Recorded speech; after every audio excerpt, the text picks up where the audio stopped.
Good morning, everyone, and welcome to the first trade on Yahoo Finance for this Thursday, September 10th. I'm Alexis Christoforous, joined by my co-host, Brian Sazi.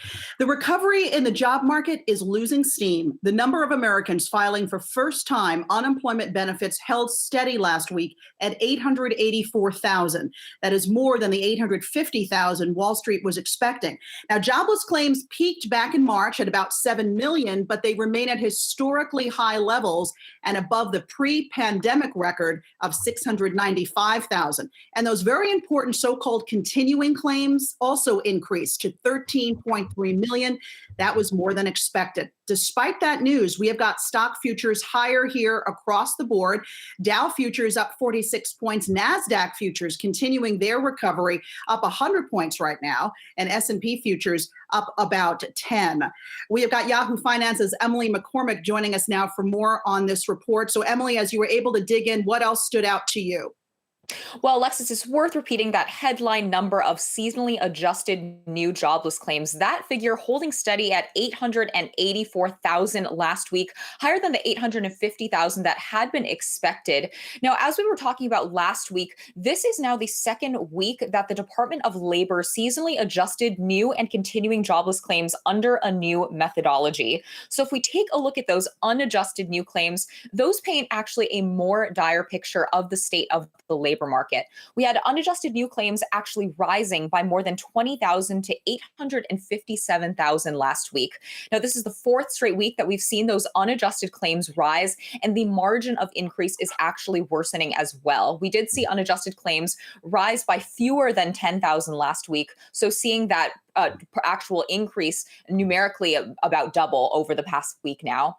Now, we saw it by state. California, again, coming in with the most unadjusted new claims at 237,000. That was an increase of nearly 18,000 week on week. We also saw new claims in other populous states, including Texas and New York, also rising, while those in Florida fell by about 9,000. And then finally, also want to highlight those continuing jobless claims. Those were worse than expected for the week ended August 29th at 13.39 million. Consensus economists had been looking for 12.9 million. Alexis?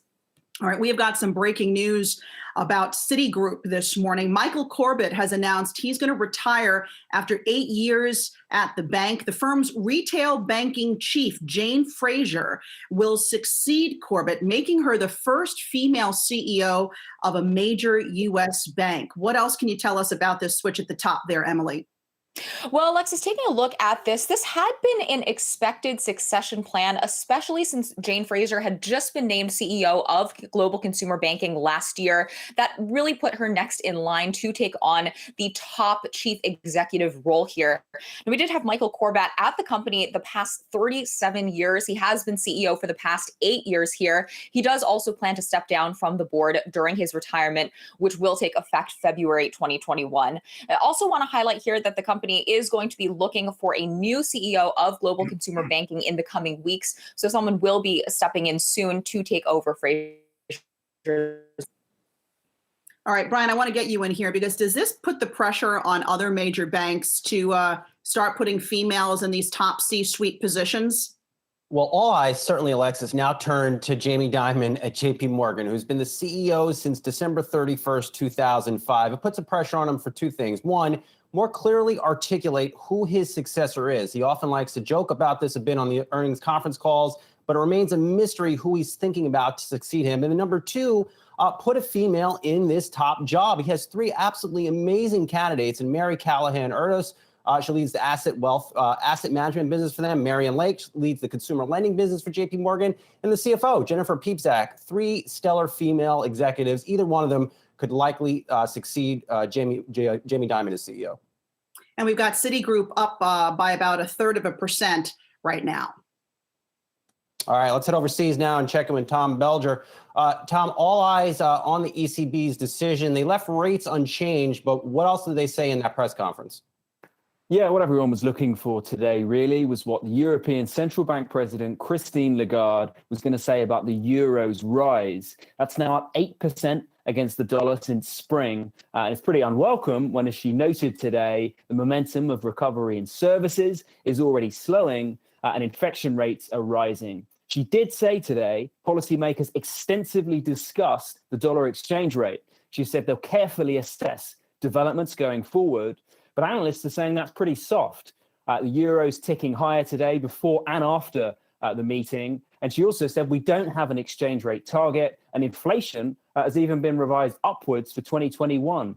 As for the ECB's formal statement on rates and bond buying, you can really sum that up in a couple of words. It was almost word for word what they said in July, no change. And Tom, home builder stocks in London are rocking today. What's going on there? Housing boom in the UK, huh? Yeah, we've had a really remarkable rebound in property sales and prices since lockdowns eased in Britain, despite the recession. Seems like it's being fueled not just by pent-up demand, people wanting more outdoor space, but also tax cuts by the UK government deliberately fueling this market.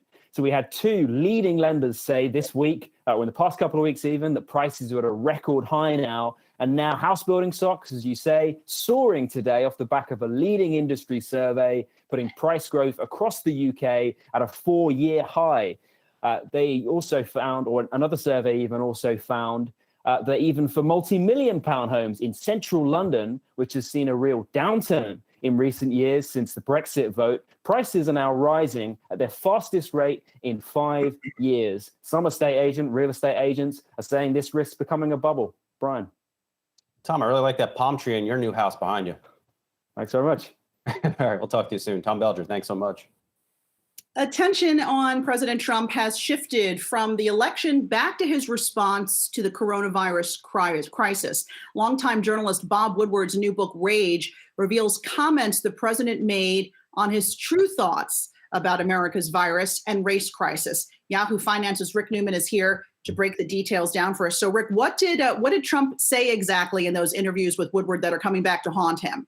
The thing that's obviously getting the most attention is he told Woodward in early February that he knew the coronavirus was deadly. That was Trump's word, and airborne. And Bob Woodward recorded those conversations so that we can actually hear Trump saying that. Trump cannot deny it. He cannot say Bob Woodward took it out of context or I never said that. He said it. And of course, publicly, Trump at the time and many times since then, he was saying things like the virus will disappear by April. We have it under control. I mean, he's continued to dismiss the seriousness of this virus. And you can even argue that he continues to do that. He doesn't wear masks at his rallies. He doesn't ask anybody else to wear a mask and all sorts of other things. So, I mean, we've got perhaps the clearest example of the entire Trump presidency of Trump saying one thing privately and saying it to a reporter, which is amazing, while he was telling the American public something very different. Rick, is Joe Biden pouncing on this one?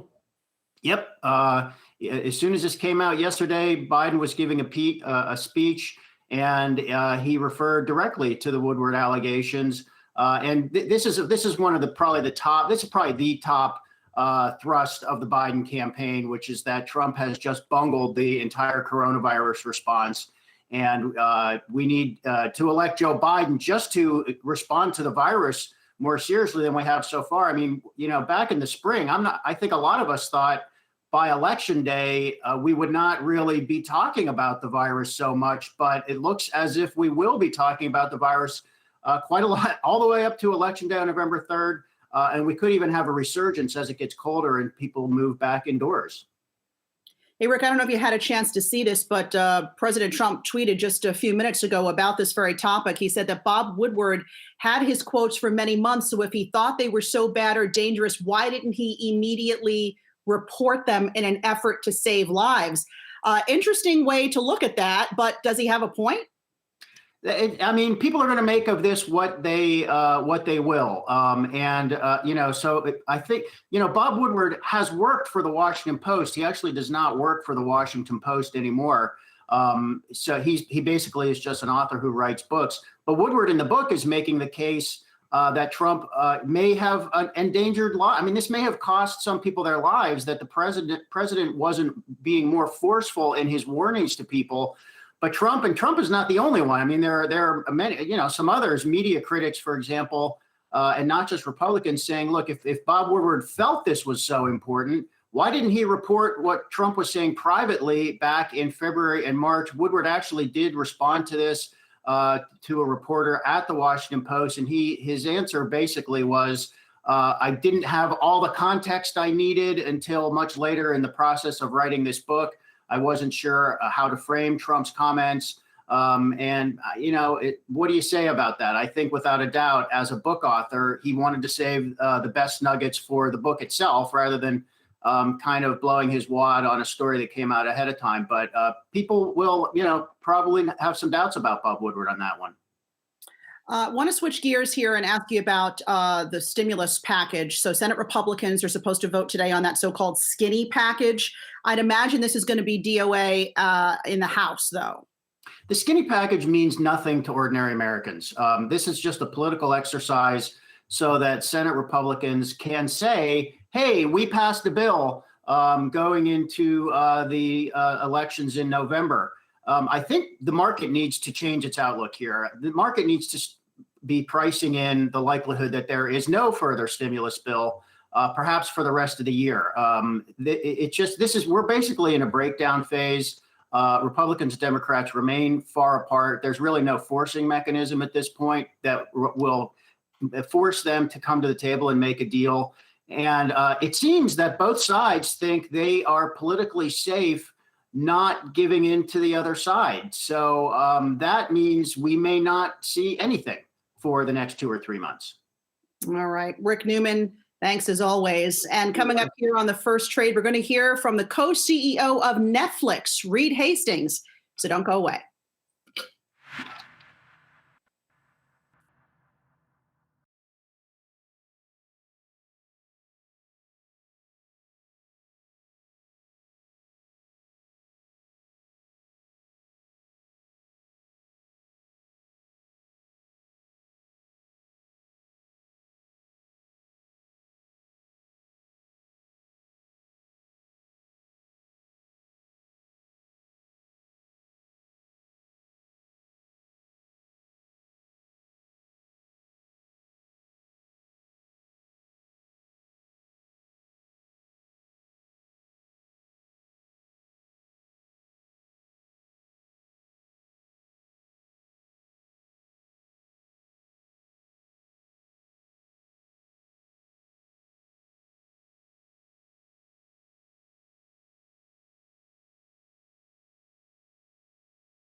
Welcome back to the first trade. That rebound in tech stocks continuing here this Thursday morning. We have Nasdaq futures up about 1% right now. Dow and S&P futures up modestly. Netflix is getting ready to unveil a number of horror movies leading into the Halloween season, but the only thing scarier than that is just how good the stock has done this year. Year to date, it's up around 55%, as so many of us stay at home quarantined and in need of entertainment. Our editor-in-chief, Andy Serwer, is joining us now. And Andy, I know you had a chance to sit down with Netflix's co-CEO, Reed Hastings. What did you guys talk about? He's the co-CEO, co-founder, but of course, he's really the guy who's driven this ship, this rocket ship, really, that has upended Hollywood, revolutionized the entertainment business. And as you said, Alexis, just been a monster stock, not only this year, but over the past decade as well. He has this new book out, which he co-authored as well. But again, he's the driving force behind that. And, he's got a lot of stuff that people are interested in because, of how he runs the company, which is really different. And in terms of how he's been able to kind of navigate his way through the entertainment business. And as you'll see here in this clip, he gives pretty short answers, kind of concise stuff. So we went through a lot of points. Here's what he had to say about streaming, about the business, and about some very cool programming that he's starting up. We grew from about 170 million to 195 million over that time period, which we're extremely pleased with. And it's really testament to the great service. People, it's talking about the service, watching Tiger King, watching Tiger Tail. We've got just such an incredible variety of programming. And you might have seen we just signed an overall deal with Prince Harry and Meghan Markle, and super excited about that. And just tons of new content coming to keep people really joyful, especially in these difficult times. All right, I was going to get to Prince Harry and Meghan Markle, but you brought it up right away. So did you do the direct negotiations with that, or at least talk to them during this? Nope, I didn't talk to him at all. It's all my co-CEO, Ted Sarandos. He's worked with them a lot over several years. And we're excited for what that means for Netflix and another great set of producers to provide content that people really want to watch. Obviously, the streaming business has gotten incredibly competitive over the past year or so. What do you think your biggest competitors are there in this space? Well, Disney Plus has had amazing success, for this year. They've grown to over 60 million members. It took us 12 years to get there, and they've done it in less than 12 months. So they're on a tear.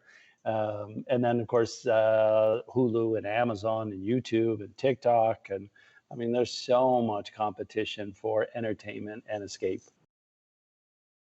He's one of these CEOs who's smart in that he's always so self-effacing, like, oh my God, the competition's amazing. We're never going to be able to keep up. I'm no Steve Jobs. I'm no Bob Iger. He's done pretty darn well. We named him CEO of the decade, I think, not long ago. And I asked him, what about this decade? Because he said recently he's in for another 10 years or so. And he said, well, I'd have to be the co-CEO of the decade coming up. And I said, well, you're already in the running. Indeed he is, Andy. I can't help myself but to ask you this one. He told you a story about, 20 years ago when he walked into a meeting with the Blockbuster team? It was unbelievable. At that point, they were just a tiny startup, and Blockbuster was a Goliath. And he walked in with his co-founder, Mark Randolph, and they were, trying to sell the company. I'm not sure why. I guess they were concerned about the future growth. And I think the CEO's name was Antioco. Is that right, Brian? You remember that guy who was running Blockbuster? And they sort of laid out their case and why the company was worth $50 million. And the Blockbuster CEO said, oh, no. Get out of my office. And of course, the company Netflix now has, Blockbuster is gone, and Netflix has a market capitalization of around, $220 billion. Yeah, who's got the last laugh now, right? Really, really insightful interview. Good stuff. You can catch the full interview of Netflix CEO Reed Hastings on Influencers with Andy Serwer. It's happening tonight at 5 p.m. Eastern on yahoofinance.com or your favorite streaming device. Thanks, Andy. Thank you.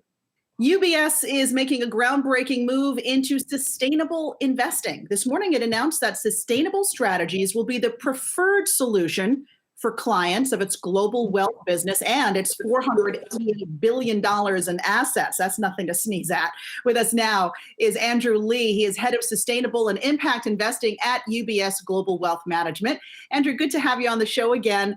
So I guess my first question when I read this was, does this mean no more tobacco companies, no more energy companies as part of your portfolio? Hi, Alexis. Thanks for having me on.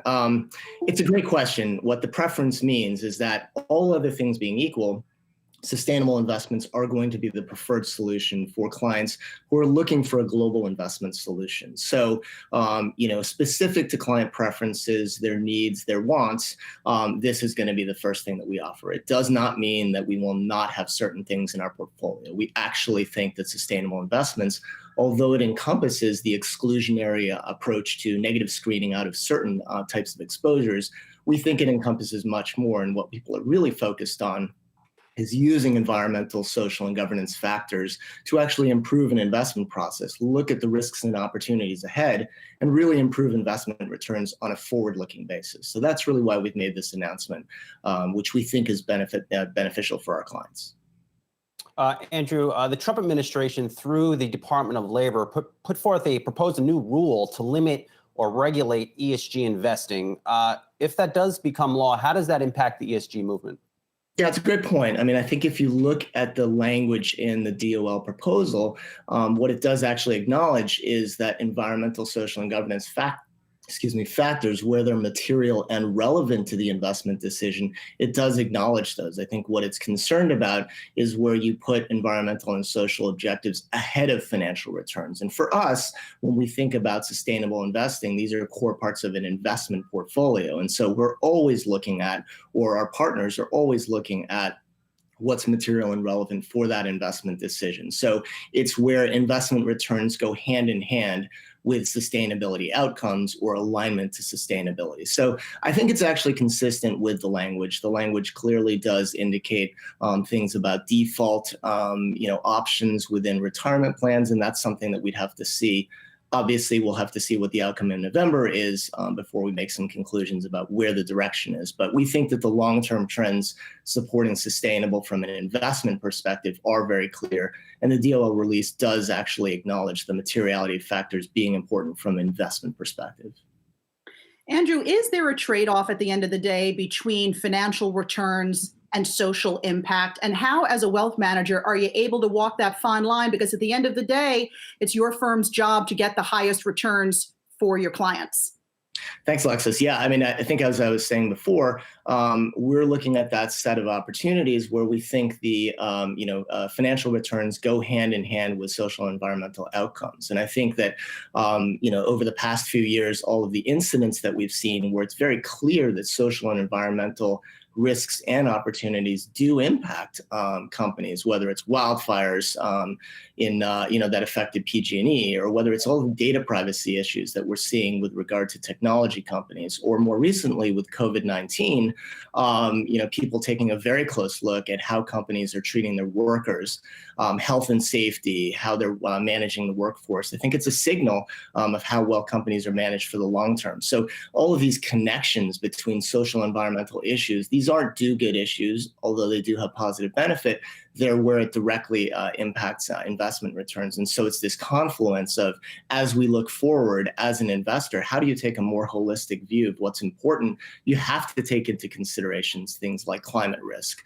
Otherwise, you're not doing a good job at forward-looking returns. So our view really is incorporating these sustainability considerations is the future of investing, and this is the only way that you're going to be able to invest successfully for the long term across full portfolios. I do think that we've seen increased interest from clients in going even beyond that to say, how can my capital actually make a difference in certain things that affect the long-term health of society and the environment? But that's something where there might be higher risk involved. So these are all areas of the investment spectrum that we think are important within sustainable. We see increased interest from clients in actually putting their capital to work in this way, and we see a strong investment case for it. So it's a nice dovetail of the two. All right, we're going to have you back to talk more about that in depth. But for now, Andrew Lee, Head of Sustainable and Impact Investing at UBS Global Wealth Management. Thanks for being with us. Thanks, Alexis. All right, we're about 6 minutes away from the opening bell. What is moving the market higher here in the early going? We're going to tell you about it right after this.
It's day two of the tech recovery on Wall Street. Nasdaq futures up about 100 points now. Let's check in with Jared Blickery for a look at what is pushing it higher. Hi, Jared. Hi there. Well, Apple is a standout, and we'll get to that in just a second. But half an hour ago, we were in the red. We have now climbed into the green, and we can take a look at the Nasdaq. That's up 1%. The Dow up about 0.25% or 77 points, and the S&P 500 up about 0.5%. Apple was never in the red this morning and seems to have been leading the Nasdaq higher. You can see it's up 2.7% in the pre-market. Amazon's up over 1%, and Microsoft and Facebook just shy of 1%.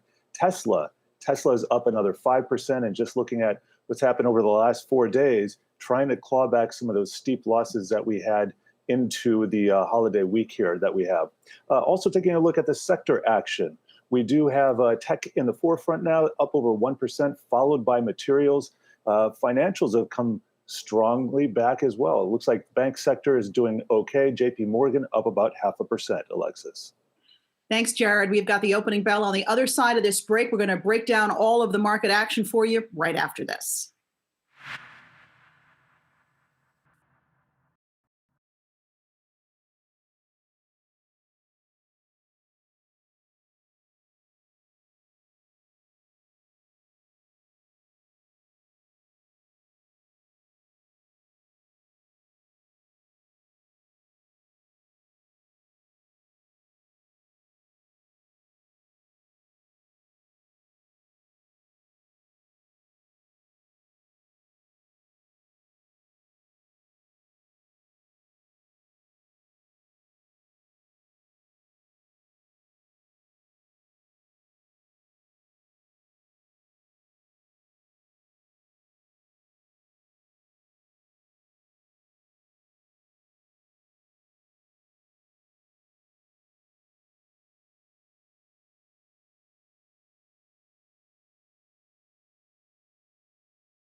We'll have to see if these tech stocks can hold on to their rally. Here we have the opening bell at the New York Stock Exchange.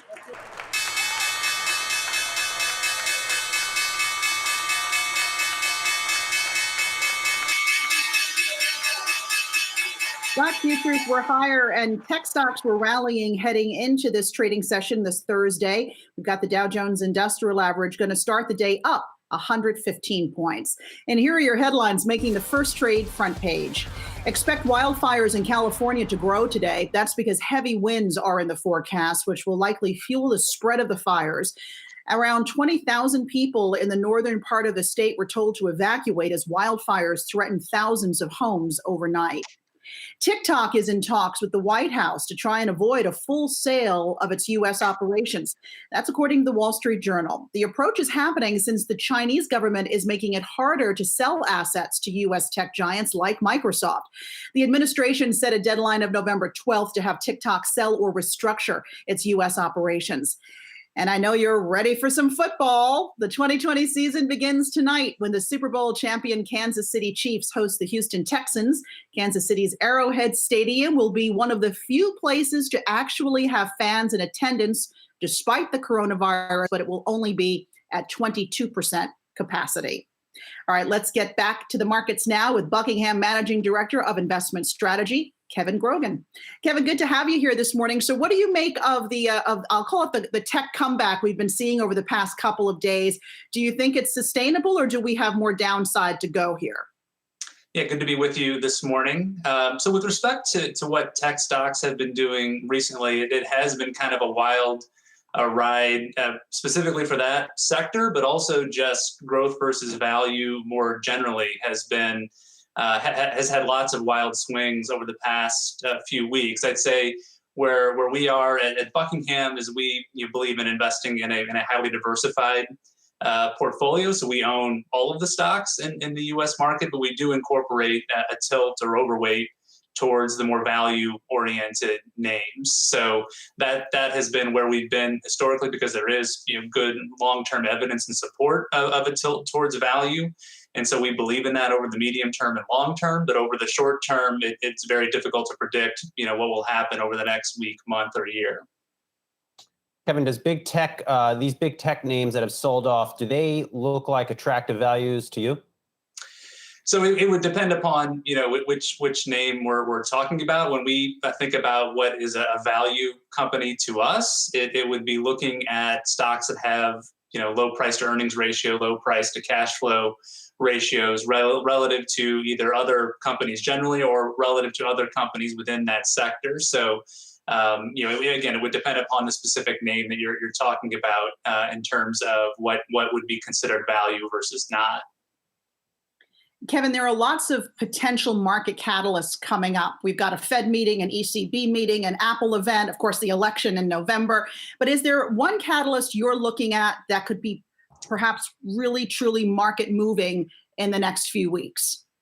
Sure. So I think kind of all of the above have the potential to move markets, particularly to the extent that there are surprises that come out of any of those events, specifically thinking about the election and or Fed meetings. Of course, the ECB came out today and said that they would leave rates unchanged. And I think the other sort of notable thing that came out this morning is that the ECB said that they're not concerned about an appreciating euro. And what did you see? You saw the euro appreciate even more here this morning. And so I think to the extent that there are things that are surprises to markets that would likely move markets. Now, jumping back to the election, I think on that one, the markets really aren't pricing in yet a particular winner. I think they're roughly pricing in, a 55 to 60% chance for Biden to win. So it wouldn't be a massive surprise to the markets if Trump were to win, like it was last time. Now, of course,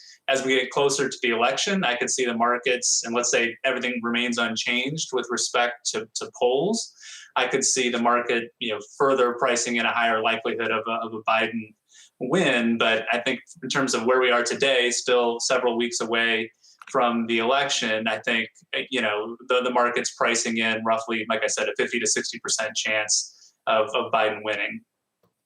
I wanted to get your take on the Fed. We were talking about the ECB. We just came off that Jackson Hole summit where the Fed kind of outlined its new monetary policy framework. But I know we're going to get some more details in September, but the Fed's balance sheet has been basically going sideways for a number of months now. And have we seen maybe peak Fed? Yeah, potentially. I mean, I think the big takeaway I had from the recent developments from the Fed is kind of looking backwards. If you look back a few years ago when the Fed raised rates as unemployment dropped below 5%, down all the way to 3.5%. That's when the Fed started raising rates. What I kind of take out of the most recent communications is that the Fed will not raise rates just because unemployment drops to a very low level. They will wait to raise rates until you actually see inflation materialize. And I think that is a big difference relative to what we saw 3 or 4 years ago. And so I think that will be what to look for kind of on a go forward basis with respect to Fed actions. Kevin, how much do you think the market will drop this month because there's no stimulus deal? Let's be real here. There's no plan coming before the presidential election. Right. I would agree with that view. And I think you make the argument that was part of the reason for the sell-off last week and earlier this week. was the market repricing expectations with respect to the fiscal stimulus, because ultimately I agree with you that if I know your previous one of your previous guests this morning said that the market should start pricing in potential for no fiscal stimulus, and I think that's right. And I think, but the step further I would take is that the market is already pricing that in to a great degree. Really? Because, So no stimulus is only worth a 10% correction in the Nasdaq. I mean, it seems like the Nasdaq might still be overvalued with no stimulus deal on the table. Right. So what I would say is that that the market is constantly repricing the likelihood of fiscal stimulus, right? So maybe it's not down to a 0% chance yet, but it's now much lower than it would have been certainly two weeks ago. So I think in terms of my base case as to what will happen with respect to the fiscal stimulus is that I think either today or tomorrow the Republicans will try to pass something in the Senate. I doubt it gets 60 votes.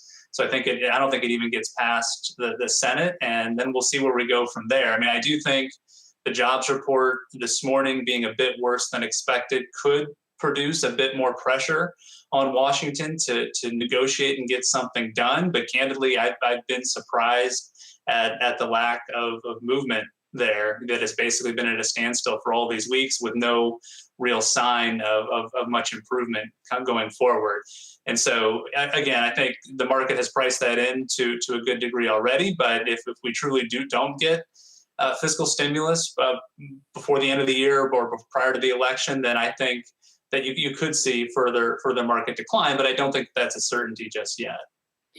Kevin, what do you make of the fact that stocks are rallying today despite that weaker than expected jobless claims report? The claims coming in steady at 884,000, showing that the labor market recovery is definitely losing steam here. Is this another example of Main Street, being disconnected from Wall Street? Or is it that investors see this as, maybe this will get lawmakers actually move on a stimulus plan? So I think it's the latter, that on the margins that might increase the pressure for a fiscal stimulus. So I think that is likely a part of it. I think the other thing to keep in mind with these job reports is that the expectations, the median forecast going into these reports have often been off by quite a bit relative to what actually happened. So, I mean, this time, again, it was off again in terms of the number actually being worse than what was forecast. But it was actually closer than what some of the previous reports have been. So that could be why you're not seeing too much of a market move in a negative direction based on the report this morning. But I do think there is something to the fact that number coming in worse than expected could potentially create more pressure on Washington to get something done before the election or before the end of the year. All right, Kevin Krogan, Managing Director of Investment Strategy at Buckingham. Thanks for being with us this morning.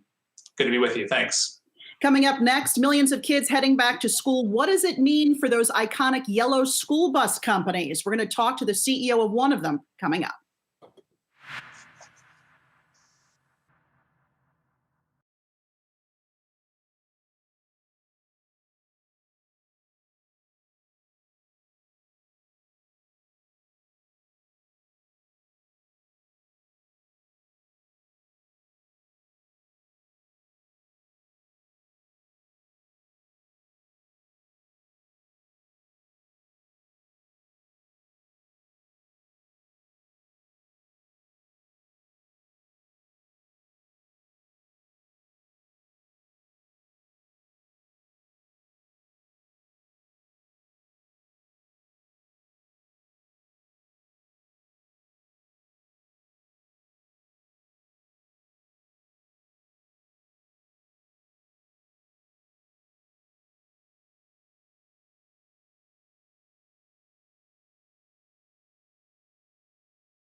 Well, it's not just school kids and parents and teachers who've been struggling to get back to the classroom this fall. The school bus industry is also trying to bounce back from a downturn driven by this pandemic. Here to talk about it is Phil Horlock, CEO of the school bus company Bluebird.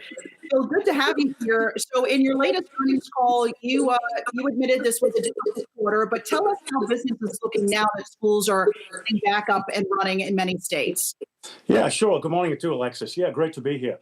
Yeah, I mean, we bounced back quite a bit. I mean, that last quarter we had, clearly we're just seeing the start of really COVID hitting. It's just worth refreshing ourselves. We saw schools closing down and going to online teaching. We saw shelter-in-place mandates across the country. We couldn't reach people to talk about school buses. They had curriculum on their mind, education for kids on their mind, and we also had to deal with some supplier shutdowns. So we closed for 3 weeks. We came back up, and we haven't missed a beat since. We've produced every single day since the middle of April. And we've taken some actions too along the way to address that. In terms of taking costs out, we moved from a 2-shift production plan to 1 shift, taking costs out. That was always planned for next year.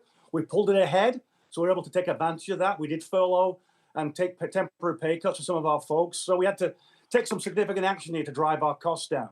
But what we're seeing now, as we have clarity around school starts now, with half the schools are still virtual learning, we're seeing that the schools are open. They're buying buses.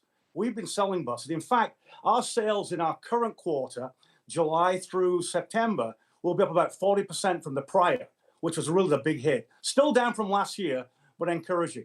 Look, we just feel it this way. When we talk to superintendents of school districts, when we talk to school districts themselves, they want to get back to in-class teaching. They know it's a way to teach kids. Parents want their kids in the class, but they need to be safe. We just got to weather this. It's a temporary thing.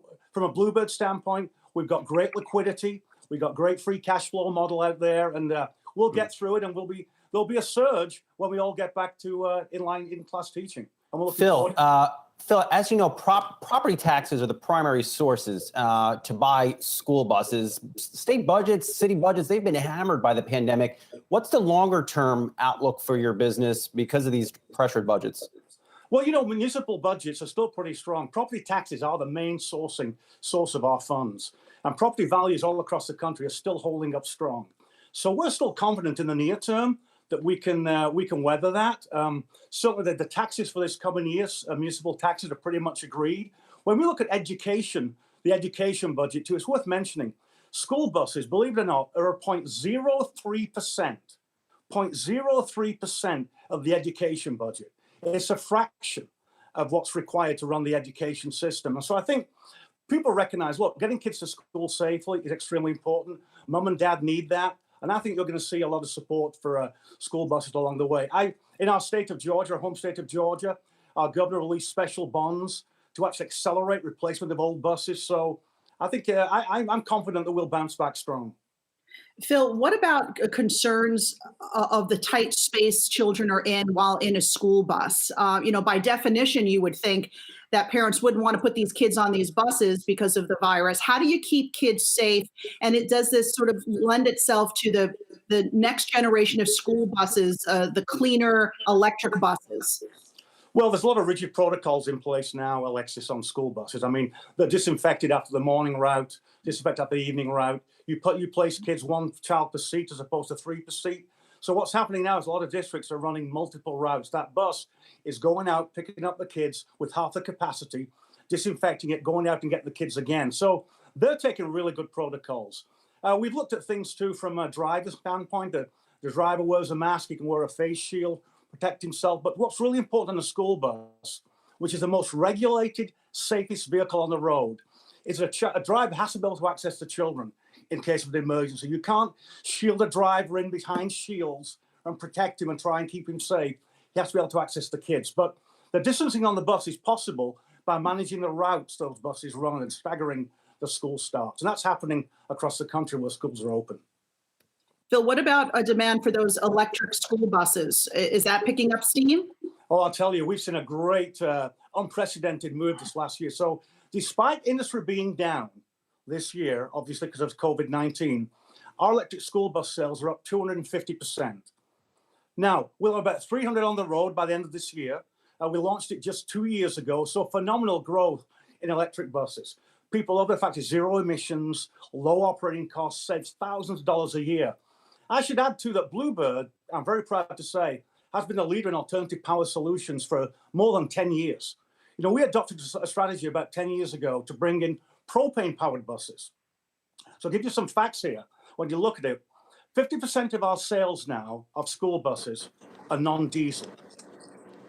And that's very important to think about now. Our competition is less than 25% non-diesel, and we're 50, led by propane. Now we see the electric surge coming, the interest in electric. And when you look at the school buses, it's important to realize there are more school buses on the road than any other form of mass transportation. 600,000 school buses on the road today, compared with about 1/8 of that for transit buses. So the addressable market for us, we believe, as we look to convert to electric, is a $150 billion opportunity over the next 20 years. It's coming. All right, Phil, we're going to have, Phil, I'm sorry to cut you off. We're going to have to leave it there. But Phil Horlock, CEO of the school bus company Bluebird, thanks for being with us and best of luck to you. You bet. Thanks very much. Coming up next, we're going to hear from the CEO of Kellogg, so don't go away.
As the pandemic forced Americans to stay home, it also forced companies like Kellogg to put more items on the shelf since people were not on the go. Brian, you had a chance to sit down with Kellogg's CEO recently. What did he have to say about demand? Yeah, Alexis, just caught up with Kellogg CEO Steve Cahillane, and I asked him, what was it like for you when suddenly you saw your business going from slow growth to explosive growth? You know, we have a contribution to make here. We sell packaged food that people love, and at this moment, people really need it. And so it was definitely a wow factor when you're looking at double-digit growth, high double-digit growth for brands that had been pretty steady. But at the same time, there's a lot of inspiration that comes with meeting the moment and, you know, being part of a company that's, you know, plays an important role in the moment. So there was a lot of emotions circling around at that time when the pandemic first hit, certainly, and, you know, still continuing today. What has been your attack plan? So when you see these big sales gains, how do you mobilize the team to meet the demand of America? It's not just one household, it's two households, it's a whole country, if not the whole world. Yeah, it was really a rallying moment. And so the first thing that I did is I literally called on the telephone every single one of our plant managers. Didn't set up a schedule. I just got all their mobile phones and called them to say two things. Number one, thanks for being there. You know, we need you. You're going to run these plants at 24/7 for, the foreseeable future. What do you need from us? Now, I didn't need to do that. They're not, they don't need to come to me, obviously, for what they need, but I wanted everybody to feel connected and feel important and know the role that they played and how vital it was. And that kind of was the beginning of a new communication strategy that was just so much more comprehensive. Worth noting here, Alexis, he also told me that consumer demand has slowed down a bit. Now, they did guide to that when they reported their second quarter earnings, but remains at very high levels. All right, you can catch Brian's full interview with Kellogg's CEO right here on our website, yahoofinance.com. Excitement is building for Apple's event next week, where it's expected to unveil new products, including an updated Apple Watch. But Microsoft actually has a new gadget that's turning some heads right now. It's the new Surface Duo. It has a dual screen phone and tablet, which you can now pre-order. And our tech editor, Dan Howley, is here to give us the specs. So Dan, did you have a chance to try this out, and what did you think?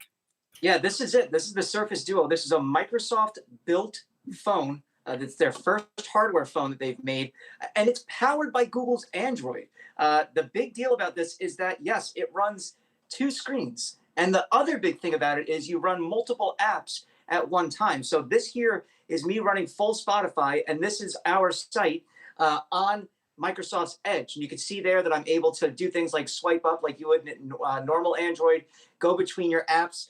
It really does change the way that you work. Some of the ways that you can use this is by pairing 2 different apps. So they offer something called here Learn, where you can open up OneNote and Edge. This is Discover, where it's basically YouTube and Microsoft's news service, and you can run between the 2. But then you can also take certain apps and open them and kind of expand them across both screens. Software, though, a little buggy at this point. Here's how you can use one app across 2 screens. You can browse what you want on this side and then actually read the content on this side. So it's helpful, but as I said, the software is still very buggy. There's issues where when you change the orientation, for instance, this is a 360 degree hinge. So what I can do is completely fold it over and use it as a single screen phone if I want. I can keep it in my pocket like this the whole time. But when I do that, a lot of times what I found is that it doesn't know what orientation I'm holding the phone in. And so as a result, I end up having to move it a little bit or tap it or open it and close it again for it to recognize where I'm trying to hold it. The other issue is if you look on the outside, there is no camera on the outside. So to launch the camera itself, you have to open the phone and then use that little camera there as both your selfie and standard camera. The problem with that is it takes a while to open, and it also gets confused about what orientation you're trying to use your photo in. So I've opened it a couple of times and just started taking selfies of myself for no reason. And it's not necessarily something that, is a breaking feature of a phone. It's a little bit of a slowdown. The big issue is the fact that the camera system is just flawed. Photos look really, washed out. They don't look clear at all. They blur for some reason. The coloring and lighting isn't right. I took photos with the iPhone 11 Pro Max and this just can't hold a candle to modern phones. Even Google's 349 Pixel 4a takes better pictures than this, and this is $13.99. So it's a great early concept. Microsoft did an amazing job of changing the game like they did with their previous Surface products. And I hope that's what happens here, where they try to make it better over time. But as a first go, I would give this one a pass for now.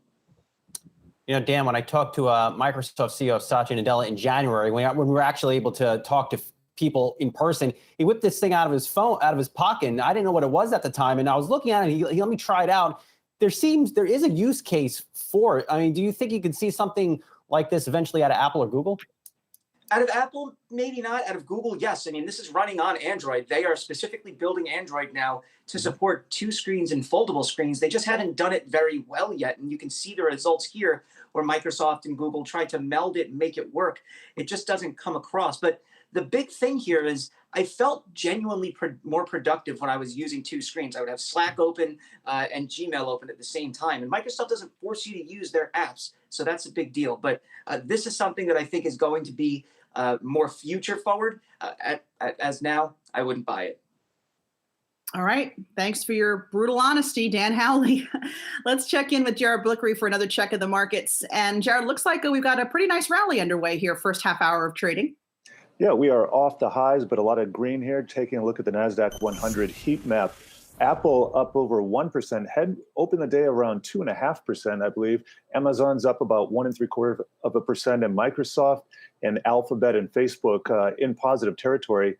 Here's Tesla up 4.5%. Can see over the last 5 days, including that big sell-off we had, down 14% over the last trailing week. And then Nvidia is up over 1%. Chip stocks doing fairly well today. Here's that heat map, and we can see AMD in the red by just a little bit.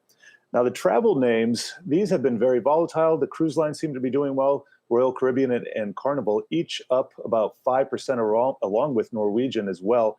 Airlines up, but not quite as much. Delta and United are up 2%.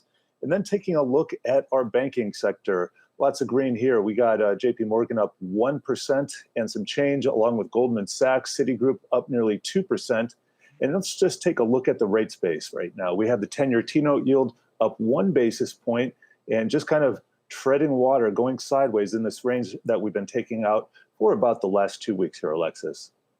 All right, thanks a lot, Jared. And again, top stories today. Jane Fraser will become the first woman to run a major Wall Street bank, succeeding Michael Corbett as Citigroup's CEO. We'll talk more about it in the next hour.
Welcome back to the first trade. Make no mistake, the fast money in this market is keeping one eye shut right now, hoping the tech rout is over for good. But let's get off the tech beat for a second and check in with Yahoo Finance's Inez Ferre. Inez, big news to kick off today coming out of Citigroup. How's the stock doing? That's right. Citigroup right now up more than 1%, Brian. A leadership succession that has been announced there. Michael Corbett says he will retire in February after 8 years as CEO of the bank. Retail banking chief Jane Fraser will succeed him, making her the first woman CEO of a major U.S. bank. Now, Fraser had been named CEO of global consumer banking last year, and that put her next in line to take that top CEO role at the bank. Also, we're watching BP today. BP down about, actually relatively flat, up about 0.4%. BP is investing $1.1 billion in offshore wind power. It will buy a 50% stake in Equinor's wind projects on the east coast of the U.S. BP unveiled a strategy over over the summer to reach net zero emissions by 2050. Year to date, the stock is down about 45%. And I just want to take a look at some oil prices right now. We're looking at WTI crude oil down about 0.4%. Brent crude also slightly lower. We may be seeing more price swings when it comes to U.S. crude. That's because U.S. crude stockpiles rose last week. This is raising, of course, concerns of a sluggish recovery. Also, some shipping data is showing that some traders are booking tankers to store crude and diesel on the water, with supply outpacing demand. If we just take a look at a 5-day chart, we're looking at WTI that's down more than 4% over the last 5 sessions. Also, Brent crude has been lower over the last 5 sessions, about 8%, Brian. All right, let's welcome in Art Hogan. He's the chief market strategist at National. Art, I know you won't pull any punches here. If there is no skinny stimulus deal passed this month, or if there is no stimulus deal at all this month, which is looking likely, how much does the stock market go down? Well, I can tell you this, the market has priced in some next round of fiscal stimulus coming out of Washington. We were spoiled back in March, at the end of March, when we actually got fast action out of Washington. Both monetary policy and fiscal policy came at us at lightning speed. And now we're at business as usual. And unfortunately, there are those that would say, hey, the economic improvement, the sequential improvement in economic data is what's slowing the process down. What's slowing the process down is just the difference between Democrats and Republicans. The market's priced in some type of future aid. A lot of this anniversaries at the end of September. If not for that, small and medium businesses are in trouble and consumer spending is in trouble. So I would say the market's going to have a significant reaction, if not for getting something out of gridlock in Washington right now. Art, I want to talk about some sectors you think could be winners. Just now, crossing the wires, U.S. mortgage rates dropping to a record low 2.86%. for a 30-year loan. Is the housing sector going to be the thing to help get us out of this and help the economy recover? That's such a great point. The housing sector has had several things working for it during this pandemic that caught a lot of people by surprise. First, you have the demographics, right? You have aging millennials, first-time home buyers. We're seeing household formation grow faster than we've seen in a decade. The second thing is aging baby boomers that want to downsize into that same house, right? So, and the fact that the country is underhoused, we're over retail stored, but underhoused. So that's playing well for all the home builders like D.R. Horton and Pulte, but also for everybody in that ecosystem like Home Depot and Lowe's and Restoration Hardware and all of the people that play into the housing industry. Very important part of the U.S. economy, and very important that it's working at a time where interest rates are low and people are wanting to move out of crowded cities and into suburbs. So yeah, that's one of the shining stars in the data, economic data stream. Art, you've been around this market for some time. What are your thoughts on the valuations on Tesla and Nikola? I'm specifically looking at Nikola today. Hindenburg Research, which is known to always drop bombs on the market here, they're accusing, or they're saying in new research, that Nikola is an, quote, intricate fraud built on lies by its founder and executive chairman, Trevor Milton. What do you think of these two companies? Well, let's just take a step back, right, and say, okay, electronic vehicles and how much they've penetrated total vehicle sales in the United States, and those numbers are still very, very small. At some point in time, we had this dream that number gets up to 5% and then grows to 10%, but that's nowhere close to where we are right now. So therefore, trying to put a sensible valuation on anything that's connected to a dream that's a decade away is almost impossible. So Tesla, Hindenburg wrote similar comments about Tesla in the past. So if you are an investor that's investing in a dream, then I guess you don't care about valuations. The amazing thing to me is a company like Tesla had a PE of about 1,000 coming into the recent sell-off. It sold off about 30% in 3 Art, days. that's not normal? Come on.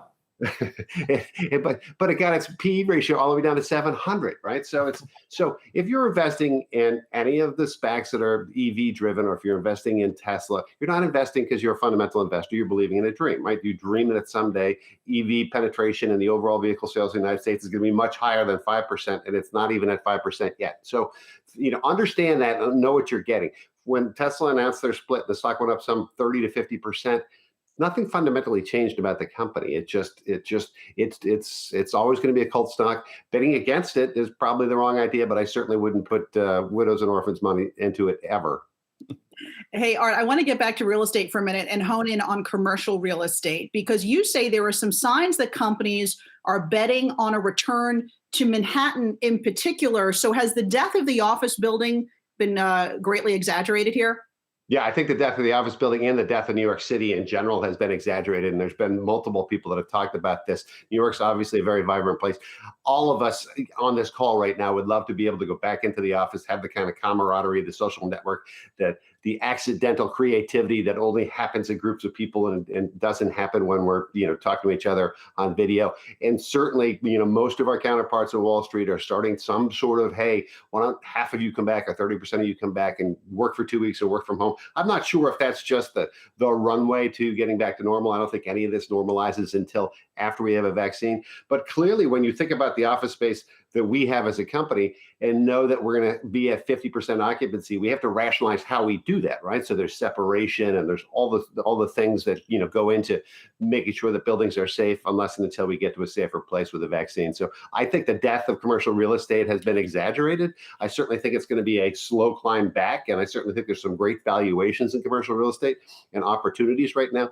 But for us to step back and say, hey, because we had to work from home for 9 months because of a pandemic, we're never going to go back to the office again, I think is absolutely ludicrous.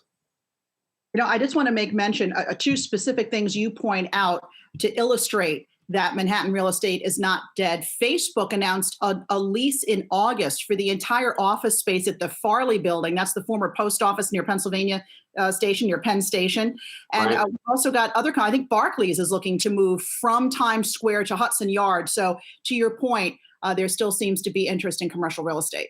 Yeah, and Hudson Yards is brand new and exciting, and we know that CNN just moved everybody from Columbus Circle down to Hudson Yards. It's massive. There's a lot of money that went into it. It's all going to come back. It's just a function of how long, and that how long really gets answered when we get some readouts on vaccines, and then can physically produce enough of them to inoculate enough of the population that we feel safe doing things that we haven't done in a long time.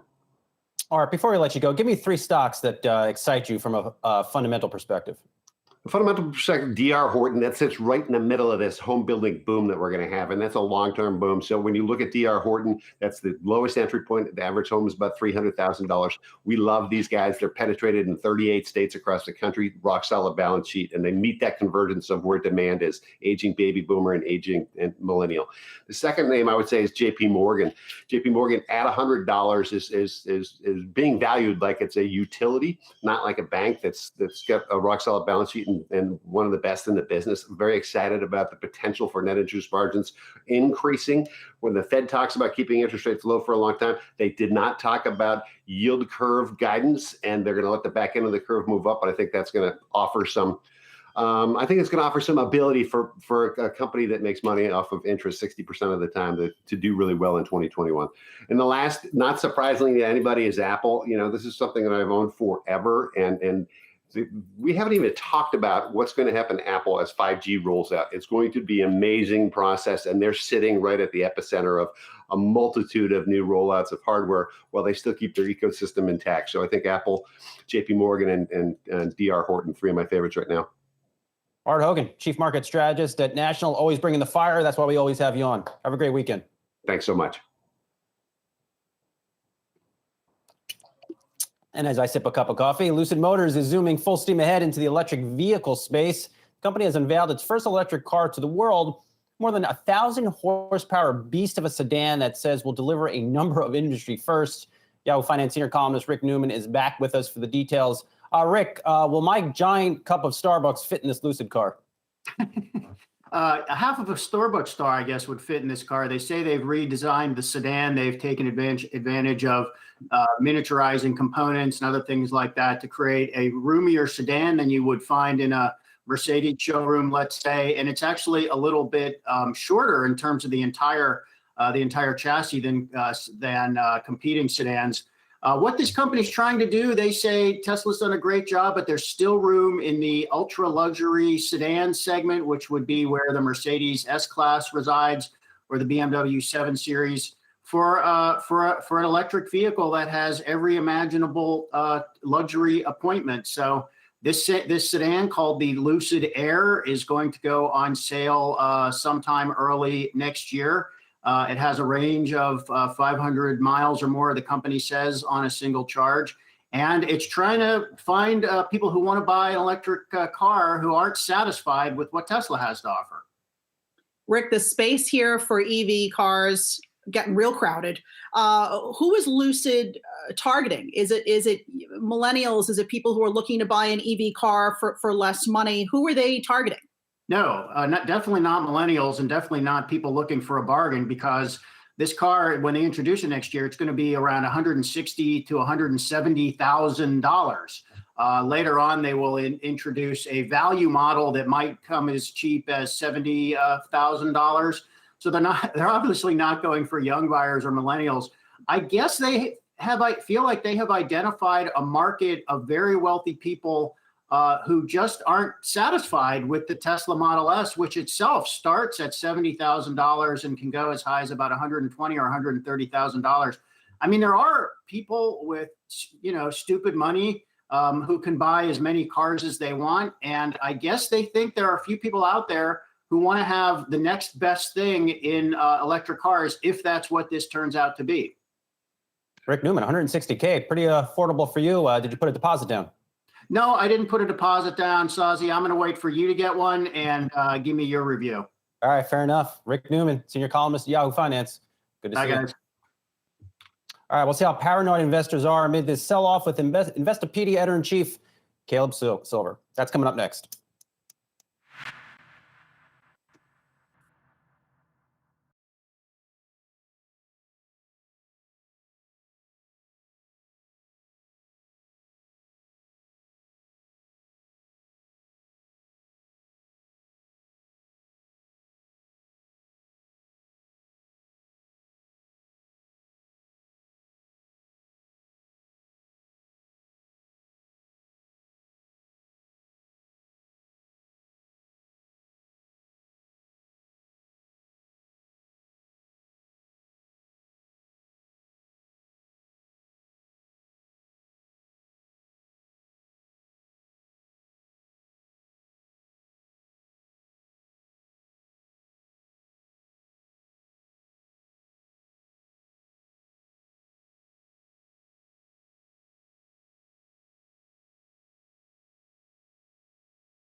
Welcome back to the first trade. We're keeping a close eye on shares of Peloton and Chewy. Both companies are supposed to report earnings, or will report earnings after the closing bell today. And the market is expecting big things out of both, especially Peloton, with the entire world continuing, or seemingly continuing, to work out from home.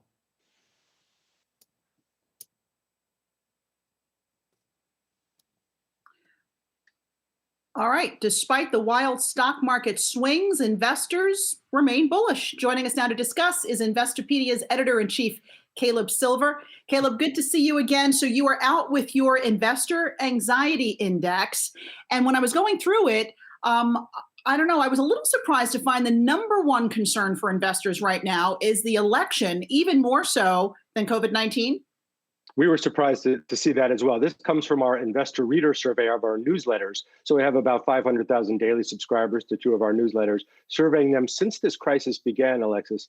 And what's very interesting is that even though the market has raged higher, except for the last few days, they remain bullish, but they are fearful. That fear changed just in the last couple of weeks, as now they're concerned about the election, yet they're not doing much to their portfolios about it. They just feel like that is this looming cloud facing investors about 6-7 weeks away right now, and they feel like that's going to do some cause some turbulence in the market. We're seeing the turbulence, but I can't say that we can identify it's because of the election now, broadly speaking. But they are very anxious about that, yet still leaning into their favorite stocks and leaning in, especially younger investors, to buying more and adding to their positions. Caleb, boomers, what are they doing right now? Boomers are kind of hitting the brakes a little bit. I think that older folks who have seen some market ups and downs in the last decade or two know that it gets pretty choppy after a very steep rise, after that very steep fall we had. So this, if you map what's happening in the market right now to 2009, 2010, guys, as you know, it looks very similar. We went down pretty quickly, bounced pretty fast, and then there was a period of choppiness while everyone was trying to figure out valuations and whether the economy was actually rebounding or not. Right now, that's a huge mystery, even more so than it was in 2009. But I think older investors are pulling back a little bit. They're sticking with some dividend stocks. They're sticking with some of the stocks they've held for years, but not taking on new bets in new areas. Now, this could be a little bit scary, Caleb. The index found 80% said that they are changing their investment approach. What does that mean exactly? For most of them, especially the younger investors, it meant that they were going to stick with the winners and lean more into some stocks that they have already made a lot of money in. For older investors, they were pulling out of some of the long-term holdings that they had, and even some of the dividend plays that they've been holding on for several years. We have readers that have been with us for 10, 15 years, and these folks have been holding a lot of the same dividend-paying stocks. They're going to release some of that, take some cash off the table, and watch this cycle play out, because I think there's a lot of uncertainty, especially for folks that have seen markets ups and downs over the last couple of decades. Okay, the number one concern listed in this poll or survey is the presidential election. It's straight ahead. Why do you think we haven't seen more selling in the markets? I think there's a lot of uncertainty about who's going to actually be in the White House after November 3rd or next year, I should say. So I think that's part of it. Also, even if we do have a change in the president, there could be a lot of traffic and a lot of congestion still in Congress and the House getting bills done. So usually whoever wins the presidency doesn't make that much of a difference in the markets. It's usually the broader makeup of who's in the White House and who's in Congress and who's making the rules. So I think that they know that. Also, we're still facing a ton of uncertainty as it relates to the pandemic, what the economic recovery looks like. Is this a jobless recovery? Is this a recovery with only the big tech stocks and the big stay-at-home stocks? Or is this going to be broad-based, as we started to see a little bit last week? What about people's anxiety around things like their own debt and credit card debt, things like that? Where does that stand right now? That stands pretty high. So we have our anxiety index, which tracks our readers' interest and search activity to fear-based terms. So we track that across markets when they're looking at things like bear markets, corrections, et cetera. We track that across the economy for things like depressions and such, and for personal finance issues, foreclosure, bankruptcy. I will tell you that there has been a spiking interest in terms like foreclosure, forbearance, bankruptcy in the last couple of months. And that seems to have accelerated even recently as folks are a little bit more concerned about their personal finances with no new stimulus bill on the horizon and this uncertainty facing all of us over the next several months. Okay, we've seen this tremendous run up in companies with unproven histories, Tesla, Nikola, many like it. If I were to go on your site, where should I go for help to help understand how I should evaluate some of these companies?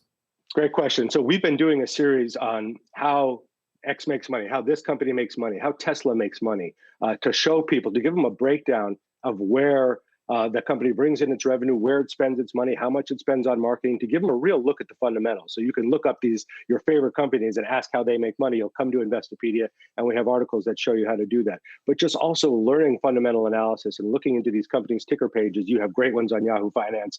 We have some ones that we're rebuilding that show really what these companies look like under the hood. Investors may not care, may bid these companies to the next galaxy and beyond, but actually understanding what's going on inside them is very interesting. And then you look at the valuations of a Tesla versus a Volkswagen versus a Ford or a GM, and you have to scratch your head sometimes. You certainly do, which leads us to all this overvaluation we're seeing in the market right now. And it looks like your readers do believe, the majority of them do believe the market is overvalued, yet they are still staying in this market and they are still bullish, right? Yeah, as you guys know, sometimes we use that expression, Tina, around here. There is no alternative. Well, These are investors who are active investors in that they come to Investopedia, they have portfolios. Many of them have portfolios over $1 million or more, and they know that there's no yield anywhere else right now. And the Fed has pretty much spelled it out for the rest of us. Interest rates are here for a long time. Stocks are the only game in town. Don't know which sector necessarily, but many of them are leaning to the ones that have won so far. IT, tech, internet communications, now healthcare. We're seeing a lot of movement into the healthcare industry as they're looking for more upside even after this run we've been on. Caleb, are you getting any sense, while people are coming to the site, they're searching for knowledge, but we have seen a tremendous run up in stocks. Have you gotten any sense that they're getting complacent, that they're not doing the due diligence and the homework they should be on stocks? Well, we're always looking to see what they're looking at beyond the anxiety index. What terms are popping anyway, and what does it have to do with what's going on in the news right now? I was just checking it out. Gamma has been huge, as there's been so much activity in the VIX and the future options market. People are looking for gamma, that separation between where the options are trading and where the securities are trading.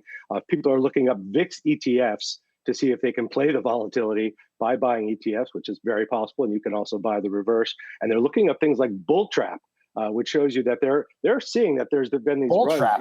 All right. Yeah, bull trap, which are these runs inside what could be downtrends in the market. Are these bull traps? Are these fake outs? So they're pretty engaged in what's going on. That said, we know that there are a lot of people, and I was just reading an article in Yahoo Finance about a lot of new investors trading with leverage. That's very dangerous right now. We don't want to see people get burned. I want to go back to Tesla just for a moment, because we saw the stock drop big, had its biggest one-day drop ever the other day, down 21%, partly on news that it was not included in the S&P 500. A lot of investors were banking on that.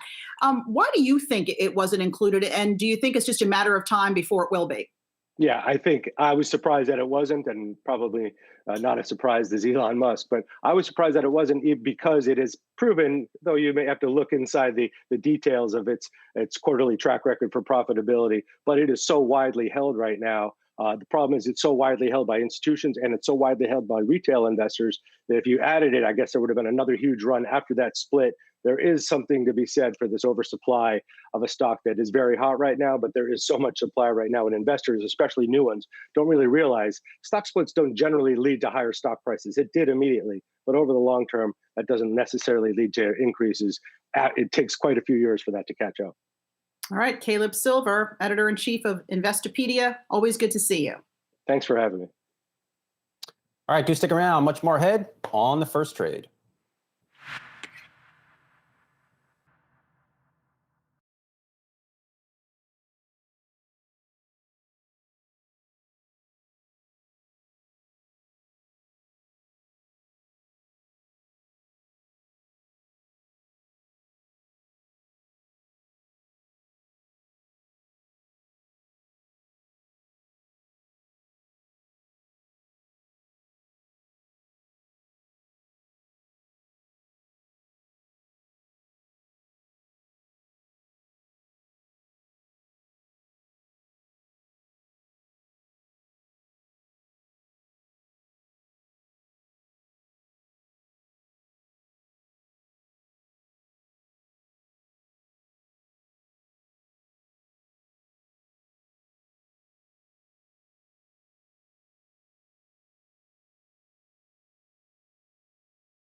Welcome back to the first trade. Big quarter out of another cloud player. This time it's Variant Systems. Inez Frey has the details. Inez, I'm sure a lot of folks never even heard of this company. That's right, Brian. Well, Variant Systems is the software and hardware company. This is for customer engagement management. It's for surveillance. It's for security. It helps out with big data sets. So the company beat on the top and the bottom line. It had a solid second quarter. Its cloud business really accelerated because of the pandemic. Just highlighting its two main businesses, which are actually set to split into separate companies. I'll get to that in just a second. But its customer engagement business, for the second quarter, its SaaS bookings grew 65% year over year. Cloud revenue was up 30% year over year, and percentage of software that is recurring increased 80%. Now, CEO Dan Bodner said, during the pandemic, during the quarter, we continued to win new cloud customers and displace competitors due to our strong differentiation in artificial intelligence and automation and communications infrastructure neutrality. Now, the company also landed an initial multi-million-dollar order with the Social Security Administration and expects expansions as that project scales. Also talking about its other business, its cyber intelligence, highlighting its second quarter results there with some large orders, including 2 for $15 million each, 1 for $10 million, and also 4 deals for $4 million each. Now, it is on track to separate the company into 2 independent companies shortly after a fiscal year end. Last year, this company, Variant System, had announced that it was going to be separating the 2 companies into 2 public companies. So it will be, its customer engagement business will be one, and its cyber intelligence business will be the other. And it's on track to doing that. Brian, Alexis? Thanks so much, Inez. Okay, the next time you get a flame-grilled Whopper, your local Burger King may look a little bit different. The BK team is out with a new restaurant design with a completely touchless experience. It includes curbside delivery, pickup lockers, and even a walk-up window. All right, pretty cool. Restaurant Brands International COO Josh Kobza joins us now. Josh, good to speak with you. So set the scene for us. What will the Burger King of the future look like, and why redesign the restaurant? Hi, Ryan. Good morning, and thanks so much for having me on today. I really appreciate it. You know, over the last few years, we've been investing a lot in technology and design as the pace of change in restaurants has been speeding up a lot. And those investments became even more important with the pandemic this year in 2020. We've seen an acceleration in digital adoption within the restaurant space and an accelerating shift in service modes through restaurants. And we're bringing it all together in some of these new formats and designs that you see here today. And we're going to bring these to our guests in the US and all around the world starting next year with a lot of our new development and a lot of our remodels. We remodel hundreds of restaurants every year and build over 1,000 new Burger Kings generally each year. So it's really important for us to bring exciting new designs, forward-looking designs for all of our franchisees and our guests around the world. We have 2 new concepts that we're bringing today that you see here. The first one is the Your Way concept. That's all about giving our guests choices about how they can order and how they can interact with the restaurant. And we have another concept that's called Next Level. And this one, we take many of the traditional elements of the restaurant and we take them up one level to create space for something really innovative, a triple drive-through with 2 drive-through lanes for cars and 1 drive-through lane for delivery drivers, which makes a lot of sense in a lot of our urban driving cities where we're seeing really high growth in things like delivery orders. So 2 really new and exciting formats that we're going to start working on for next year we'll start in our Miami markets and our Latin America markets, but we'll bring many of these features to our guests all around the world. So Josh, these redesigned Burger Kings are about 60% smaller than your typical Burger King. So what kind of impact might that have on revenue, or are you banking on these smaller overall stores producing higher volume for you? Yeah, we think some of the formats, in particular the Your Way format that you see, that's very focused, especially on the drive-through and the takeaway format. They do result in a lower footprint, primarily because we reduce some of the indoor dining space. As you pointed out, that in some of our early numbers could reduce the physical footprint by about 60%, which would have the impact of reducing some of the construction costs and make the construction more sustainable, which we think is a great side effect. And we think that they can produce just as much or even more revenue because we really think they cater to where our guest preferences are going and how people want to interact with our restaurant brands in the future. Josh, is one of the messages here from these new concepts, which are just really visually stunning, is that the pandemic has changed forever how people consume fast food. When I see your parking lots change in these visuals where you can order your food and drive under there and stay for an hour or two if you want, that's a big change. And I don't know if that would have been around a couple of years ago. Yeah, the way I would characterize it, Brian, is I think we saw a lot of these changes coming. We saw growth in delivery coming before this year. We saw increasing digitization in the restaurant space, and we saw a movement towards more off-premise or takeaway business. What I think's happened this year is we've seen a big acceleration in all of those trends. So we probably took a step a few years forward in just the space of 1 year. So I think a lot of these trends were coming. We'd been working on them, but our works really had to speed up this year. And I think you're seeing us with some of these new designs taking a big step forward in our thinking, and we're trying to be a leader in the industry and some of how we think about where the business goes in the future.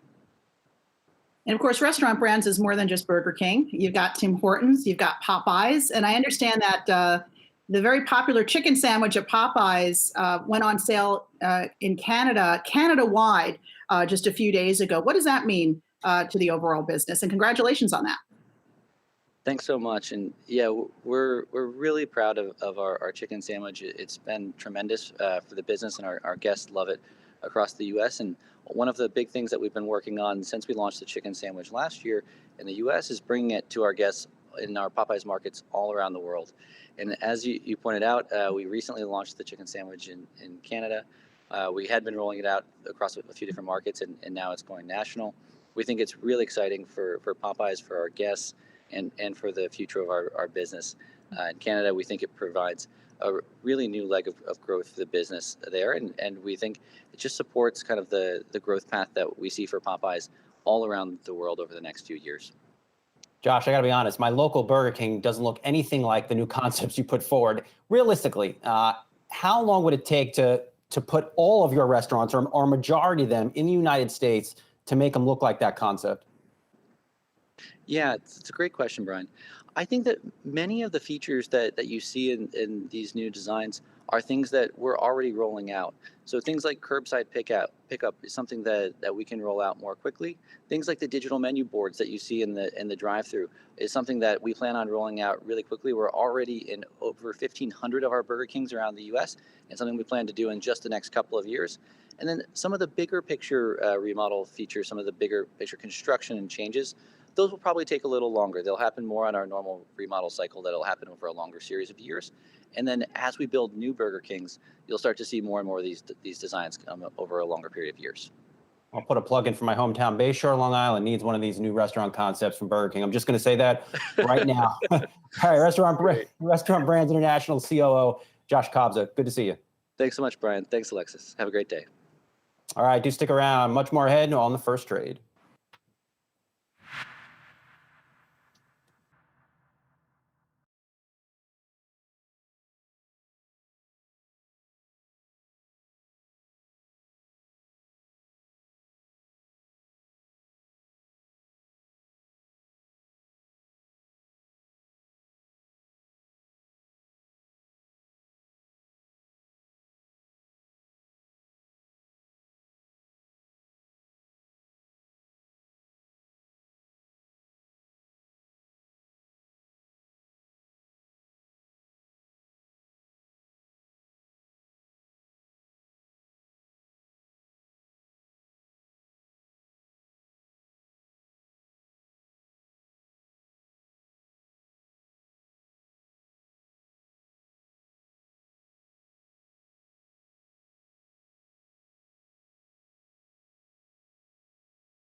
Welcome back to the first trade. Let's get right over to Inez Ferre for a look at several stocks. Inez, I know you're watching Papa John's this morning.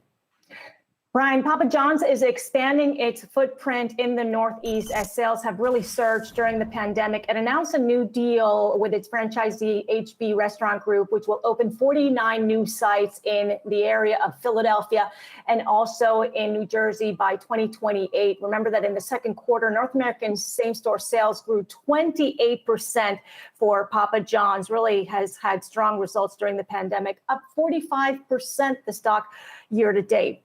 Also taking a look at HP, down more than 1%. HP has a new acting CFO, Marie Myers, after CFO Steve Feiler announced that he's leaving to pursue a role at Google. HP has said the departure doesn't have anything to do with dislocations at the company. Remember last year, Enrique Lora stepped in as CEO. Now this change, Deutsche Bank put out a note basically saying that this could present both opportunities and risks for HP as a company. However, it is looking forward to hearing more about a replacement. And then just taking a look at Twitter up more than 1%. Twitter has listed its headquarters for subleasing in San Francisco. This comes after adopting a permanent work from home policy due to the pandemic. And we're also looking at RH, up more than 23%. This is the parent company of Restoration Hardware. It beat on earnings, beating on the top and the bottom line for its latest quarter, showing that consumers are still spending on home decor. Its free cash flow doubled. Its adjusted gross margins increased. A strong quarter for RH. Brian, Alexis? Yep, dying JCPenney just got a bailout. We'll tell you from who and whether the storied retailer will be around by 2022. That's coming up.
Welcome back to the first trade. And the hits keep coming in retail before the holiday season. Mall owners Simon Property Group and Brookfield Property Partners are gearing up to acquire bankrupt JCPenney. The department store chain is being valued at $1.7 billion. Let's bring on our friend of the show, Sucharita Kodali. She's a retail analyst at FAR Research. Sucharita, so JCPenney will be left with about 650 stores. Does this deal make any sense for the mall owners? Why don't they just cut bait and move on? Well, I think that these guys need somebody to continue to be in those spaces because there are a lot of co-tenancy clauses, and the rest of the mall just needs to have some sort of occupancy. To have an empty box would be a big disaster because then they would need to figure out either how to get a new tenant, and a lot of these are B properties, or they would need to just sit on empty space, and that would just be the death of those malls. So it's really about just giving some degree of life and just preserving what is there of JCPenney, so at least it's not an empty door. Preserving. So essentially they're keeping afloat a dead carcass. Does this mean that JCPenney will be in business within the next 3 years? Well, it doesn't. It takes a long time to kill a retailer, and that's incredibly important to keep in mind. And so long as they're able to pay their bills, which if they have an owner, they certainly, one of their biggest expenses being their real estate, will certainly get concessions and will likely be in a much better position. That essentially leaves them with their labor costs and their inventory costs. And certainly there are ways that they can work to get either consigned inventory and reduce some of the burden there. And as it is, a lot of these department stores are cutting back on labor and really having minimum just skeleton staffs to operate. So I think that it can absolutely be around. It may not be a great customer experience, but at least it's alive and open, and they can figure out kind of what the plan B over 5 to 10 years could be for that space.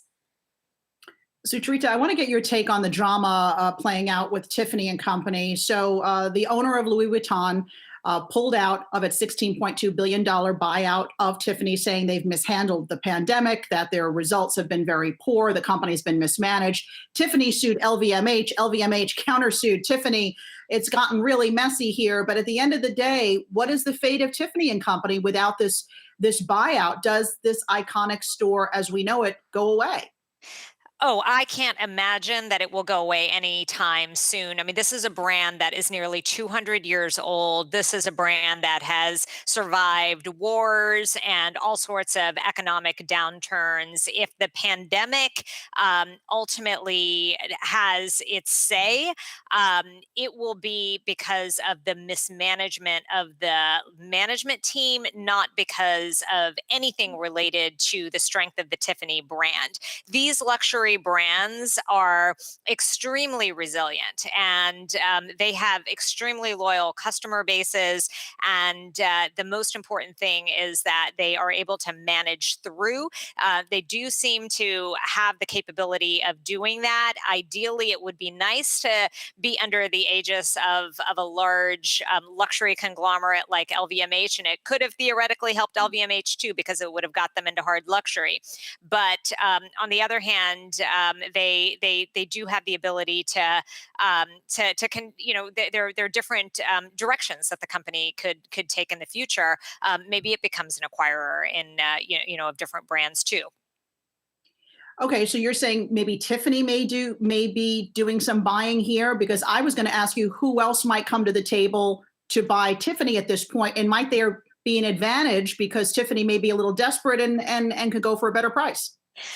Well, I mean, the other obvious buyers would be a group like Kering. It could be one of the players in the luxury watch space that could also very easily come to the table, although there are few that have the resources of LVMH. And that's really, I think, the big question. So could it be a consortium of, again, like maybe it's a property owner with another luxury brand, and perhaps with a private equity firm, all coming together for this. So I don't see any bad outcome for Tiffany. It's too powerful of a brand.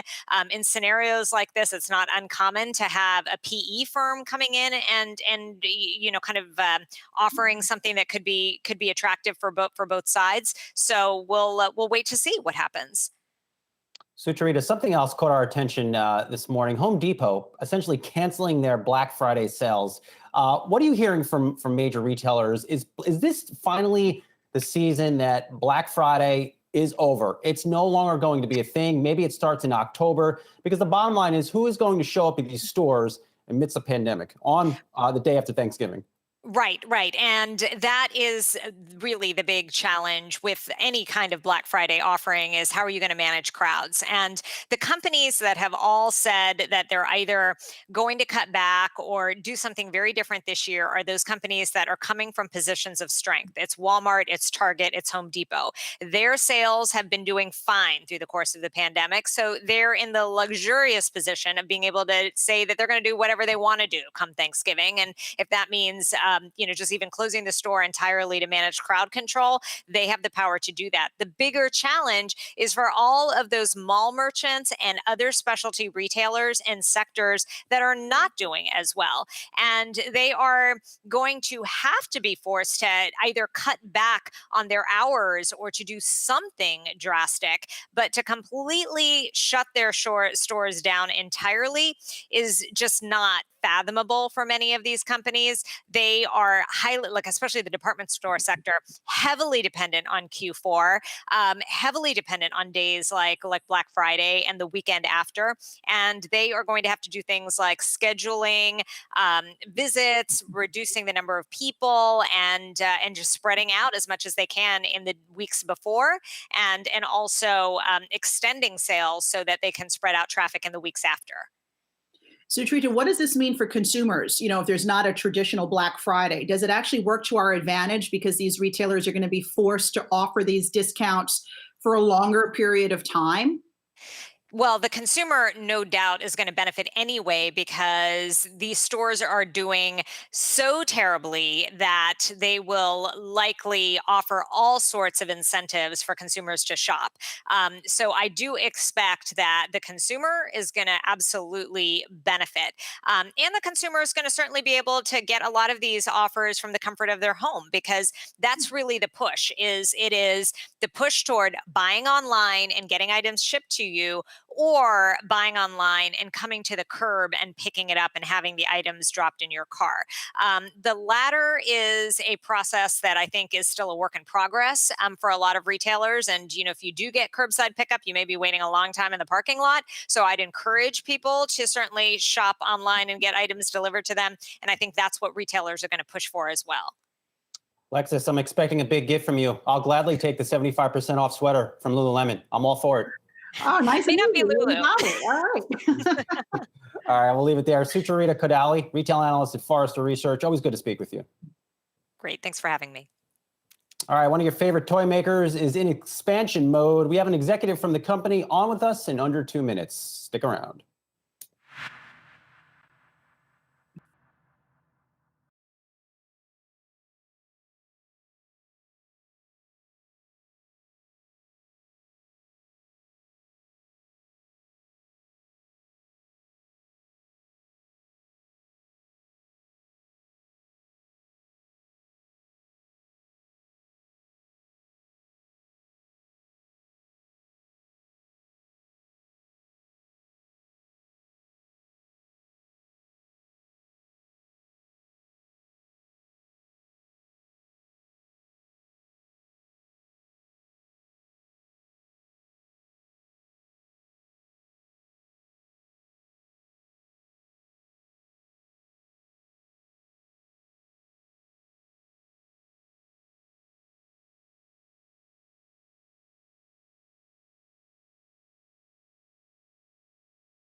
Welcome back to the first trade. If you have spent any time in the toy aisles at Target or Walgreens, you may have seen these squishy pill-like creatures called Squishmallows. These characters have become a hot toy this fall and have sold more than 50 million in just 2 years on the market.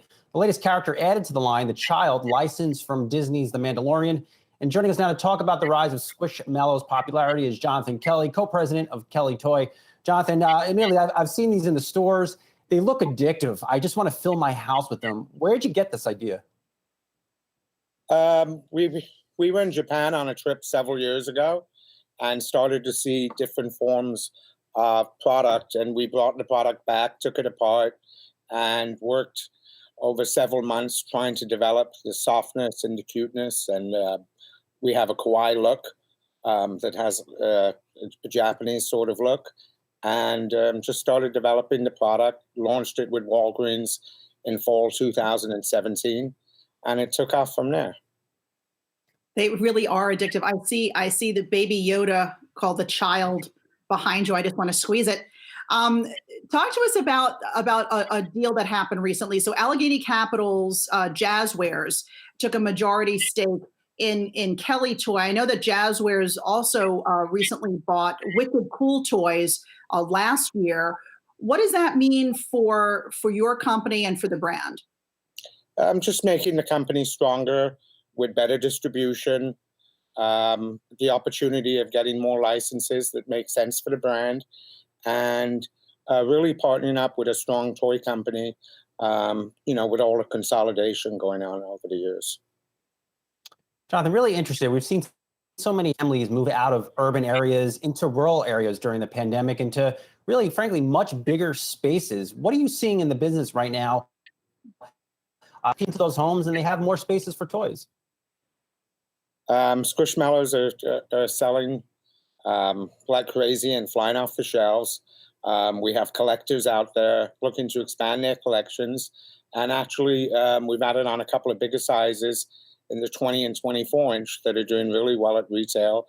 And people love something to squeeze and be soft and cuddly. And it's just a comfort level of everything that's going on in the world today. What's your supply chain looking like? I know demand for these is pretty high. Have there been any issues with getting them out to retailers and on store shelves in time? Our supply chain from a factory level has been really good. We have had some issues with shipping to the West Coast from China. Most of the vessels are coming in full, so we're fighting for the maximum space to bring in all the product on time and on the shelves for fourth quarter. And what does your deal look like, Jonathan, with Walgreens and Costco, especially Costco? Costco is known to sell these really giant stuffed bears. Where are you in the store? Squishmallows actually has become the #1 toy brand in Costco throughout the world for the last couple of years. We have 3 different Squishmallow products going into the stores for fourth quarter. So we're really excited about that. And are looking forward to having a great year. All right, we'll leave it there. Jonathan Kelly, co-president of Kelly Toy. Good to speak with you. And most importantly, good luck this holiday shopping season. Thank you so much. Great speaking. All right, let's get back to Inez Ferre for another look at the markets. Inez? And Brian, we are seeing a little bit of a pullback right now. The Nasdaq had been up more than 1% earlier this morning. Now it's up about 0.5%. You're looking at Apple, that's relatively flat right now. Apple had been up more than 1% earlier. We're also taking a look at Amazon. The Amazon-owned Comixology. This is a cloud-based comic platform, and it is offering a selection of Black Panther comics for free. So comic fans everywhere are really excited about this. It's over 200 titles, and this is presumably a tribute to Black Panther actor Chadwick Boseman, who passed away last month of colon cancer. Also, the NFL is kicking off its 2020 season in Kansas City, where the Chiefs go up against the Houston Texans. Only 16,000 fans will be allowed at the venue, but NFL Films will be supplying pre-recorded audio depending on each venue for the game, so it will sound as if it is more fans than that. And also, we're taking a look at GameStop. GameStop under pressure, down more than 7%. This is after its quarterly results. Comparable store sales declined 12.7%. Its quarterly sales were impacted by the pandemic, and the company says also the last remaining months of the hardware cycle, because new consoles will be coming out later this year. So for the quarter, GameStop closed a net total of 206 stores, and the company is on track to close anywhere between 400 and 450 stores worldwide for the fiscal year. You can see that year to date, the stock is actually up 12%, but today it's taking quite a big hit. Another stock that's taking a hit is also Nikola. Nikola is down more than 7%. This is after Hindenburg Research is accusing the electric truck startup of deception. Hindenburg has a short position on the stock, Brian. All right. Thanks so much, Inez. All right. The On the Move team is up next after the break. The gang will speak with Ian Rappaport of the NFL Network Insider, all about tonight's NFL kickoff and what the season might have in store. And of course, they will have all the insight on today's major market moves. And I'll also hop on with the OTM team around 11:20 to share more from my exclusive interview with Kellogg CEO Steve Cahillane. Stick around. On the Move is coming up next.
And welcome to Yahoo Finance on the Move. It's Thursday, September 10th. It's 11 a.m. here in New York City. We're 90 minutes into the trading session, and we've got some volatility underway. We have been negative, positive, now falling back into negative territory.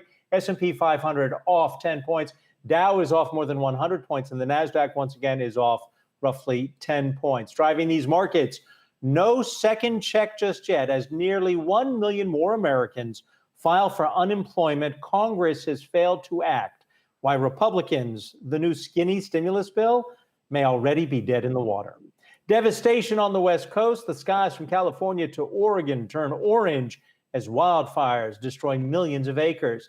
And a major change on Wall Street. Citi CEO Michael Corbat announces plans to retire next year. He will be replaced by Jane Fraser, making her the first woman to lead a major Wall Street bank.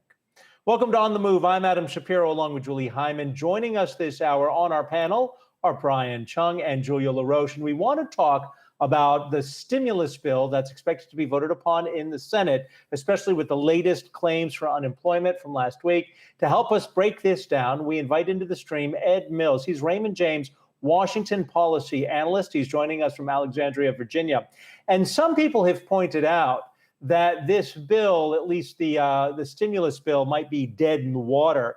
But the continuing claims data for the past few weeks is flattening, and that the labor market recovery has lost momentum. What's your take on all of this?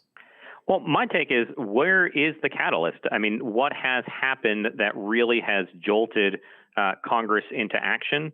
Traditionally, we're looking for kind of pressure points. Politically, a lot of those pressure points were removed when the president signed executive orders, when Congress went home in August. We had been looking towards the September 30th deadline to fund the federal government.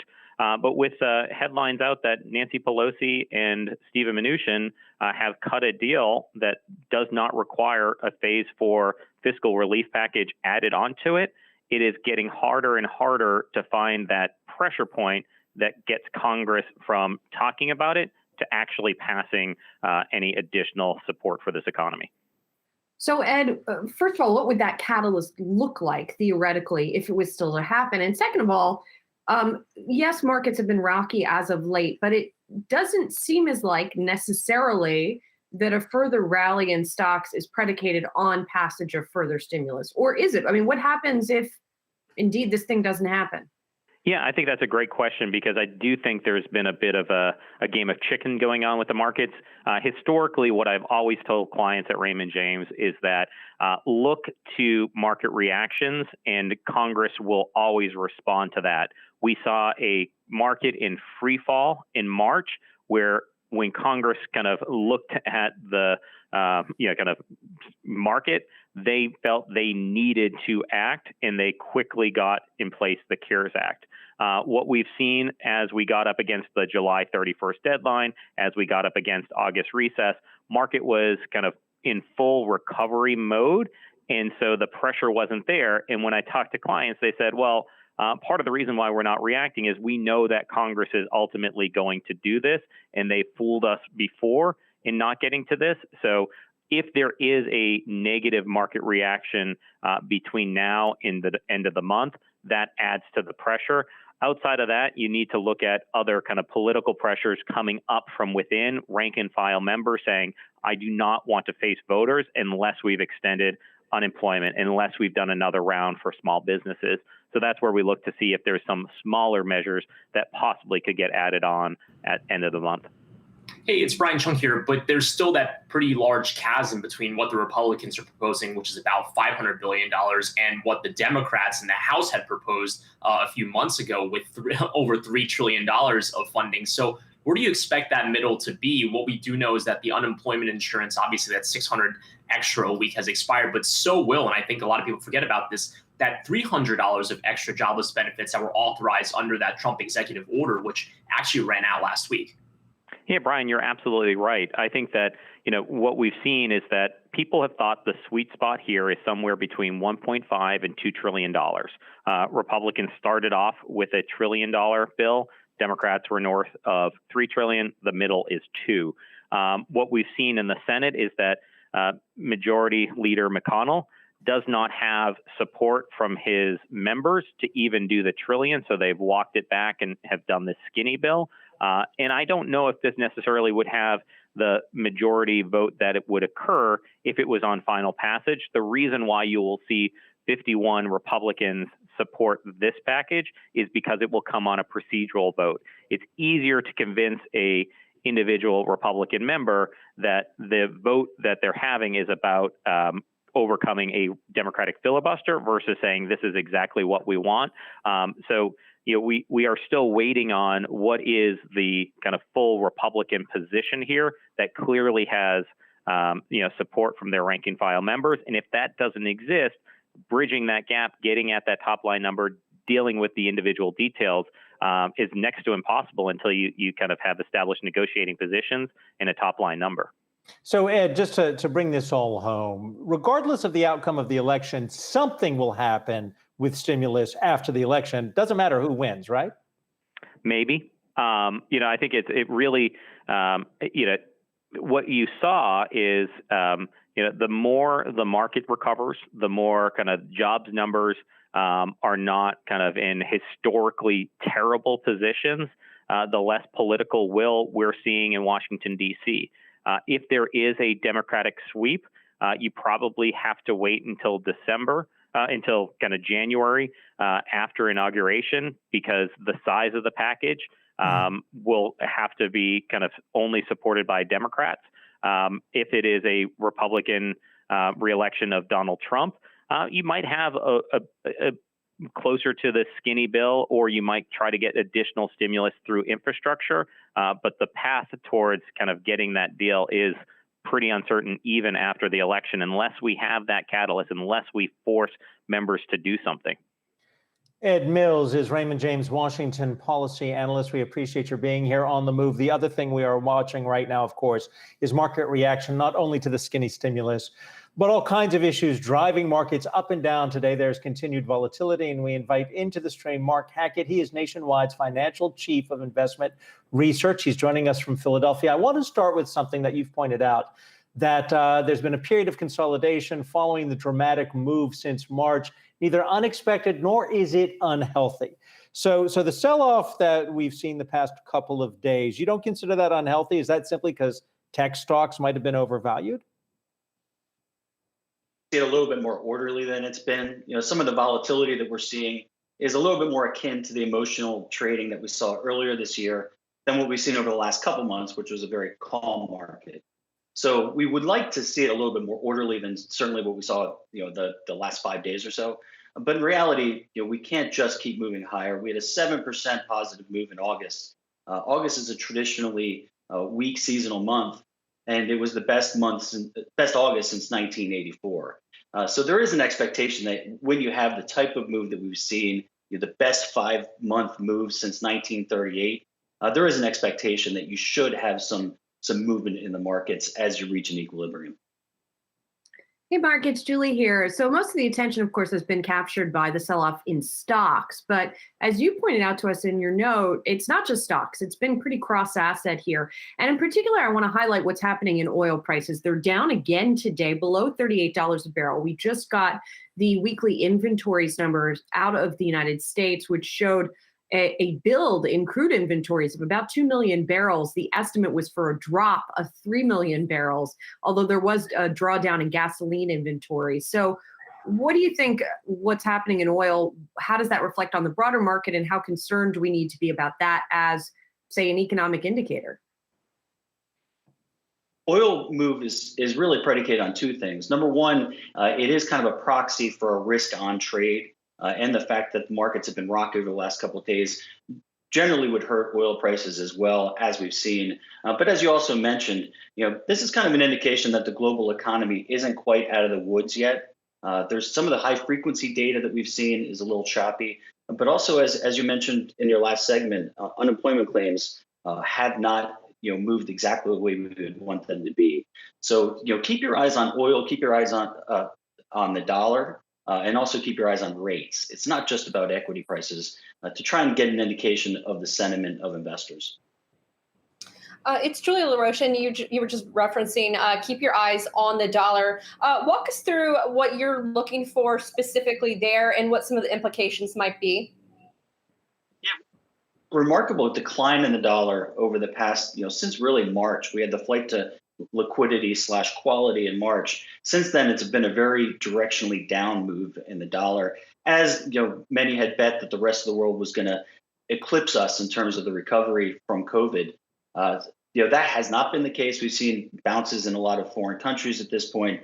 So I think what we're seeing is a stabilization in the dollar. But really, we have to keep our eyes on that, because that does have large implications for the S&P 500 earnings. Which we think is absolutely critical moving into next year, that we get some sort of stabilization and improvement. The dollar has an impact on earnings for two reasons. One is the translation, but also the competitive nature of our companies is improved with a weaker dollar. So I think part of the market's underpinnings has been driven by a declining dollar over the past several months. We'll see what happens as we've seemed to have bottomed and are at a multi-month high at this point. Mark, we're seeing mortgage rates at historic lows. 30-year fixed today, I believe, on average, is down for a conforming loan to 2.8%. 15-year is down around, in some places, 2.4%. Yet we're also seeing this dramatic drop, at least in New York City, in apartment rentals. So put this into context, because is everybody benefiting from these low rates, or is this people with jobs and people who have money are making out and people who are on the edge are getting left behind? That's the case. Part of this is the natural churn that we would expect, given the lockdown that we've seen. New York is seeing losses, San Francisco is seeing losses, but North Jersey and Florida and Georgia have been a beneficiary of that. If you look at the country as a whole, one of the clearly positive areas is housing. Housing prices are at very strong levels at this point. Affordability is actually holding in there despite those higher prices because, as you mentioned, lower mortgage rates. Clearly, that does benefit those that are in a fairly strong financial position. We have not seen the type of move down in credit by mortgage originators like we saw during the 2005-2006 period. So we're not in an unhealthy market right now. But as you said, unfortunately, there is a bit of a haves and have-nots with regards to being able to take advantage of the low mortgage market. But in general, housing is incredibly strong and one of the absolute positives for the fundamental backdrop. Mark Hackett is Nationwide Financial Chief of Investment Research. It's good to have you here, and thank you for joining us on The Move. We have to talk about something historic about to take place on Wall Street, and that has to do with Jane Fraser, who is in February going to become the CEO at Citi. We learned this morning that Michael Corbat will retire after, 37 years at the bank. Julia LaRoche, this is big news. Tell me more about what you think is in store for Citi. Okay, so Adam, this is obviously historic news because one of the conversations just in recent years, and I've had this conversation, is will we ever see a female CEO of one of the large bulge bracket U.S. banks? And now for the first time in history, in February of next year, we certainly will, and that is Jane Fraser. She's been at that firm for 16 years. And if you just take a quick look at some of her accomplishments, you can see that she certainly has run a number of the businesses, including serving most recently as the president and CEO of Citi's global consumer banking business. I'll just remind folks, that is the growth engine of Citigroup. You're talking about a business that covers 19 different countries. You're talking about retail banking, credit cards, those sorts of things, mortgages even. But she's also been the CEO of Latin America, another very, very, very important market for Citigroup, which is this global giant when it comes to banking. Also has been the CEO of Citigroup's mortgage business. And this was right after the financial crisis. And from what I understand is she really helped rebuild the reputation at the mortgage business. She was also the CEO of the private bank and was at one point the global head of the mergers and acquisitions business, the head of client strategy. She started her career at Goldman Sachs in the M&A department. She was a partner at McKinsey, so certainly has quite a formidable career and resume, if you will. And I got to tell you this just very anecdotally. I was at a conference in February of 2019, and someone from Citigroup just, I was having a conversation. He said, watch Jane Fraser. And I had never heard of her. And after that, I went and listened to a podcast that she did with Poppy Harlow. But that's where I kind of started getting more interested in her and following her career. Yeah, and I think to jump onto Julia's point here, it is pretty remarkable the experience that Jane Fraser has built up. As you mentioned, there has been quite a lot of movement inside of Citigroup when you consider that Mark Mason, now currently the CFO, replacing longtime CFO John Gerspach in 2018. The company has slimmed down dramatically over the last few years under Mike Corbat's tenure there. But I think it's worth mentioning the history of a woman now heading up this large bank here. When you consider that among the top 8 banks in the United States, keep in mind these mega banks are much distance from the other banks that follow in the top 25. There's never been a head of a bank that's actually been a female at these large corporations that obviously have so much influence in not just American economics, but in American politics as well. It's worth mentioning that the closest that a woman has gotten to the head of a top 8 bank was at KeyCorp, which is only a top 20 bank. We had Beth Mooney, who was only there. She recently stepped down in the spring. So if you look at the top 20 U.S. banks, there are no women currently. So Jane Fraser hoping to step that up. In fact, it's worth putting into perspective, there are more people at the heads of large U.S. banks with the last name Gorman than there are women. There's a Gorman at Morgan Stanley. There's a Gorman now at KeyCorp. So it's pretty remarkable that it's taken us until 2020 to finally have a woman at the top of a U.S. bank. But again, Fraser, hopefully heading up the Citigroup division, will change that landscape in the banking industry. And Brian, just to put a fine point on that, this is unique to banks within financial services, right? Because if you look at asset management, if you look at insurance, there are and have been female heads of banks. Abigail Johnson at the head of Fidelity, for example, Michelle Zeitz at Russell Investments. And then on the insurance side, we've got some names as well. So it's interesting. Guy Berger, a frequent guest on the program, pointed out, what is it that's different about banking than other parts of financial services that they have not reached this milestone until now? And it's not for any shortage of pipeline, right? You do have a number of prominent women who are in the upper ranks at many banks on Wall Street. So it's interesting that it has taken this long. Kudos to Citi for making this move. But, as always, as these big institutions, not just on Wall Street, but across corporate America, start to look at the structural changes that need to happen, one would hope we'll see more of this.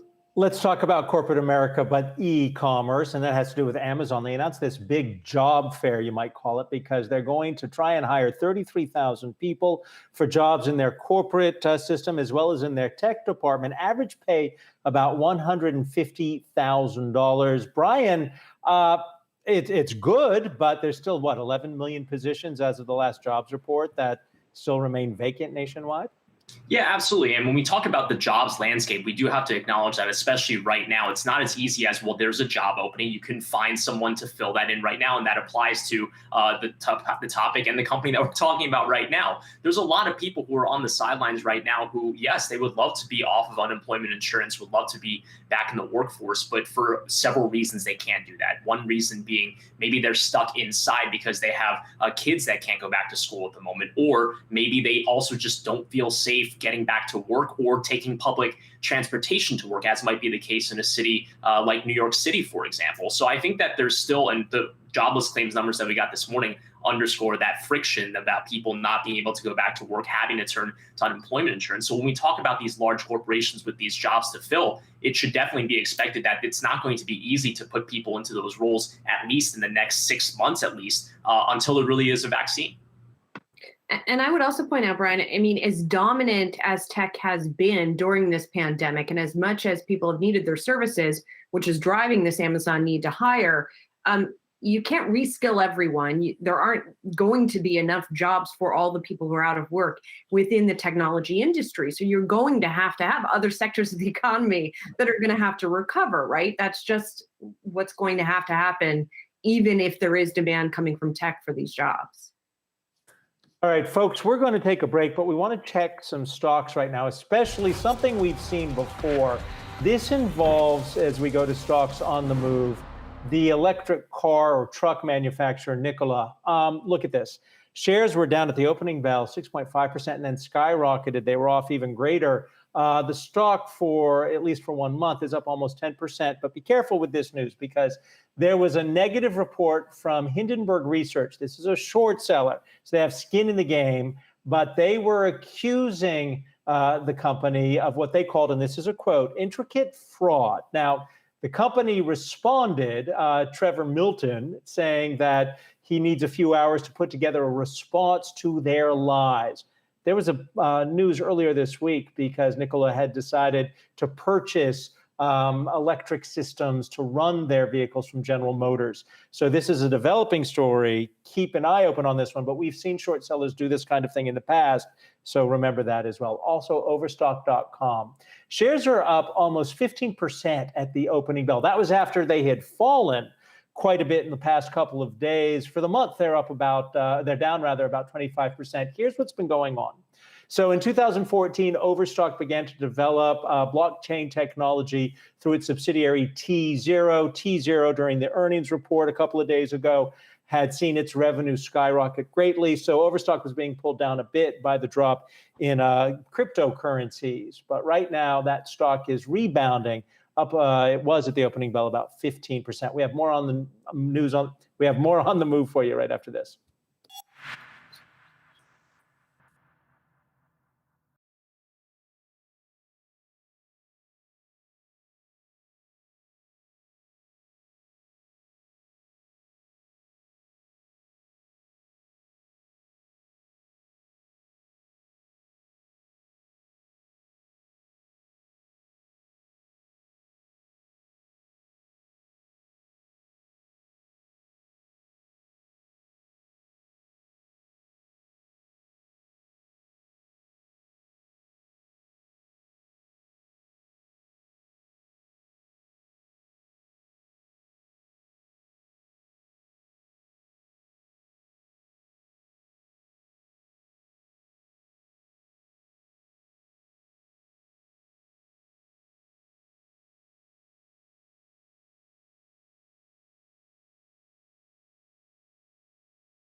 And welcome back to On the Move. As we watch markets right now, J.C. Penney stock, it's trading down at this point, but there is a deal in the works to help them avoid bankruptcy. Let's bring in Brian Sawsey with more on this deal. And there's even more to talk about because we're watching another retailer very popular here in the tri-state area and as well as Pennsylvania, Century 21 going out of business. Start with JCP, though.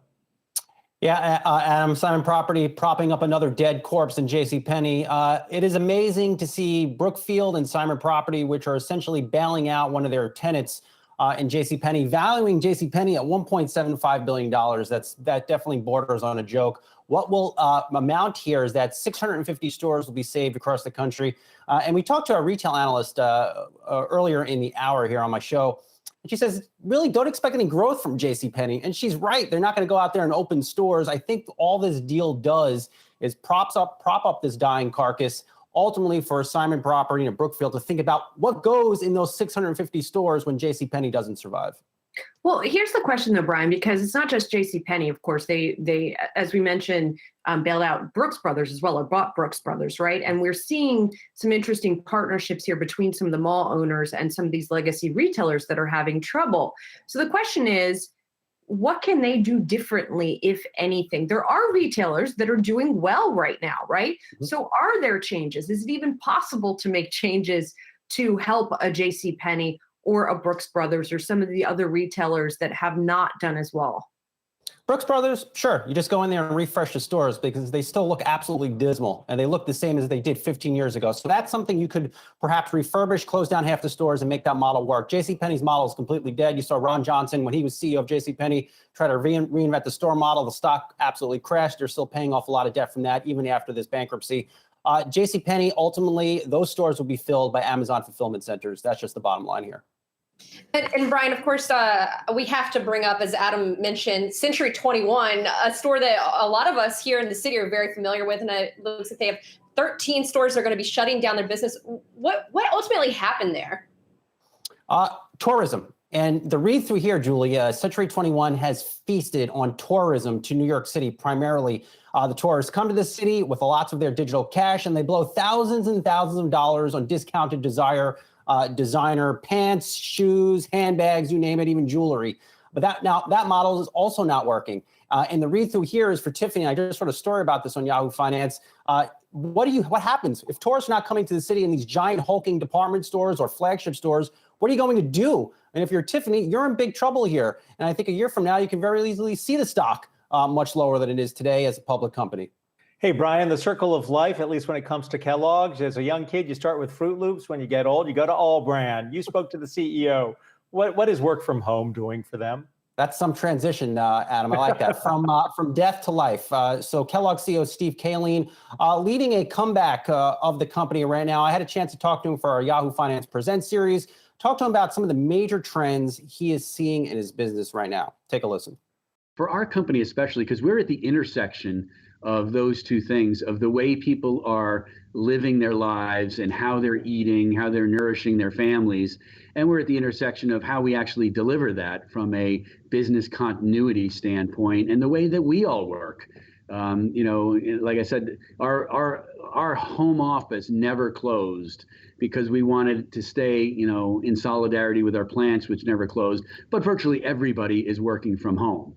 And so our home office workers are working from home, and we see that, we understand that. We've seen the same things that other companies have, that, it's quite amazing that you can run a business like ours virtually. You can close a year, close a quarter, have an annual shareholder meeting, do your back office 100% with people, in their homes. But at the same time, the trends that we've seen, again, go back to the occasions that we analyze, and we see how those occasions are changing. So we've been at the intersection of both of those things, and it's been a fascinating time, to be sure. And Adam, what's amazing here is that so many Wall Street food analysts are constantly peeking behind corners, thinking that demand is going to fall off a cliff over the next few quarters for these packaged food players after some big quarters they put up because of the pandemic. It hasn't happened yet. So wake up, Wall Street food analysts. I asked Kellogg CEO, what are you seeing in terms of demand? It has decelerated a bit off the peak, but it has settled in at new high levels. There's also the story that's getting some coverage about how our shopping habits at grocery stores have totally changed because of work from home. Brian Sawsey, thank you very much. As we head to break, want you to know that the fires out west remain historic and catastrophic. We're going to delve into that when we come back with Steve Bowen. He's an insurance head of catastrophe insight at Aon, C-suite individual. He's going to help us understand the repercussions from this.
Welcome back to On the Move. Just want to let you know that the markets have swung back into positive territory. The Dow is now up about 50 points. But everybody's watching what's happening out west because it could be bigger than just wildfires. It could be an impact of climate change, which eventually would have an impact on your stock investments. To help us understand, though, the catastrophe that is unfolding before our eyes, we invite into the stream Steve Bowen. He is Aon meteorologist and head of catastrophe insight, joining us from Chicago, Illinois. And the video is remarkable when you see these orange, almost nuclear winter type events in San Francisco in the middle of the day. It's dark and they have to turn on the lights. But we're also seeing towns destroyed in Oregon. And I think we have at least 6 people dead at this point. From an insurance standpoint, how do people recover from this? Because it keeps happening. Well, obviously, for insurance, the most important component is trying to help people get back on their feet. And unfortunately, with events of this size that we've seen in the past few years, especially in California, is that this is not just a really quick process where we can just sort of flip the switch and people are immediately living in a new home. This is a very long process where we're talking about thousands of properties that have been damaged or destroyed. There is a lot that goes into it in ensuring that we do start to see some of the rebuilding, that we're doing it smart, that we're building properties that are more efficient to these types of large-scale fire disasters, which unfortunately are becoming more frequent. And in fact, right now we're seeing 5 of the top 20 largest fires in California's history since 1932 that are occurring at one time. That's pretty substantial. We're definitely starting to see more of a shift of these larger fires.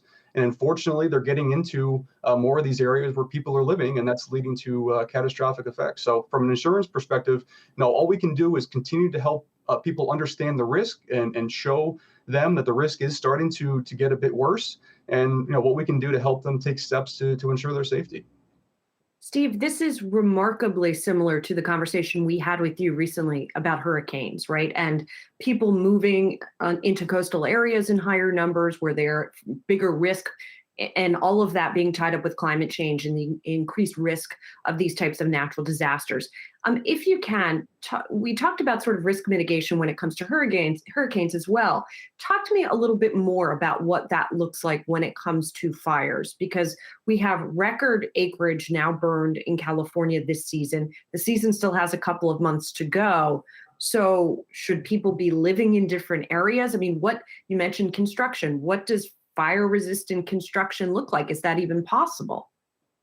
Sure. So one of the big challenges that we're seeing is people are moving into what we call the wildland urban interface, which is basically that divide that separates rural and forested areas versus more urbanized areas. And then places like in Paradise from a couple of years ago, where that's literally built right within the forest themselves.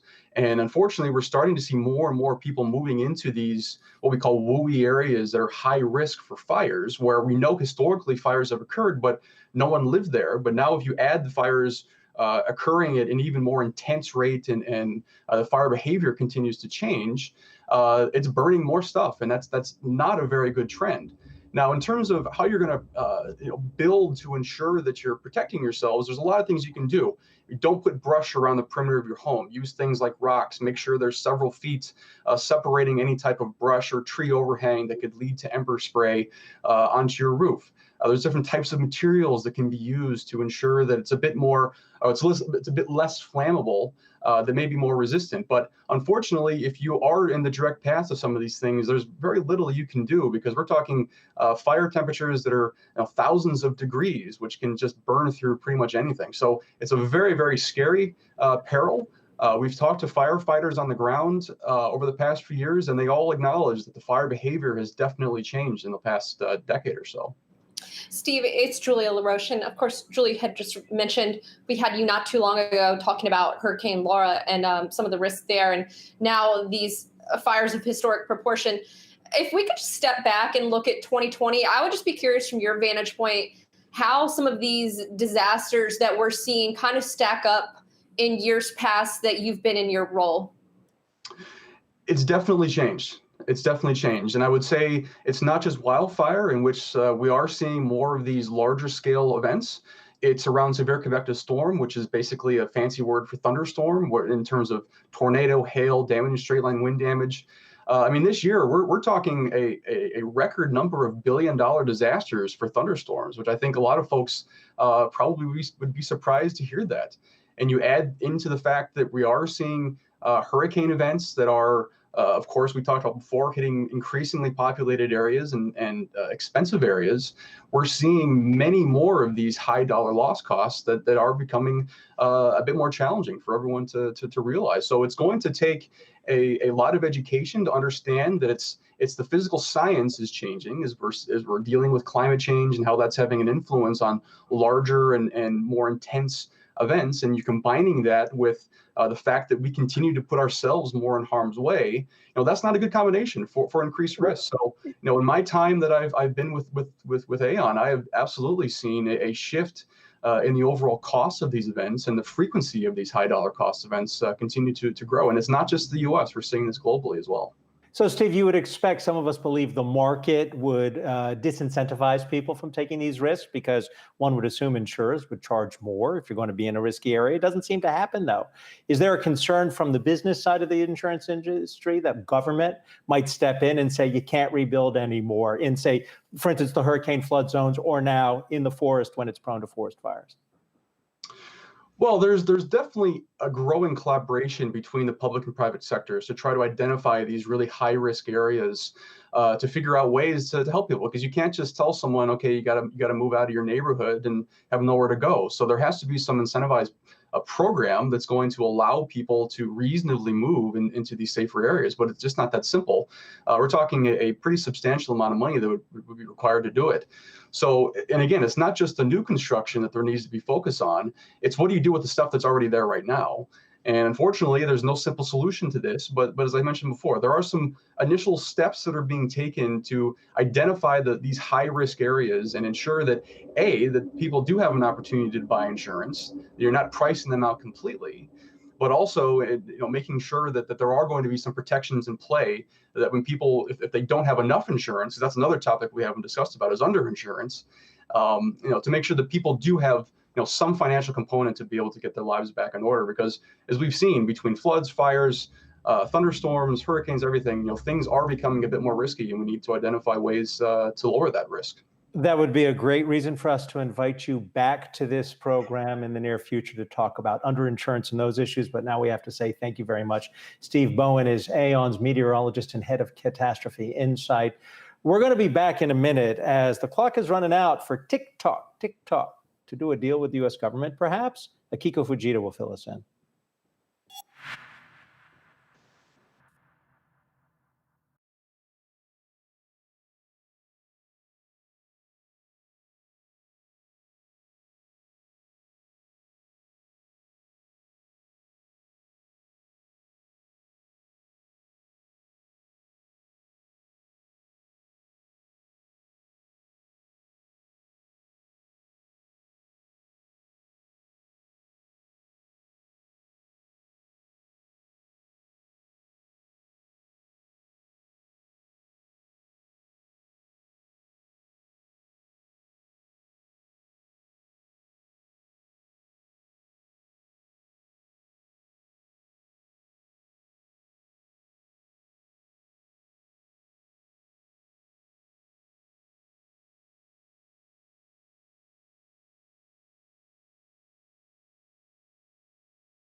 News on the move. President Trump revealed the United States has a secret nuclear weapons system. He revealed this during his interviews with Bob Woodward. Trump disclosed the program while discussing relations with North Korea and the possibility of a nuclear war back in 2017. Woodward's book, Rage, will be released next week, and it includes President Trump admitting he knew the severity of the coronavirus threat to the United States in early February.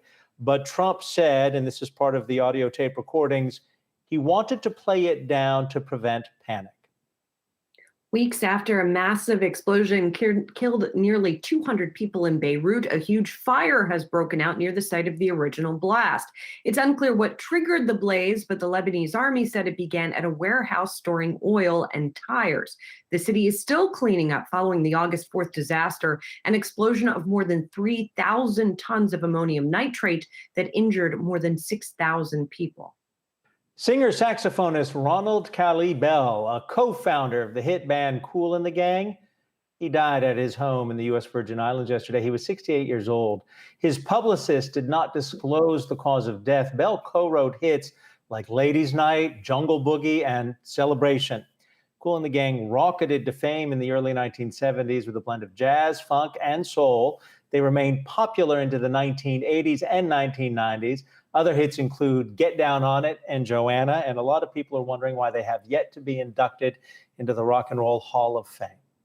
Turning our attention to TikTok, Akiko Fujita is here to update us on that Wall Street Journal article from the other day that talked about the potential for TikTok to work out a deal with the U.S. government. What can you tell us, Akiko?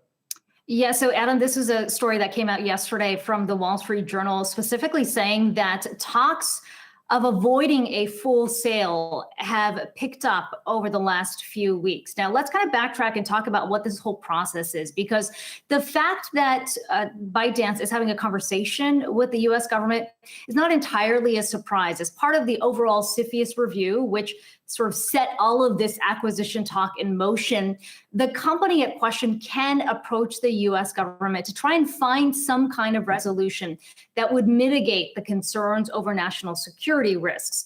Having said that, those I've spoken to who are familiar with the negotiations say that those talks in terms of trying to avoid a full sale have picked up steam since the Chinese government came out with its expanded export control list that you'll recall prevented the full transfer of the technology for TikTok, or at least gave the Chinese government a huge say in all of that. So where does this all lead us? Well, we're looking at a number of deadlines, as we've talked about before. September 15th is one that Microsoft, which is in negotiations with TikTok, that has put forward.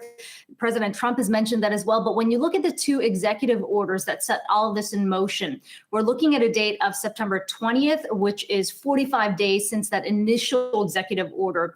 And then early November, where the company would be required to spin off Musical.ly altogether to unwind TikTok as we know it. So this latest report from the Wall Street Journal, not entirely new, but something certainly to consider, especially given the factors that have changed since negotiations initially began more than a month ago. So, Kiko, when you talk about the deadlines, there was also reporting, speaking of the changing landscape, there was reporting a couple of weeks ago that a sale was imminent, that we were going to get it in just a few days. And obviously that has not materialized. Is that because of some of the factors that you're talking about in terms of the negotiations, not just with the parties involved, but between the two countries? In other words, is there any reason to think that some of these negotiations on a corporate level are in jeopardy, that maybe some of the buyers that were talked about are no longer interested, or there's other things jeopardizing it? So there's no deal. There's nothing that suggests that those companies that have been named, Microsoft, Walmart, and Oracle, are no longer interested. Now, those reports of a deal being imminent came before the Chinese government expanded that export control list, which essentially said that the Chinese government would need to sign off on any kind of transfer of technology. So any discussion that was there in place before about obtaining the algorithm, obtaining the technology that is at the heart of this app, that all came to a halt as a result of the Chinese government's actions. And that's really changed up the dynamic of the discussions at hand right now. At the center, or at the core of all of this, though, is still the concern about the data that's being collected on TikTok users. The US government has raised these concerns before, saying they believe that some of that data can be passed on to the Chinese government. TikTok has come forward and said, look, we restore all of that data on US servers with a backup in Singapore. So a lot of these discussions with the US government that we're now hearing about could center around those central concerns about data. As we head to break, want to check markets right now for you and keep an eye on what's going on. We've been back and forth in positive, negative territory. Dow is now positive. So is the Nasdaq and S&P, not by much. When we come back, the Jackson 5 would have told you ABC as simple as 1, 2, 3. But getting around town these days, you may need TPC. We'll tell you about the way to get hold of a bike when there's a bike shortage next.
And welcome back to Yahoo Finance on the Move. Some of us old enough to remember oil shortages thought, okay, ride a bike, makes life easy. But guess what? Now we're talking about bike shortages. But there's a way to get around all that. It's called the Pros Closet, TPC for simple. And joining us now is Nick Martin. He is TPC's founder and CEO, and he knows a thing or two about biking. We're going to get into all of that right now. But tell us about the company, because you sell certified used bikes, correct? Yeah, that's correct. We are legitimizing the secondary market for bikes. So rolling out the trade-in infrastructure to our industry and also providing the channel for customers to trade in their bikes directly to us. We buy them, certify them, and then resell them with a guarantee and the same customer service you'd expect from your local bike shop, only online. So Nick, Ethan Wolfman here. I have actually given your company a fair amount of my money over the years, but kind of during this coronavirus pandemic, obviously, the bike market has become just insane. I'm wondering if you can share with us what the demand has been like for people buying bikes through you, trying to sell you bikes, and also how the prices for used bikes have changed, during the past 6 months. Yeah, absolutely. So we are definitely in a bike boom, as you can probably see from looking out your windows and the streets around you. The secondary market, we're tapping into every garage in America to buy bikes from people that have more than one bike in the garage, or maybe they're a bike that they're not using. And instead of people going to gyms to work out, people are looking for ways both for their mental health, but also their physical health, to get outside safely. So getting on a bike is a great way to do that. We're selling through our inventory every 13 days is our sell-through rate. So bikes are just flying off the shelves because the traditional supply chain for bikes, which is coming out of Taiwan or overseas, is completely delayed. And everyone in every bike shop in America is dependent on that. So we're in a unique position to own our supply chain and provide bikes to meet demand. And we believe if we could process twice as many bikes, we could be selling twice as many too. And we're up about 130% year over year right now. Nick, do you have trouble finding people who are willing to part with their bikes? Because as you said, maybe if you were thinking about getting rid of your bike, this pandemic happens and you say, well, maybe I want to get back on it instead and get around that way, for example. So how are you getting the word out to people and convincing them? Yeah, so well, we are sponsoring part of a sponsorship for the Tour de France, so you can see our ads, and we're getting a lot of core cyclists submitting their bikes. Most people have a core cyclist. Our customer is the average sale price is $3,200. So that bike new was $5,000 to $7,000. And if you're if you have a bike in your garage that is that expensive, you probably have more than one, and you're turning over those bikes on a regular basis. The bike technology is just incredible. It's been booming, and these bikes are really sophisticated. They're made out of carbon. They could be electronic. They're GPS enabled. They're electric and wireless. So certifying these bikes and providing that trust and guarantee is really valuable, and nobody else is doing that. So yeah, the supply chain is in our own hands, and about $2 billion worth of quality. The bikes in our price point go into the market every year. And since we're selling used bikes, and this is in the US, since we're selling used bikes over the last 5 to 6 years, that there's a lot of quality pre-owned bikes out there in people's garages. So Nick, one thing that I think is really interesting is that the used bike market for so long has been, mainly eBay and Craigslist. And it hasn't had that kind of seal of approval that, you talk about when you talk about a certified option. I'm wondering why this hasn't been done before. It seems like a really low-hanging fruit, and however, obviously, it would requires a lot of work to make sure every bike, for liability reasons, is safe and all that. Why has it taken so long for somebody like you guys to get this up and running? Well, it does take a lot of capital to be able to buy all of this inventory and process it and hold it and certify it. So that's part of the reason why we just finished our A2 round of funding. We've raised $27 million to date. So we have the capital to buy the bikes, which is rather large to be able to do that and supply that. And then they're also very complex. So to be able to certify that, you're solving a lot of complex problems. We processed over 130 different brands last year. So to be able to know these bikes inside and out takes a high level of expertise to be able to put a stamp of certification on 130 different brands and process that level of inventory. And you are meeting a demand. So many people need bikes right now. Nick Martin is TPC's founder and CEO. Continued success. Thank you for joining us on The Move. When we come back, we got to check these markets swinging back and forth between positive, negative, yet again positive territory.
Hey, Jared Lickery, tell us what's going on with these markets.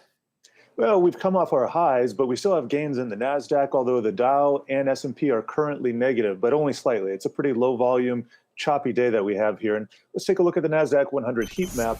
Apple now underwater, had been up as much as 2.5% in early trading. Microsoft also down about 0.5%. Amazon is up 1%. Alphabet and Facebook positive. Tesla up nearly 6%. Just taking some of the grounds from Nikola, a pretty damning short report from Hindenburg. And also looking at the chip space, kind of a mixed picture here. AMD is down 0.75%. Taiwan Semi up 1% along with Broadcom.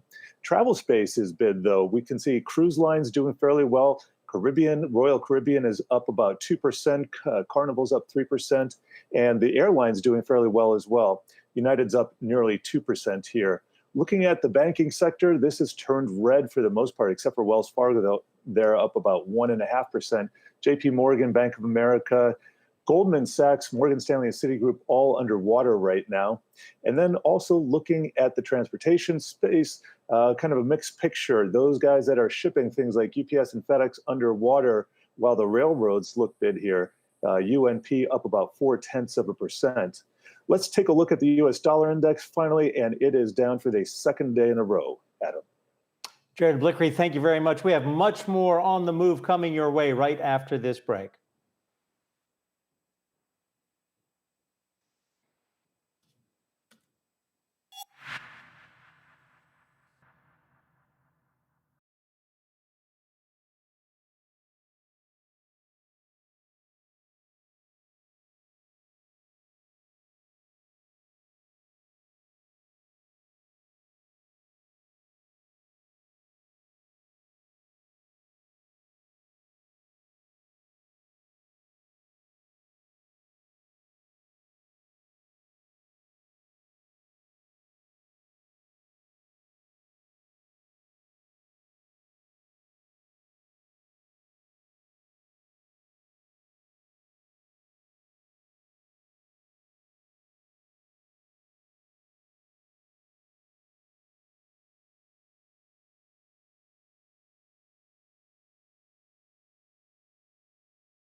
It is noon here in New York State. We're 2.5 hours into the trading day. Stocks are mixed right now. They've been bouncing around in a fairly tight range today. The S&P right now down about 0.2%, as is the Dow. The Nasdaq is up by 1/3%.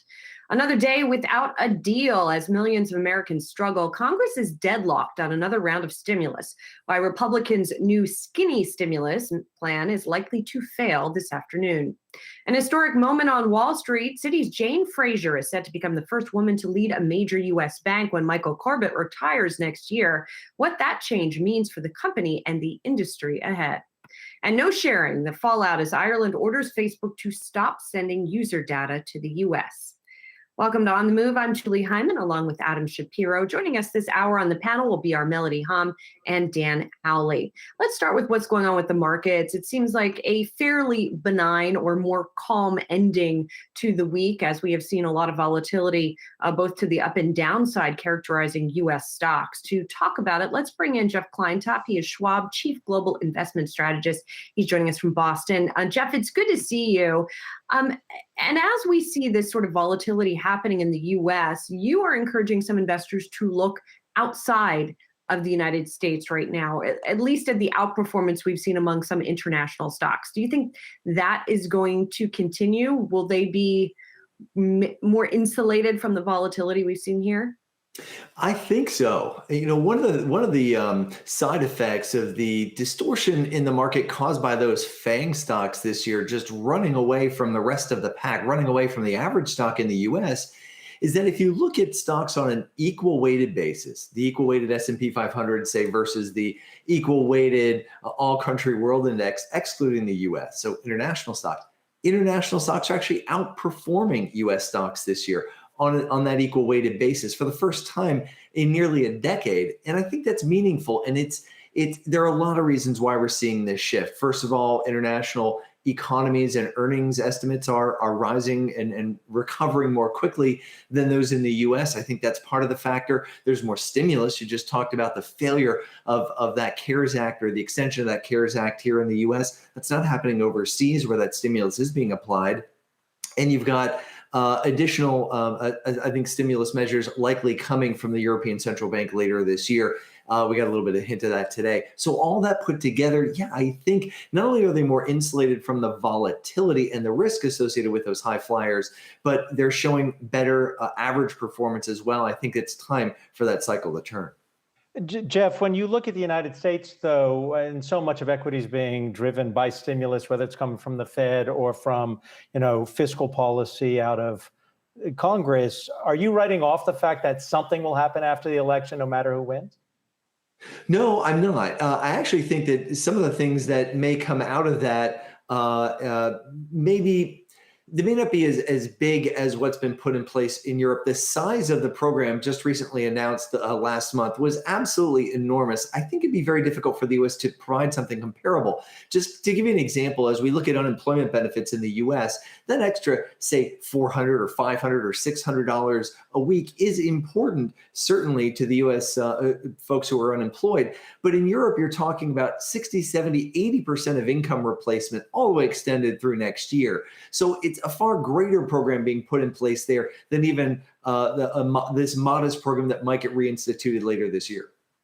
Jeff, you mentioned the ECB as well and its role in stimulus. The ECB had a meeting today, announced no change, but seemed to indicate that, once again, it's willing to act as needed further. What sort of stands out to you from what we heard today? Because the euro got quite a pop. Yeah, and that's really the factor. The Fed communicating that they're not going to really do anything on rates for a long period of time, even as inflation rises, pushing real yields in the U.S. lower, is going to continue to push that euro higher. Even after a 10% rally today, they said they weren't that concerned about it, but increasingly it's going to become an issue. And I think force the European Central Bank into bolstering their stimulus program later this year, probably not in the form of lower rates, but maybe more QE, more added to that PEP program and a few of their other programs. And that has been correlated, at least this year, with better asset performance. And Jeff, of course, another manifestation of those low rates, especially here in the US, is We have data out this morning with U.S. mortgage rates dropping to the record low at 2.86% for that 30-year fixed rate. How do you anticipate going forward when you look at the home builders, when you look at how it has been a bright spot for the economy? Will this be a sustained trend? Do you anticipate this to continue for the foreseeable future? Yeah, I think housing can be a bright spot here. It's so unlike the last cycle where the issues were concentrated in housing and banks simply stopped lending at any rate, even though rates came down. Now we've got rates down, but banks are very willing to lend and almost aggressive in doing so. The lending standards have popped up a little bit in the US to businesses, but not on the home loan side. And that's really important. So yeah, I think that's a trend that could continue and continue to support housing prices in the US. Jeff, thanks so much. Good to see you. Jeff Kleintop is Schwab's Global Investment Strategist. Appreciate it.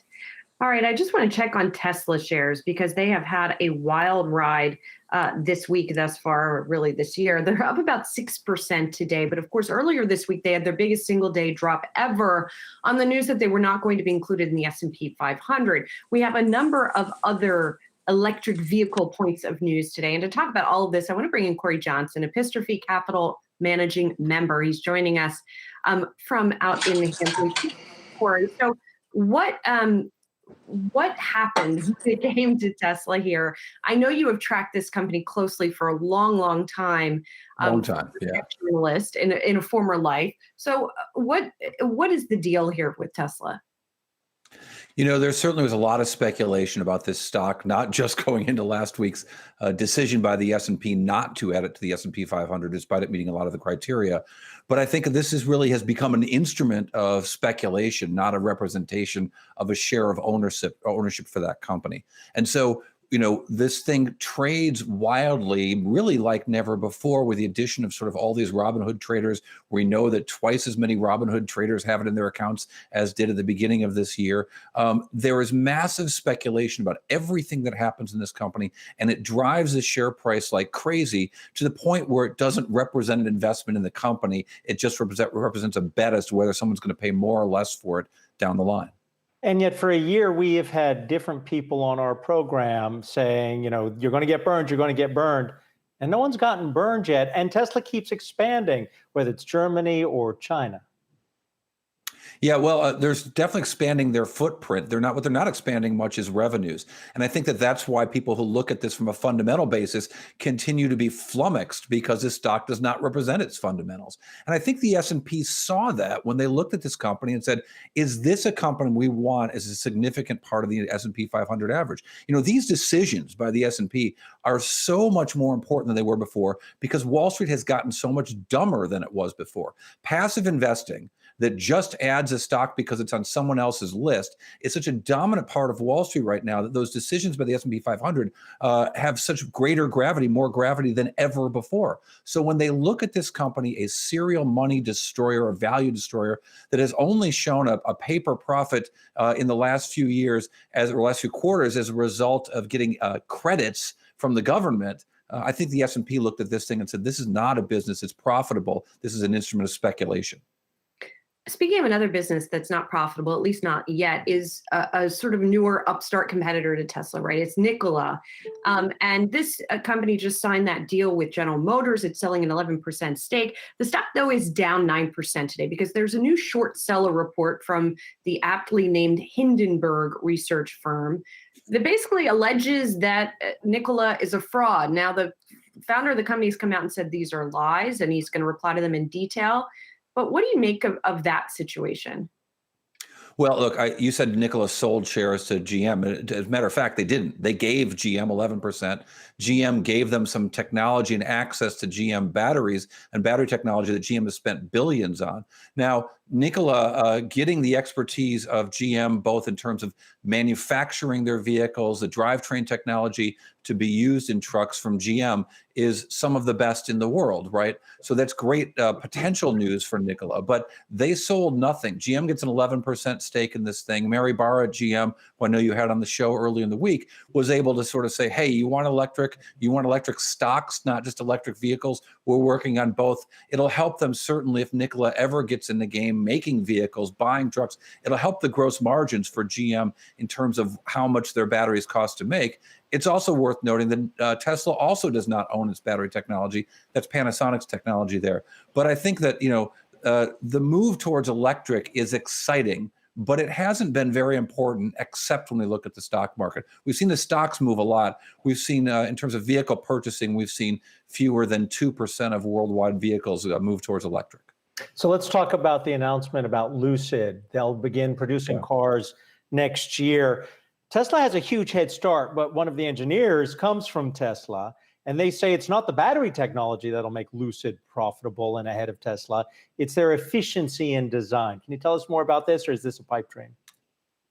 Well, look, I think the more important issue is not just Lucid, not just Nikola. It's so many companies starting to manufacture electric vehicles. It's Porsche and Volkswagen. It's Ford. It's GM. And yes, it's Lucid. And the market that Tesla had all to itself for electric vehicles, it does not have to itself anymore and will have even less so in the future. We've seen that coming for quite a ways. And certainly Elon Musk has made billions of dollars in stock for a company that has never had a sustainable profit, or any of his companies have had a sustainable profit for that matter. He's become a billionaire based purely on the stock. You can see why he's so focused on it.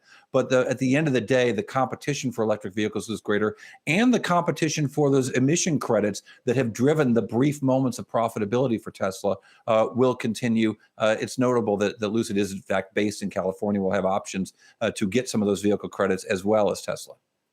Although with the prices that those Lucid vehicles are commanding, we'll see if the purchasers need those credits. We'll see how that all plays out. Corey Johnson, Epistrophe Capital Managing Member. Great to see you, Corey. Thank you.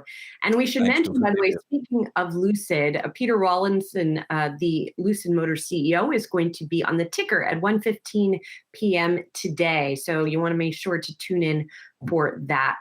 Let's talk about another side of technology now, having to do with Facebook and some news coming out of Ireland. Ireland is basically saying to Facebook that it is not going to be able to share user data back with the US, with the headquarters in the US. And this could potentially be a precedent for not just Facebook and other EU nations, but also maybe other tech companies. Dan Howley, how significant is this, do you think? It's actually pretty significant just because it shows how much the European Union is wary about what the US is able to do with that kind of user data. And essentially what they're saying here is there's no effective way for users in Europe to basically challenge the US about kind of snooping on their data if they want to. So now we have basically the EU saying, look, you cannot be sending our citizens' data back to the US if that's the case, that they can be spied on that easily. We need some kind of way for them to be able to, petition the US government about their data usage or something along those lines. So now what Facebook is going to have to do, and this could eventually apply to all tech companies, is keep the data within Europe, basically siloing it away from American user data, or basically away from the American servers where they were originally going. So it could add a significant expense to Facebook, but it's also just interesting to see how the geopolitics of this kind of adds up alongside these major tech firms and what they're able to do in the vast amounts of data they have access to. Meanwhile, Melody, Facebook is introducing a new product, which is interesting. It's sort of a back to its roots kind of thing for Facebook. Campus is what it's called, and it's for college students because Facebook isn't cool for college students anymore.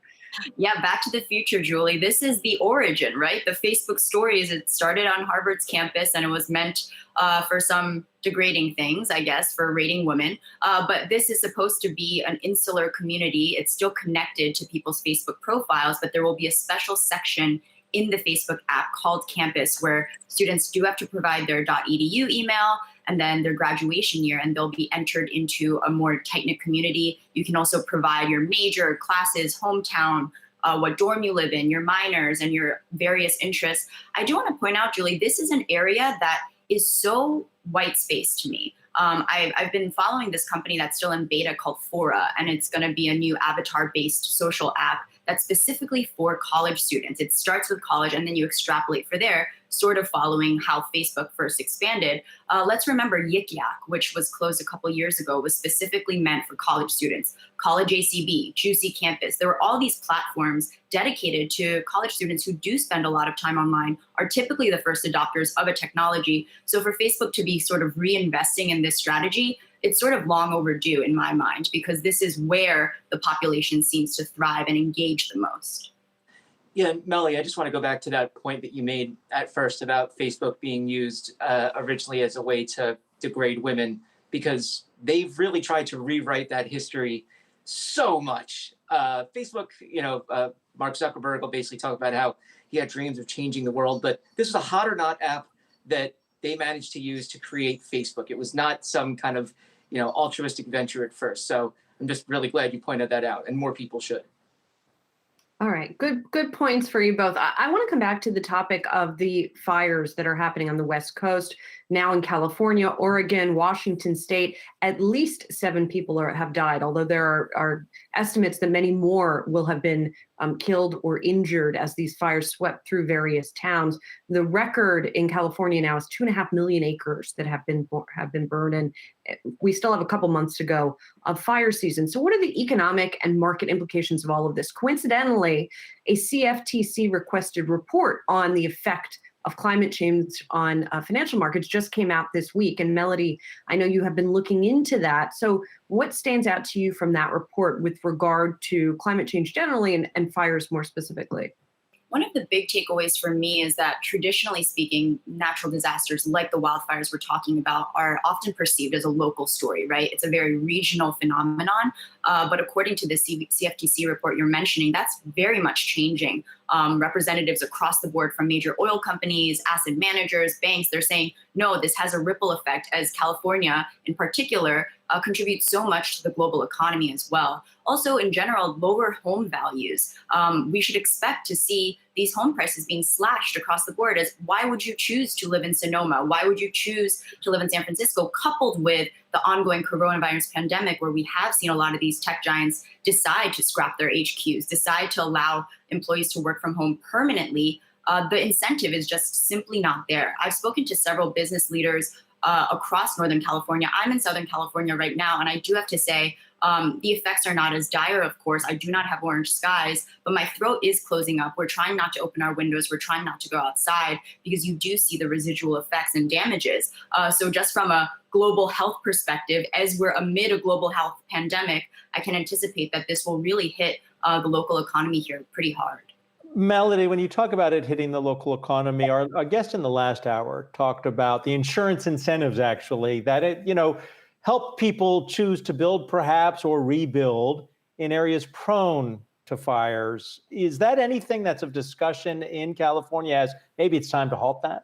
Well, let's backtrack a little bit. 2018 was the worst fire season ever for California in terms of life, property lost. And insurers actually were saying, hey, we're not going to renew homeowner policies at all. To your point, that has been revisited a certain amount. I did speak to a lawyer based in Northern California who rebuilt his house twice over the last 3 years. And he's saying this is the last time, and he did not even get enough money from insurance to cover half of the cost. He's an attorney, right? He's married to a doctor, so he's able to afford that. He wants to invest and revitalize the community that he's in and he's already been a part of. But I think for the most part, we shouldn't expect that to be the norm. And I surely don't think people have the emotional sort of capability to be willing to withstand that kind of damage again and again. Melly, do you think that this is going to have, you talk about the larger impact of the fires outside of, just what it can do to people's, lungs and people with complications like that. Do you think that this could send some of the companies that are well established in the area looking for new places to set up shop? They may have employees that have been complaining about the fact that they have to live there. And now we have this whole work from home environment. So maybe they can move to a place where it's not necessarily prone to fires. Has that been a discussion at all? That's a good point, Dan. And it's interesting because one of my friends who lives in San Francisco, who's originally from New York, spent the summer in New York with her family, right? And originally they were saying, oh, it's going to be kind of rough to be in New York City. And then as soon as she came back to San Francisco, the sky was orange and her home felt completely upended. So she's saying, I wish I could move back to New York. So as much as we talk about this exodus out of cities like New York, now it's just a matter of picking and choosing, right? Given this sort of catastrophe that is 2020, what are the elements that you want to hold on to? I do feel like it's way too early to say California is dead, that it won't be the hub of innovation. We have seen a lot of exodus from Northern California to Southern California, especially when it comes to the Hollywood entertainment industry, which is only growing during this time. So even Netflix has almost a larger presence here in the Burbank area than they do in Northern California. So you'll see it continue to expand that way. I am curious to see, in 2021, as they think about new office spaces, new leases, all of that, I imagine there will be a little bit more caution and concern as they try before they end up signing those contracts. It'll also be very interesting to see if some of that innovative spirit is brought to bear when it comes to things like fire and forest management, right? Will there be new innovations on that front to be continued? Thank you, Melody. As we take it a break, just want to check on a couple of stocks that we are watching. RH, the artist formerly known as Restoration Hardware, is up more than 20% today. Earnings and revenue, they're beating estimates, and that's as there's still more demand for people sprucing up their homes as they are home more right now. Free cash flow, they're doubling, and margins expanded. And then we continue to watch shares of Citigroup. Those shares right now are down about 0.5%. They were higher by about 1.5% earlier in the session. The big news there that Jane Fraser is going to become the first female CEO of a major Wall Street bank in the United States. She's going to take over from Michael Corbett in February. We are going to discuss this much more a bit later in the show. But for now, coming up next, we're going to talk about the rise of B Corps and investing in them as an asset class. We'll be right back.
The Senate is expected to vote today on a so-called skinny stimulus package that has been introduced by the GOP, although it is not expected to pass. Our Jessica Smith has been tracking all the latest developments, and she spoke with the senator on the other side about that bill. Jess? Yeah, Julie, we do not expect this bill to pass when it's voted on later this afternoon.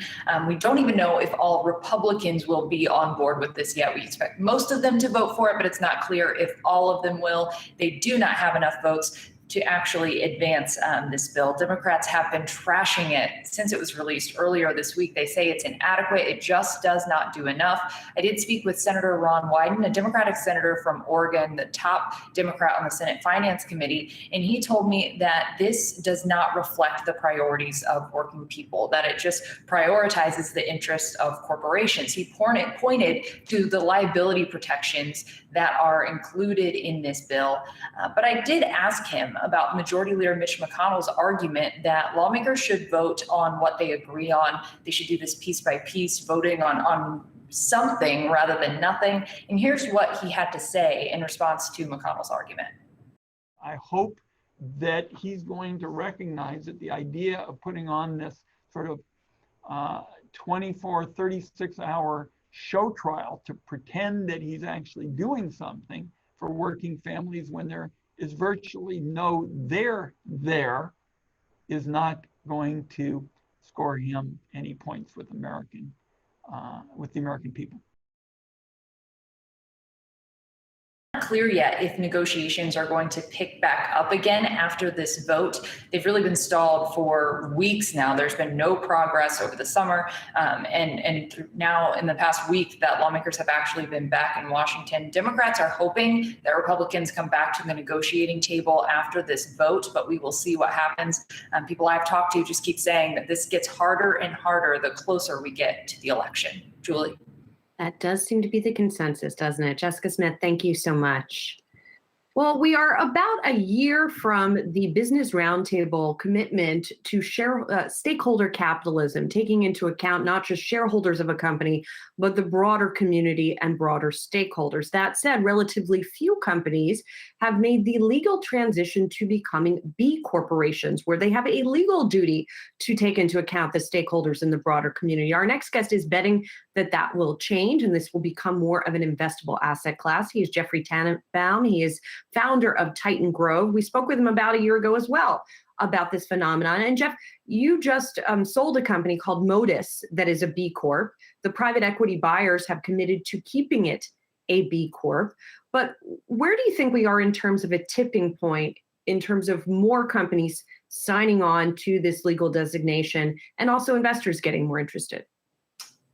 Well, I think, Julie, since we spoke a year ago, we've made tremendous progress. And I think we're really at the tipping point of scaling B Corps across America. And there are a handful of data points that we can point to. I think number one is the top performing IPO this year, certainly in the first week of its performance, a company called Lemonade is a B Corp, and that would have been unheard of a year or so ago. Delaware changed the law in terms of the ability to become a B Corp is much easier now. You just need a simple majority, no longer 2/3. And Danone, one of the largest companies in the world, announced about a month ago that they're going to be moving to a B Corp designation. So effectively, you'll have the largest company, you've got the top performing IPO, and then you have a lot of very small data points that are highly impactful. One is Modus. You know, when I was on your show a year ago, I said that my modus operandi is to believe in something and then to demonstrate, you know, with a what I'll call a proof of concept. And that was, the goal was to create a very profitable, fast-growing B Corp to show people the way. And Modus has done an extraordinary job over the past 3 years as one of the fastest-growing 5G companies in the country. And the sale to a fairly typical PE firm, not an impact firm, where they committed to keep it as a B Corp through their holding period was pretty extraordinary progress. So I think all those data points, and then if you throw in the fact that ESG has exploded in terms of interest, I think we're there. Jeffrey, I'm curious, and again, B Corp, you know, the designation and the certification protects the board of directors from being sued as they pursue what might be considered socially responsible outcomes from their decisions. But how many of these companies are actually publicly traded at this point? Right now, there's fewer than a dozen. The ones you'd be most familiar with would be Natura, which is one of the largest cosmetic companies in the world, an education company called Laureate, and Lemonade. A very large asset management firm is about to go public. I can't say their name just yet, but they will be a B Corp, and I think they're close to a Blackstone-like entity, and I think that will send some shots over the bow and wake a lot of folks up. Jeff, one example of a company that gave up its B Corp status is Etsy. And Etsy was just initiated into the S&P 500 index. Full disclosure, Etsy CEO Josh Silverman is a frequent guest on this program, but he had specifically said he wants to maintain the corporate structure and would be willing to let go of that B Corp status if that means he can provide more return to shareholders. And by all measures, the company has been succeeding, right? And I think for a long time, the interpretation was if they care too much about a lot of the social initiatives, perhaps they won't be able to thrive on the public market. What do you make of this is it a zero-sum game here? I don't think it is. And I think what happened with Etsy is the reality is they were not a legal B Corp. They were certified as a B Corp. And so they would have had to go to a shareholder vote. And this is at a time when the management team was getting thrown out. So the last thing they were going to do would effectively be to go to a shareholder vote at a time when it was required to be 2/3. So I think Etsy is a unique case. And I think what I've been working to demonstrate, as others have been, is B Corps have the ability to be more profitable, faster growing, and more resilient businesses. And the simple reason is we're in a service economy. And being in a service economy, the number one way to succeed is to attract the best people. The best people now want to work for companies that not only care about profits, but care about things beyond just profits. They care about wage disparity, race, pollution. If you take a step back, capitalism is failing, right? We have unemployment increased by 12 million people since COVID. We've got major wage disparity. We have protests and riots going on all across our country. We have storms down south that are destroying cities due to global warming, climate change. We've got fires out west, undrinkable water, dying oceans. And I think people have said it's enough already. And if there is a model, and I believe there is, where we can have very profitable businesses that are solving these problems and that can honor those various stakeholders, it's a win-win. The Etsys of the world can be as profitable or more profitable as B Corps. And I think with Modus and other companies that I'm involved with, we're seeing it. We're growing faster than the competition. Our margins are higher, and we're keeping employees, we're retaining people longer. I want to challenge you on capitalism is failing, because if you look across the Atlantic, the European style of capitalism with a much larger safety net, I don't think people would say it's failing. So when you look at the United States, when you say capitalism is failing, that's a broad statement. Do you mean capitalism is failing, or do you mean we need a better safety net? Well, it's parsing words a bit. I'm not really looking for, the approaches I use to attack problems tend to be market-based.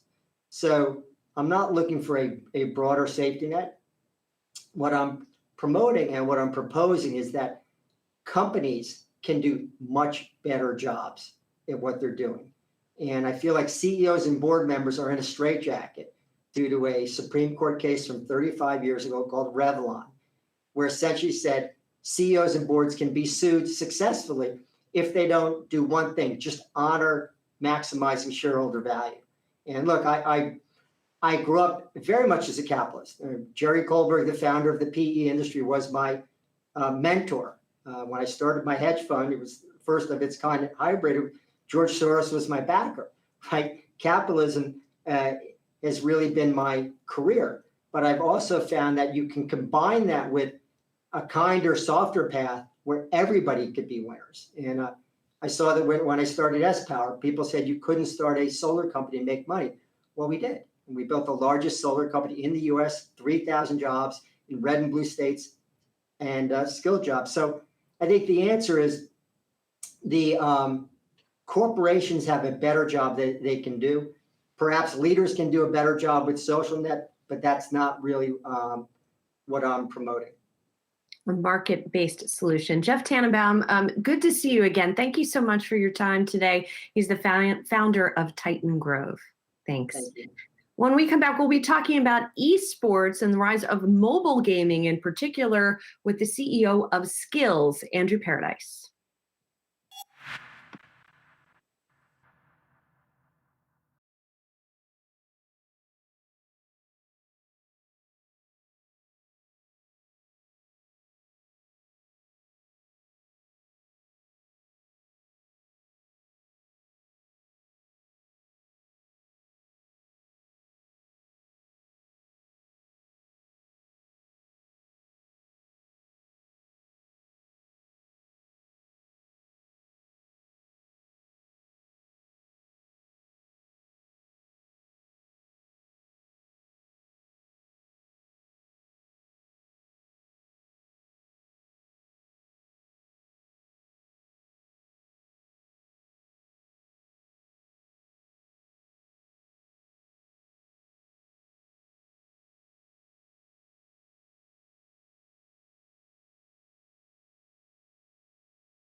As we know, one of the things that people have been doing during this pandemic and the various rolling quarantines is playing esports, doing a lot of gaming.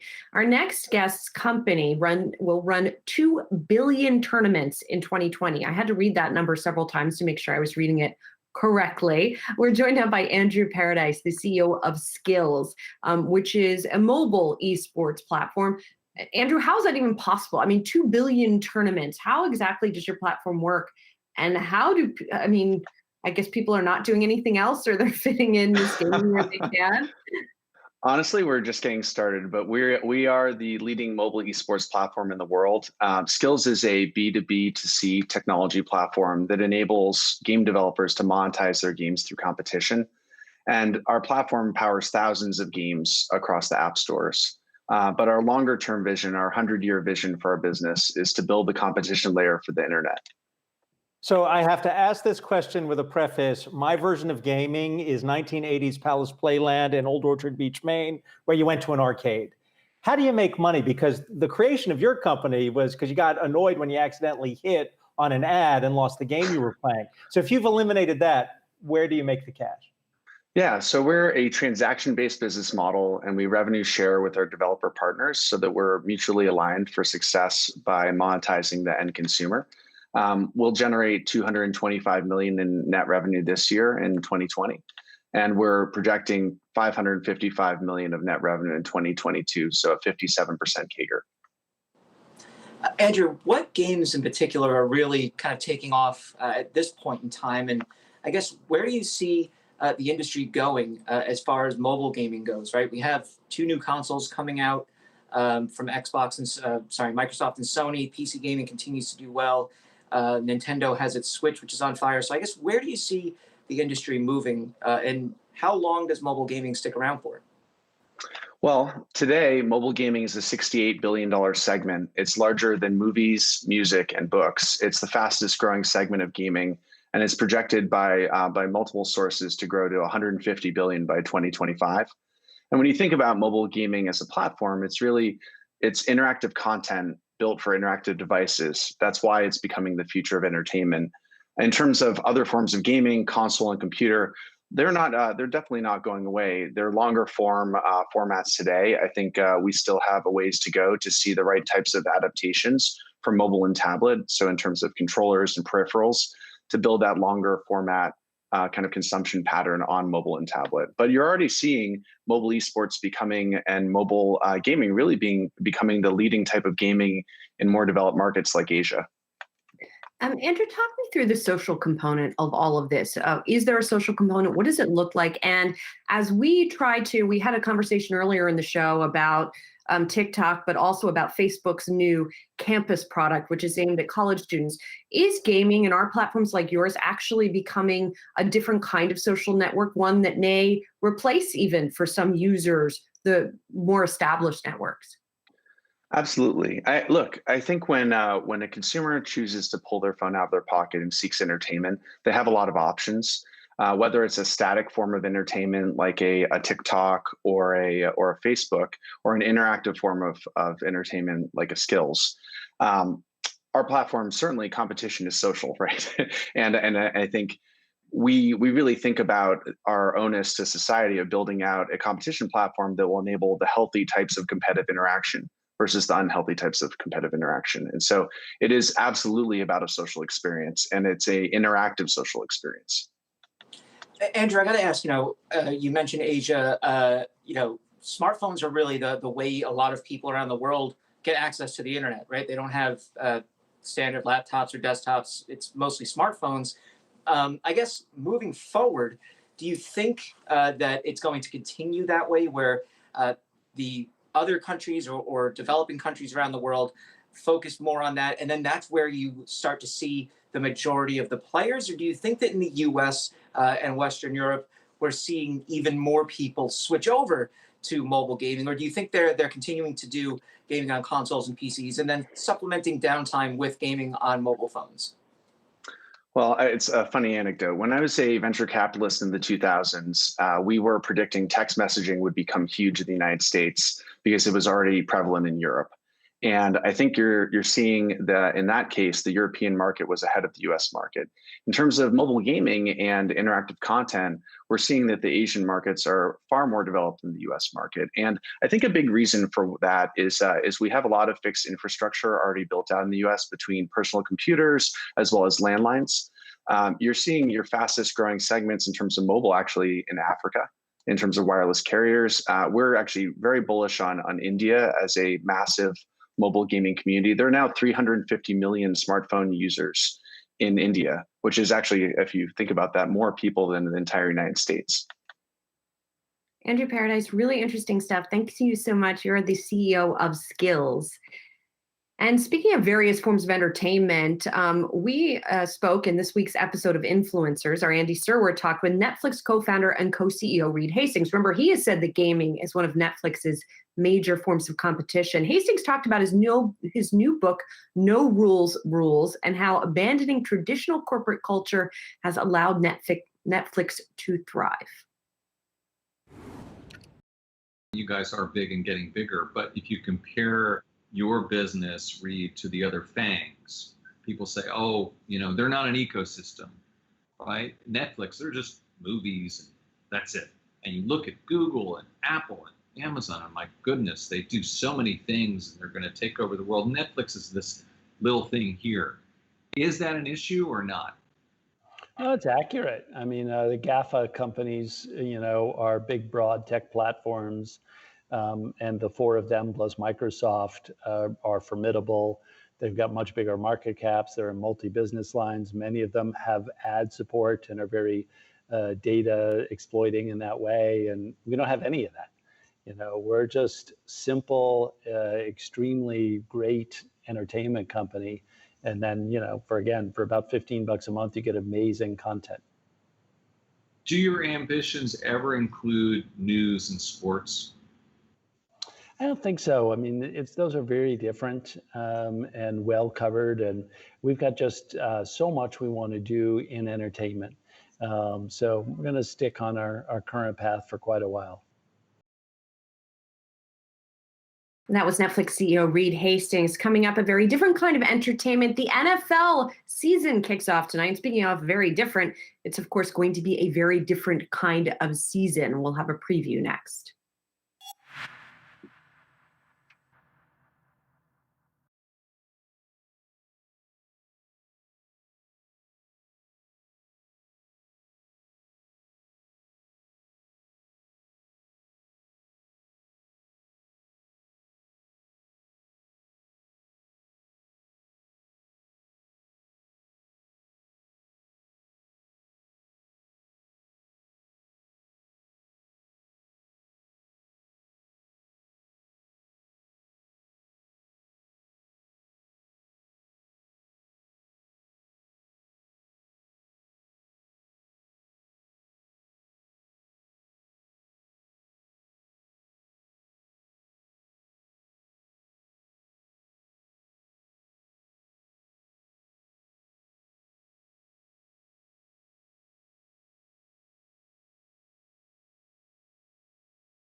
Opening day for the NFL, 8:20 tonight, the Kansas City Chiefs versus the Houston Texans at Arrowhead Field in Kansas City. Ian Rappaport is joining us now. He is NFL Network Insider. He's joining us from New York.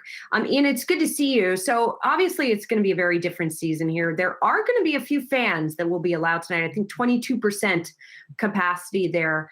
In this very different season, what do you think the biggest challenge is going to be for the players? Is it going to be sort of that lack of fan feedback, if you will? Will it be the safety measures? What do you think?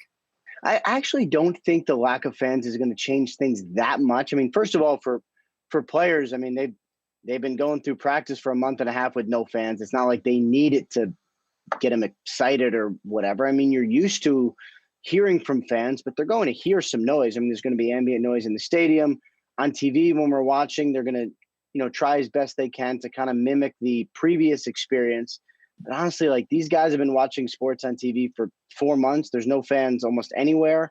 So I think everyone's used to that part of it. I would say the biggest obstacle probably is going to be when, everyone's taking these COVID-19 protocols extremely seriously. Haven't gone out testing every day. There's been very, very, very few tests. What if a team is 2-6 and they feel out of it and their players say, "Oh, I just can't deal with this anymore. I'm going to go out to a bar." That is, to me, the biggest challenge, keeping everyone on track, especially when the season seems like it's going to get away from you. Ian, Dan Roberts here. To follow up on that, what do you think might actually interfere with the season? Because a lot of people can, jaw about they should be playing, they shouldn't be playing. But the question to me was never really, will the season start? It's, will it finish? And I think the goalposts in the last few months for sports have already moved from, 1 or 2 cases on a team shuts things down. Not anymore. It's going to have to be a larger outbreak to actually have the league say, pause for a couple weeks. But I think it's clearly strategic that in week 3, there are no divisional matchups. Right. I mean, and the league has, very smartly worked into its overall schedule some flexibility in case catastrophe happens, in case there's an outbreak, in case the team loses an entire position group. You lose 10 offensive linemen, it's tough to play that week. So the schedule does have some flexibility, and there's a special committee of sort of elders, former coaches, former GMs, former NFL officials, who will help the league decide like what to do. What if there's 20 people have COVID-19 on one team? What do? Do you postpone? How do you react? You hope, though, with such stringent measures and testing every day, and tests only getting better and more accurate, that if you have a couple individuals, you hope that wouldn't spread to 20. That is sort of the goal of all of this. Right. And then to shift gears, I think if not for the pandemic, there would be a lot more talk right now about the Vegas Raiders. I mean, we've got a franchise debuting in Las Vegas. The stadium is all finished. What do you make of that? Is that going to have any real impact on things that, maybe there won't be much of a story about that this season because of COVID, but in the years to come, I mean, that seems to me a major shift. Oh, no doubt about it. I mean, that would, getting a team in Las Vegas is a dramatic situation. I mean, you asked me 5 years ago, I would say literally zero chance. We've seen the league come around on one, the Oakland Raiders moved, and it's one of many sort of serious changes we've had over the last couple of years. The LA Rams and the LA Chargers have a beautiful new stadium, $5 billion stadium that's going to have no fans as well, at least for the time being. As far as Vegas goes, I mean, we've seen the NFL shift greatly on gambling. States have legalized it. Teams have partnered with, either casinos or gambling operations. I mean, it has been noticeable and fascinating, and I think it's only going to continue. But yeah, the fact that Las Vegas, of all places, has a team would be a much bigger story in literally any other situation. Ian, I'm a Browns fan, so your comment about 2-6 is not lost on me. But in addition to COVID, I got to ask you, I mean, how do you keep morale up among the players with all the issues, the political issues, and a lot of fans don't want the politics in it either. Yet, aren't we kind of headed that way this season? I really do wonder if fans really don't want politics in sports. Like, I know we've heard that, and I will get, internet trolls and bots, or, I mean, honestly, who knows anything anymore about what you see on Twitter, but I will get those people attacking me, stick to sports. But I'm not sure actual people really want that. I mean, I've heard more people over the last couple months say to me, players should use their voice. Players should use their platform. The NFL should use its platform. This world needs to change. And if the players can help, if the NFL or the teams can help, that's worth it. So I know, sort of stick to sports is what we've all been told. And certainly I've been told on social media. I'm just not sure that's really what the actual general public thinks. Look, tonight's a big game. We're going to see a demonstration, something from, the Chiefs and the Texans, perhaps staying in the locker room until after the anthem, both anthems. We'll see what ends up happening today. I know the leaders on both teams have gotten together and tried to come up with something really meaningful tonight. That is very interesting perspective. Ian, very quickly before we let you go, Super Bowl pick? Oh, man. I think the Baltimore Ravens are in a really, really good position. I'll stick with them. Wow, that's my hometown team. So I'll take Rappaport, NFL Network Insider. Thank you so much. Appreciate it. Thanks, guys. We'll be right back.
time for Word on the Street, where we check in with our panelists, find out what stories they are watching. Melody, you are watching the big news on Wall Street that a Wall Street bank is finally going to get a female CEO.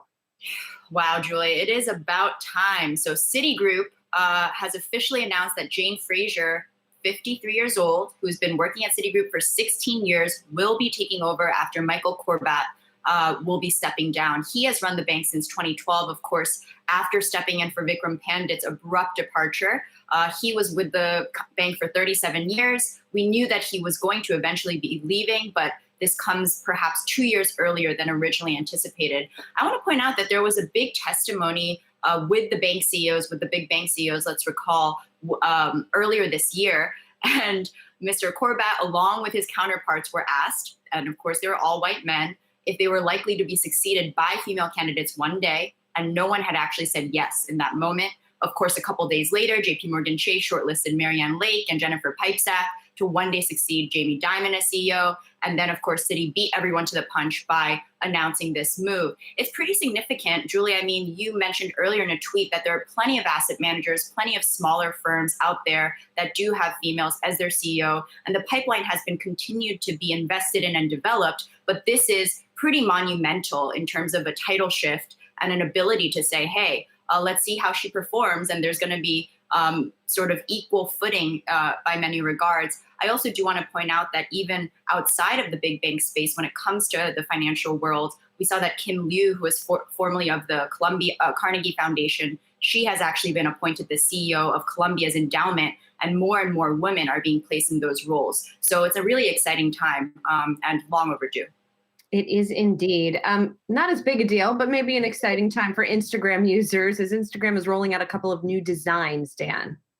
Yeah, basically what's happening is they're rolling out 2 additional features that are going to show up in the little navigation bar. They're really about monetizing Instagram more. There's going to be one for Reels and one for shopping. The shopping one is most important because that's where they want to start to make a lot of cash out of Instagram.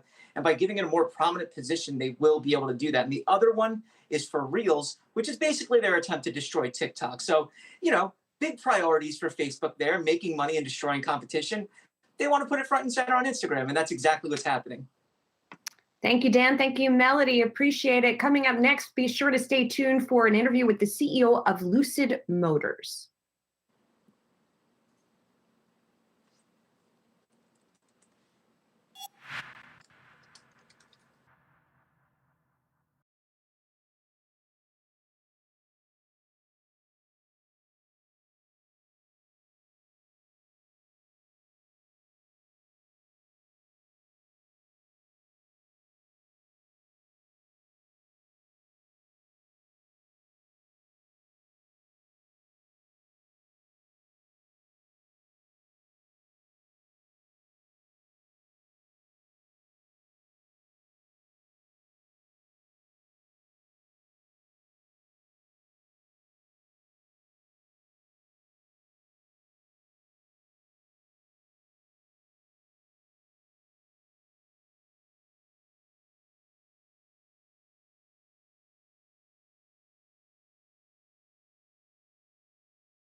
Welcome into live market coverage here on the ticker. I'm Zach Guzman. Right now, a bit of a whipsaw session here as we do have all three major indices in the red. The Nasdaq just slightly in the red. The Dow, on the other hand, off by about 0.5% right now. When you look over at the S&P on a sector by sector basis, all 11 sectors in the red at the time being. Well, the consumer discretionary just broke into the green, so we'll keep you posted on those moves. But again, energy sector, one of the largest losers today, off more than 2% as crude prices again trade back below $38 a barrel. Of course, though, while the broader indices are in the red, there are some names to note here enjoying quite the bounce back today. And one of those would be DraftKings, right now surging 8% to flirt with an all-time high, or a year-to-date high, whichever way you want to look at it, as one of those newcomers. But of course, today is the kickoff for the 2020 NFL season, with the Kansas City Chiefs hosting the Houston Texans. DraftKings getting a bit of a boost on that. It would seem we're going to be discussing the decision to allow fans into Arrowhead Stadium, as up to 16,000 fans will be attending that game, though ticket demand appears to be a bit weaker. We'll check in with the mayor of Kansas City later on in the show on how they arrived at that decision, despite the fact that some medical experts are saying that it could be a mistake and lead to a renewed outbreak there in the state of Missouri. We'll be chatting that later on in the show. But first, want to highlight the update we got on the unemployment front from the Department of Labor. Weekly unemployment claims coming in slightly ahead of expectations, according to the latest update we got this morning. The main metrics from the report showed initial claims were flat versus last week at 884,000 versus the 850 claims that were expected. Continuing claims, which lagged by about a week, came in at 13.385 million versus the 12.9 million expected, and 13.2 million during the last week. Of course, it's a little tricky to compare prior weeks ever since the Department of Labor changed their recording metrics. Some economists pointed out that under the old rules, we would have seen initial claims top 1 million yet again. When you step back and try and parse through that change, it's interesting to note that unadjusted claims have shown a clearer picture of the stalling recovery. Last week, unadjusted new weekly jobless claims totaled 857,000.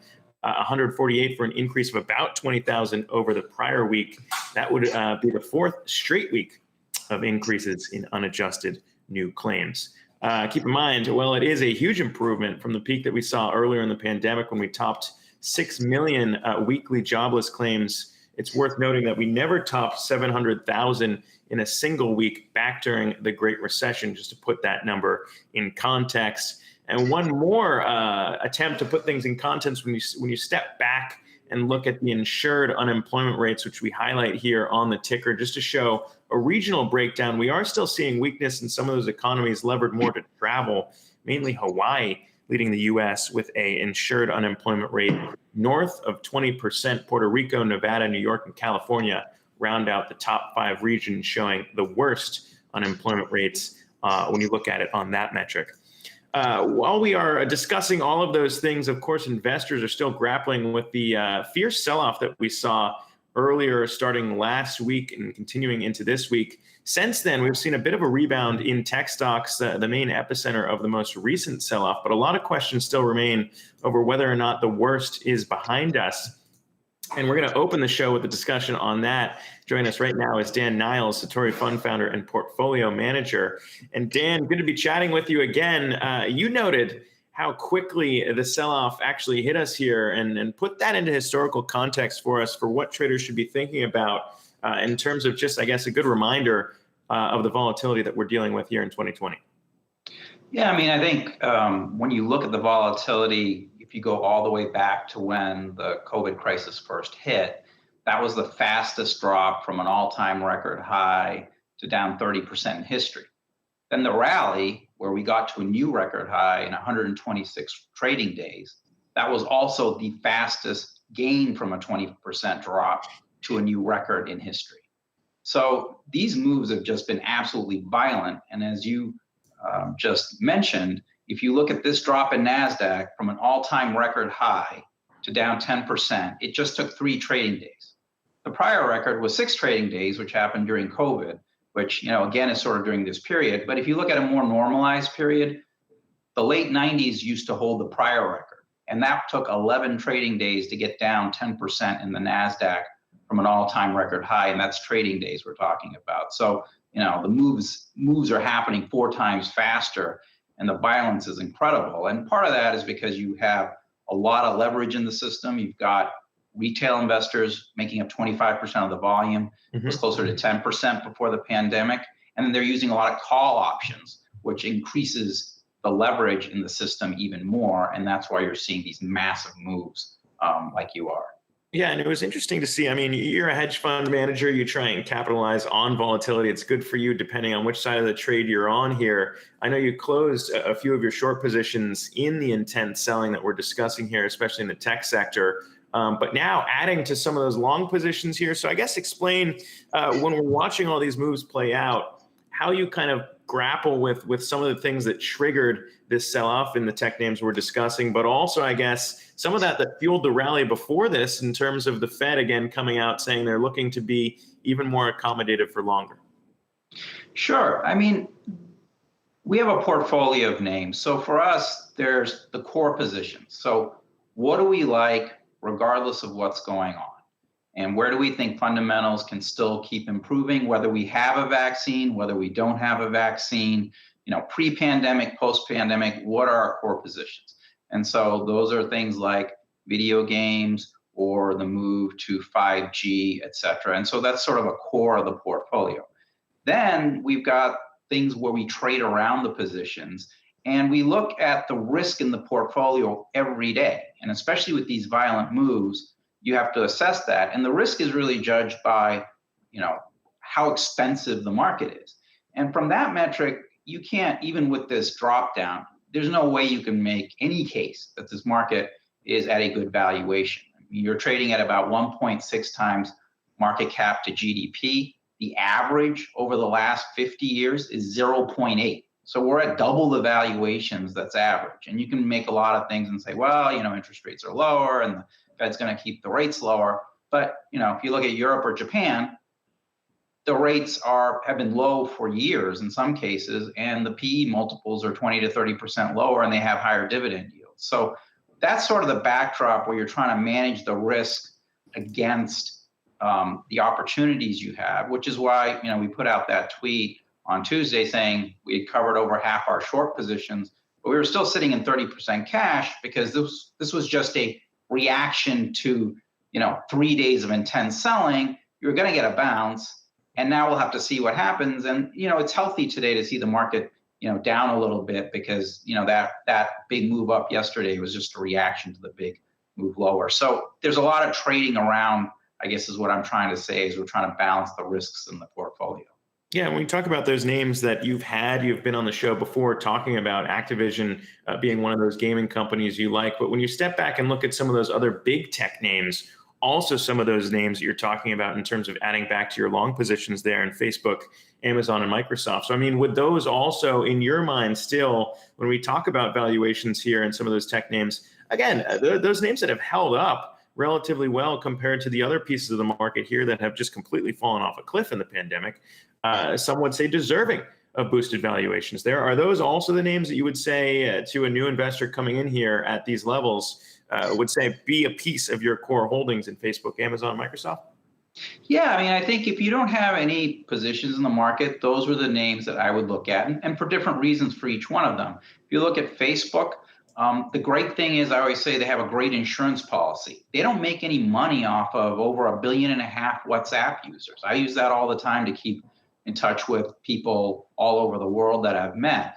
In addition, they're getting into, the e-commerce space and advertising, because now you've got Facebook shops, Instagram shops. That's a massive new revenue stream that I think will add billions of dollars to their revenues next year. Amazon obviously was doing well before the pandemic.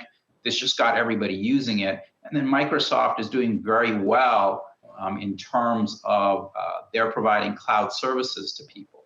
So, and they've got reasonable valuations relative to their growth rates. And that's the way I look at things, is what's the valuation compared to how fast they're growing and the opportunities ahead. And then with Activision, I think the big thing, and we just got some new data obviously over this last week, is you've got a brand new console coming from Microsoft and Sony for the first time in 7 years.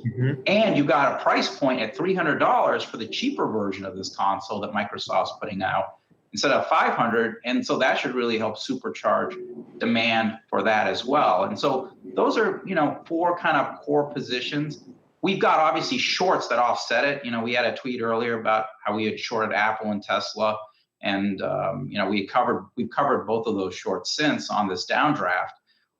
So we do things to try to hedge the portfolio out, but, don't go crazy and put all your money in right now. I would say put your toe back in the water, but those are core positions over a longer period of time, I think is a good way to think about it.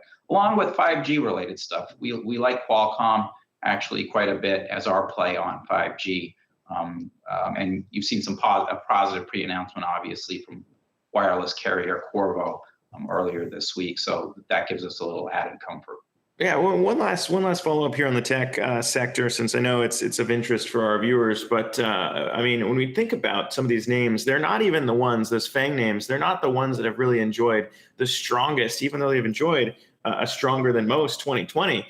Some of these newer tech names that we've seen come out have been the big standouts on the cybersecurity front. You can name a few, in CrowdStrike, Zscaler, more levered to that side of the tech business. But you noted what kind of triggered this tech sell-off here when we got a bit of a warning from a giant who's levered to kind of seeing what kind of spending is going to be coming down the pike here moving forward in 2020 that rattled investors. We're going to get a lot more of these newcomers with IPOs scheduled next week and the week beyond on the software front, and a focus on a lot of these software as a service SaaS companies coming down the pike. So I'd be curious to get your take on how those might be some of those stocks to watch here when we move further along in 2020, more levered to what we would traditionally understand as maybe those tech stocks when we think about a tech bubble. On the flip side of some of these giants here in a Facebook, Microsoft, that are continuing to grow revenues in the billions here when we talk about those names. Yeah, I think one thing that people don't focus enough on is profitability. What's your profitability? What's your cash flow? What's your ability to survive? You started off the program going through the initial jobless claims, and you actually had that pick up a little bit from last week, and you had the continuing claims go up.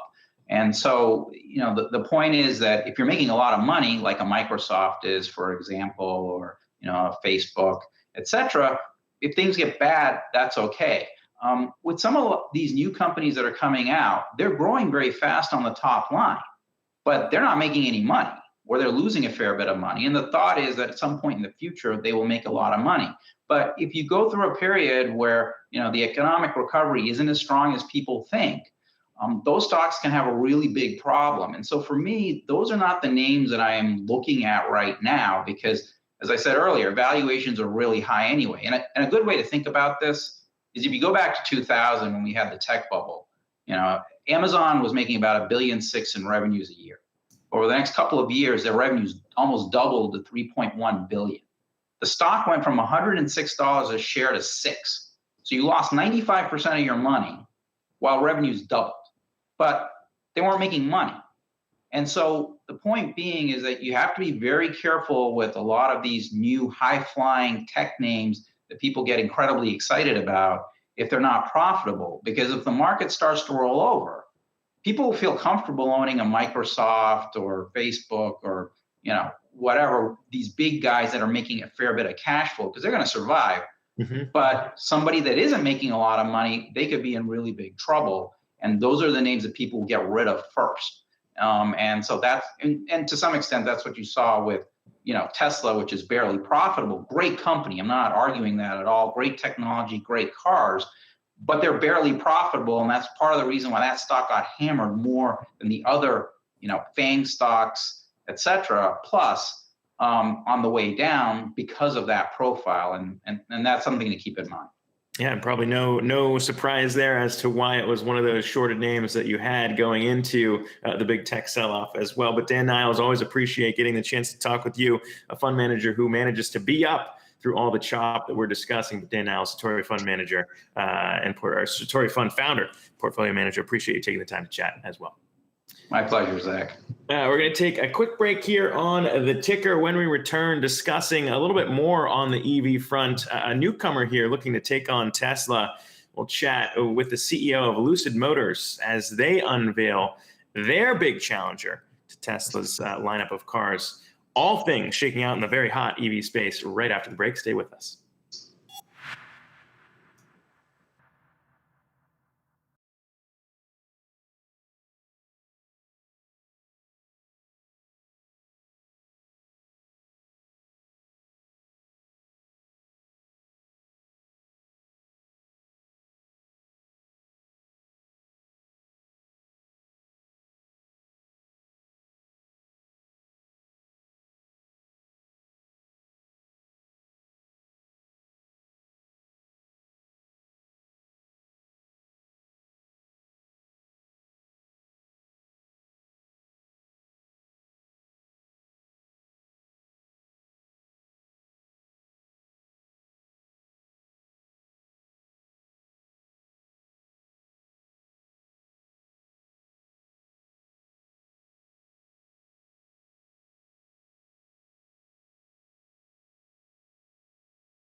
Welcome back to live market coverage here on the ticker. It's been a bit of a choppy trade here as the Nasdaq moves back from the red back into the green. And one of the big tech stocks we've been talking about lately has been Tesla. Shares there recovering yet again today, up more than 5%, a symbol of how resilient the electronic vehicle space may be. Of course, it's been very hot as of late, and now a newcomer with roots rooted in Tesla is unveiling the creation that they're going to be putting out in Lucid Motors. It's luxury air sedan, delivering a number of industry firsts when they unveiled it last night. A pretty looking car with a lot of perks here, including fast charging, more aerodynamic features, as well as a few other things to get into here, but I'm not going to do it myself.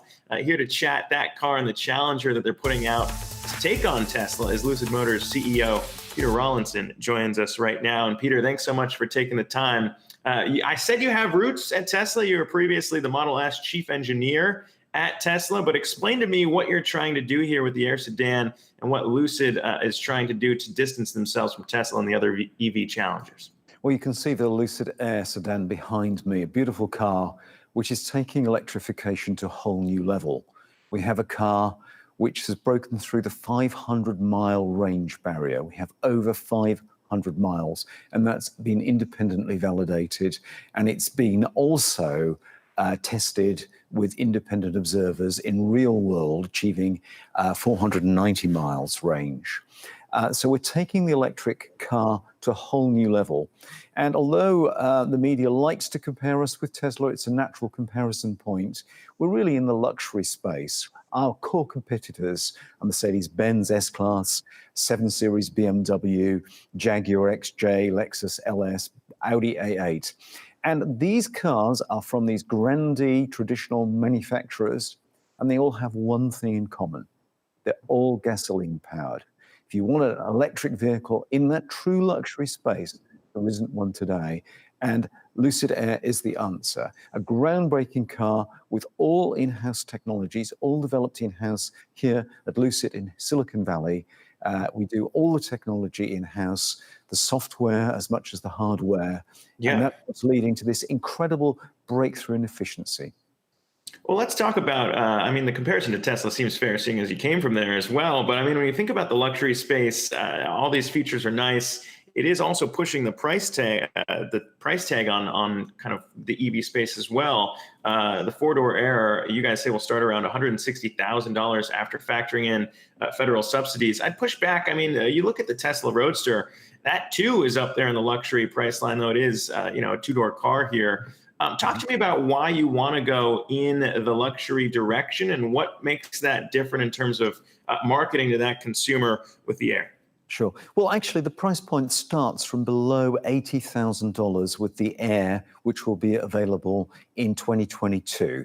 But our launch edition, which is a very special car, the Dream Edition, a limited edition car, which fuses extraordinary performance with outstanding range, that is pitched as a limited edition run, a halo product for the brand at $169,000.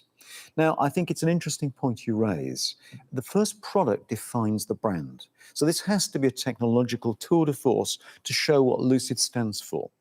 And there's another interesting point here, that as a relatively young company, we do not have the resource to industrialize a volume car yet. If you look at Tesla wasn't capable of doing Model 3 straight out the box. They started with a Roadster, moved to a Model S, and then moved to Model 3.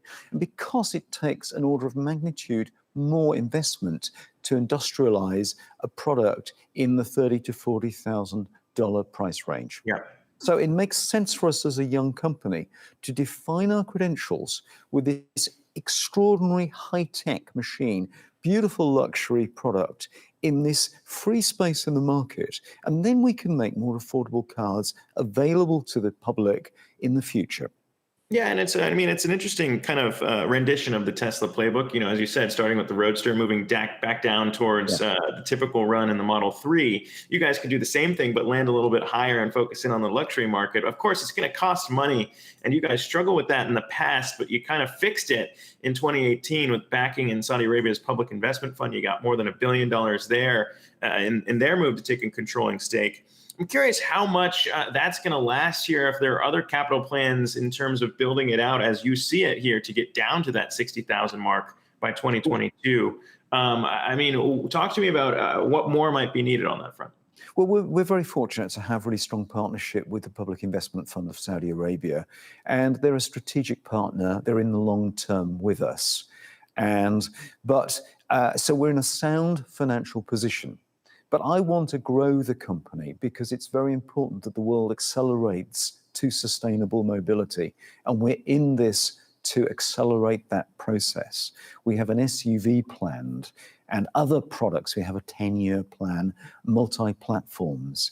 And in order to execute that plan, it will take further investment. So that is something we are considering in order to accelerate the progress and value of the company and to accelerate mankind's transition to electrification, to sustainable mobility.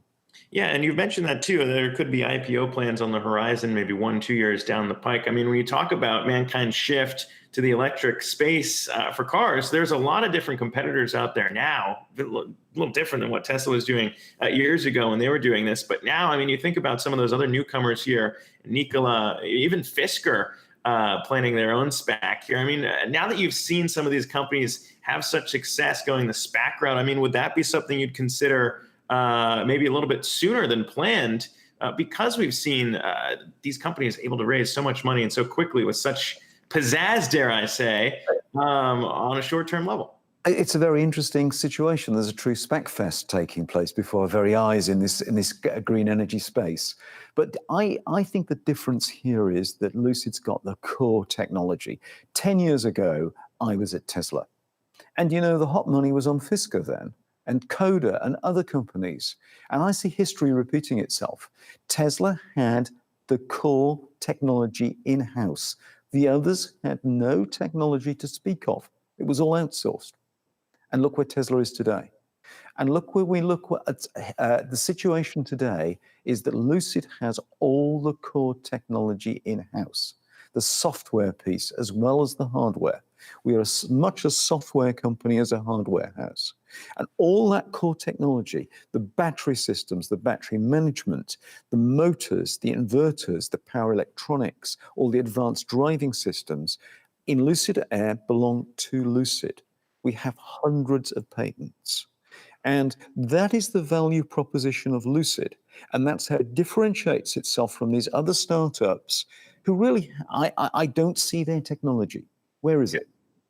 Or in the case of Nikola, teaming up with a GM here in the latest move to kind of roll out production there as well. But it's a very interesting looking car, a very good looking car. Appreciate you getting us a chance to take a look at it, and hope you come back soon as you got updates there. But Peter Rawlinson, Lucid Motors CEO, thanks again.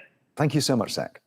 All right, we're going to take another break here on the ticker. When we return, shifting from electric cars to electric stadiums as the NFL season kicks off. The Kansas City Chiefs will be hosting the Texans. We'll chat with the mayor of Kansas City about how the team and the city reached the decision to allow up to 16,000 fans back into the stadium despite coronavirus fears. All that coming up right after the break.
Welcome back to the ticker. Today is a very big Thursday, especially for people out there like me who have been awaiting the return of the NFL season. It kicks off tonight when the Super Bowl defending champions Kansas City Chiefs host the Houston Texans.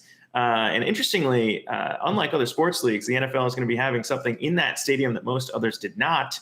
That would be fans. And Arrowhead Stadium will be welcoming up to 16,000 fans, as the Kansas City Chiefs are one of 5 NFL teams that have opened up the idea of hosting fans despite fears of coronavirus and what hosting that many people inside a stadium might lead to. We chatted with a former White House doctor earlier in the week, Dr. Jennifer Pena, for her thoughts and what a decision like this might mean, despite the fact that a lot of safeguards have been put in place. Just want to play what she told us earlier this week. Take a listen.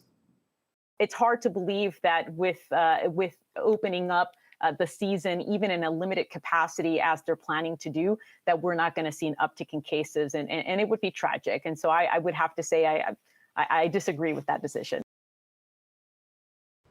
So those are the fears, but officials there in Kansas City say they consulted with health officials and got the green light. The team choosing to set occupancy levels at Arrowhead at about 22%, what normal capacity would be, a marked decrease from all the fans that would be there in a normal year for the season kickoff. And here to discuss that decision with us, as well as everything else that's going on in Kansas City right now, is the mayor of Kansas City. Mayor Quinton Lucas joins the show once again. And Mayor Lucas, look, I mean, I'm a football fan too. I would probably want to be in a stadium here to see my team play on the season kickoff. But talk to me about what went into this decision and why you feel that it's safe for people in your town to be going to the game now. Well, we, first of all, as you noted, listened to medical advice. This wasn't just the Kansas City Health Department. We worked with doctors at a local hospital. We worked with the NFL, the Chiefs physicians, so many others who were part of the process. And there were a few things that we were looking at. One, as you may or may not know, Arrowhead Stadium is a large, cavernous, about 80,000 seat stadium. So were we able to keep social distancing? Were we able to keep people outside? And were we able to make sure that people weren't interacting in close spaces and not touching surfaces? So everything about the experience will be different than if you went to a game recently at Madison Square Garden or anywhere else, right? You'll have that level of spacing. You will have less contact, frankly, with others. You'll have people that are staying in smaller groups. And we think going through those steps in the same way that you've seen a return to things like air travel, a return to things like school in some places in our country, we think that it's appropriate. And frankly, I think that it's largely safer than a lot of the other areas of life, restaurant eating, so many others that have reopened, not just in Kansas City, but elsewhere in the country. Yeah, and it might be safer. I mean, especially as you put these things in place, have fans wear masks only to take them off for when they're eating or drinking, which might be a while at these games. But when you talk about the data that's going into it, and this is kind of what Dr. Pena raised with us, is you look at things trending in the right direction in Kansas City specifically in terms of case count. That's dropped over the last few weeks, but the state as a whole has seen it move up.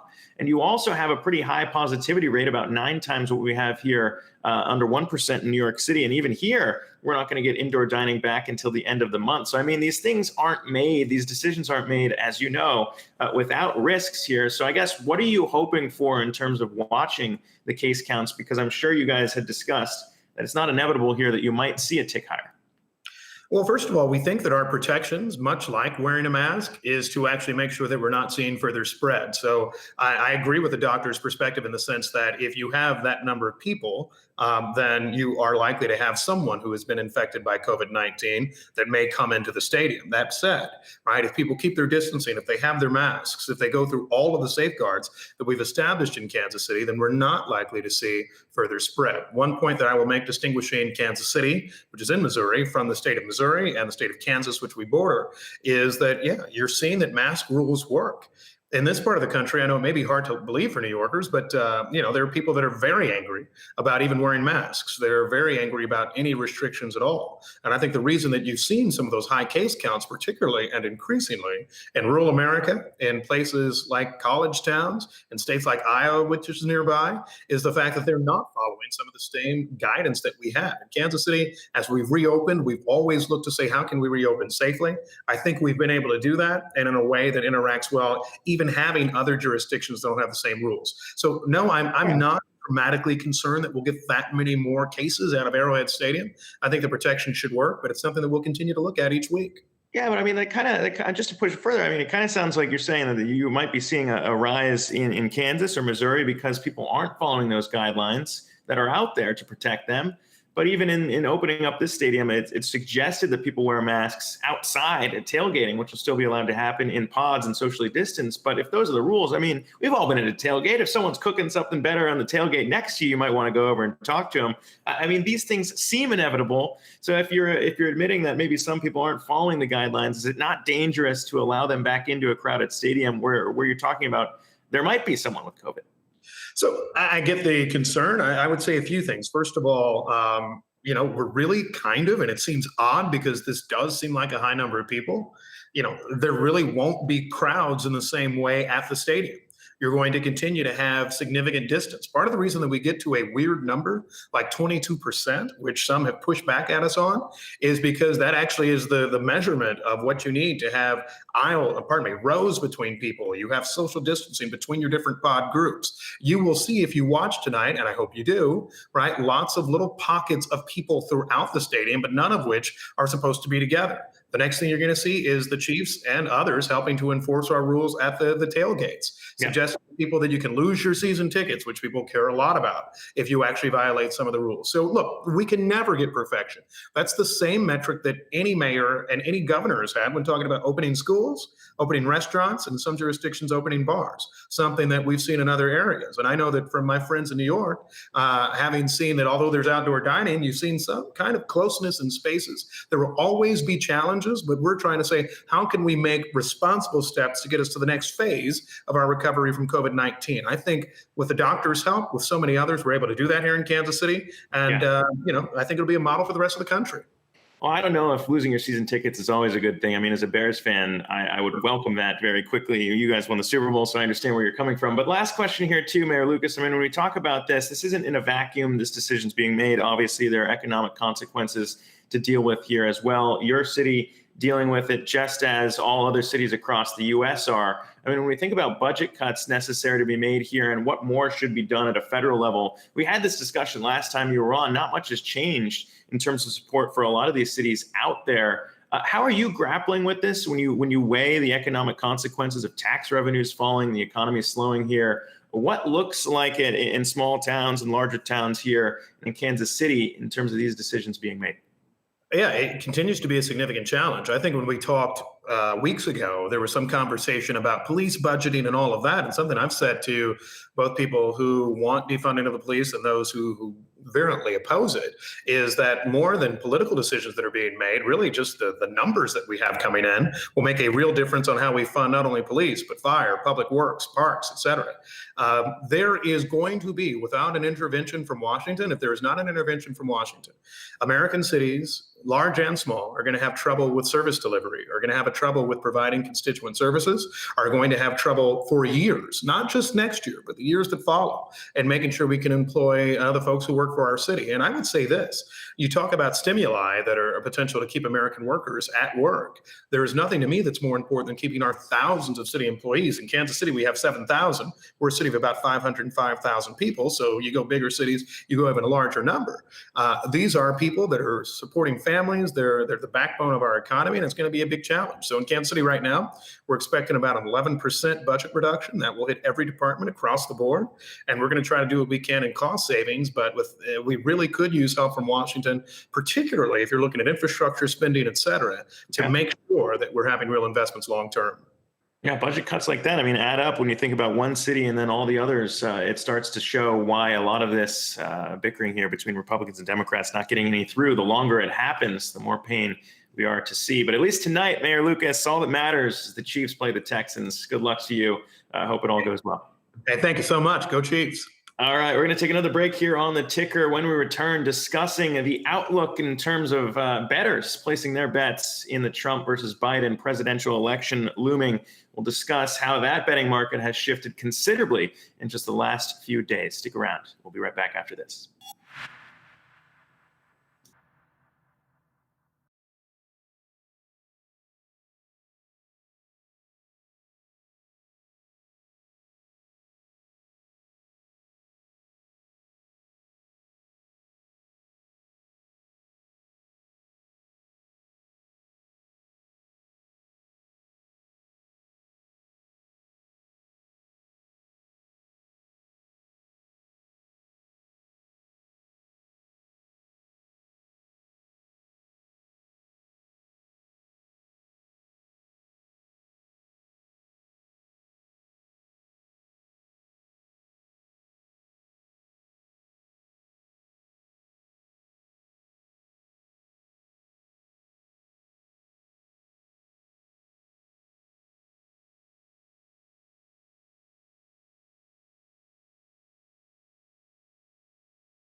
Welcome back to the ticker. With the election less than 60 days away, more and more people are trying to figure out who might emerge victorious, whether it be Donald Trump or Joe Biden.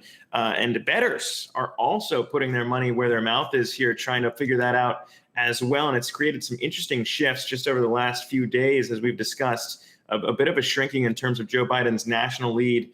Also seeing that play out in the betting markets, but new things happening every day. And here to discuss that with us is Sarvjit Bakshi, Smarkets head of political markets. And Sarvjit, welcome back. I mean, when we see this, it looks like Joe Biden's lead had diminished, but obviously right now, a lot of talk about how much Donald Trump knew about the coronavirus. And no doubt that has been one of the key aspects of his reelection campaign here. So what are you seeing play out in the betting markets now? Well, it's got very exciting. Back to the 2nd of September, when we were looking at this market, it was a clear 50-50 against Biden and Trump. But the latest figures now from our market are showing Donald Trump behind on 45%, and Donald Trump behind on 45%, and Joe Biden ahead on 54%, a 9% difference. The revelations around Trump and what he knows, and what we heard on those tapes, where we heard a very articulate, very clear-sighted man understand what was happening with COVID-19 and how he was playing that out to the American public, has clearly harmed Donald Trump's chances amongst not maybe his hardcore voters, but maybe other people who are considering voting for him, who look like they're now shifting over to Joe Biden. Yeah, or I mean, just voters, bettors in your market there, obviously not here in the US, looking at it and trying to figure out what's going to be playing out. Also, something to consider before we even get the polls. But when you look at the polls, it's kind of played out similarly. Obviously, there's a lag time between people making bets in real time and when the poll data comes out. But when you look at state level data, it's worth noting, and I'm sure this is going to be more cited as we approach the election, no Republican has ever won without the state of Ohio. No Republican has ever won the presidency without Florida since Calvin Coolidge in the 20s. So, I mean, when we think about that, it's worth highlighting those states because so goes Ohio or Florida. I imagine so goes the national election here. So what are you seeing in those bet markets playing out? So just looking at Florida, for instance, which is the quintessential swing state in the US, that has really shifted and it's gone from a 65% Democrat lean to 50-50. Now, normally there's a question of the challenger coming from a home state and that state turning out for that challenger. Donald Trump choosing to register himself as a resident of Florida is kind of trying to pull that same advantage to him, which is not at all normal for a US president who obviously sits in Washington, D.C.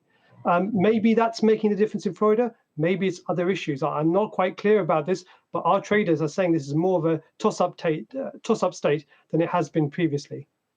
Yeah, that was kind of just to hit the point again, it's kind of what we're seeing play out here in the polling data as well. In Florida, Biden had an 8-point lead back in July, now down to about a 1-point lead in the Real Clear Politics polls of polls. So similar things playing out in the betting markets, the polling markets, all getting very interesting to watch. And Sarvjit Bakshi, appreciate you bringing us that update there. Smarkets head of political markets. We're going to take one more break here on the ticker, but when we return, the legal battle heating up as gyms and workout studios here in New York City sue the city for delays in getting them back open. We'll chat with one of the founders behind that new legal push right after this. Stay with us.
Welcome back to the ticker. On the coronavirus front, New York City has done well to keep its positivity rate here below 1%, leading the nation here in terms of decisions that have been able to keep the pandemic at arm's length here. But it's been slow if you ask some people in opening back up. Only just last week were gyms allowed to open back up with limited capacity, with few exceptions, including workout studios. And those workout studios are fighting back with being left off of the plans to reopen here, suing the city to try and get that overturned, as they claim that it's unfair to close them out as gyms are allowed to reopen. So here to discuss that with us is one of the founders leading the group here in that lawsuit, Amanda Freeman, SLT founder and CEO and founder of the Boutique Fitness Alliance here.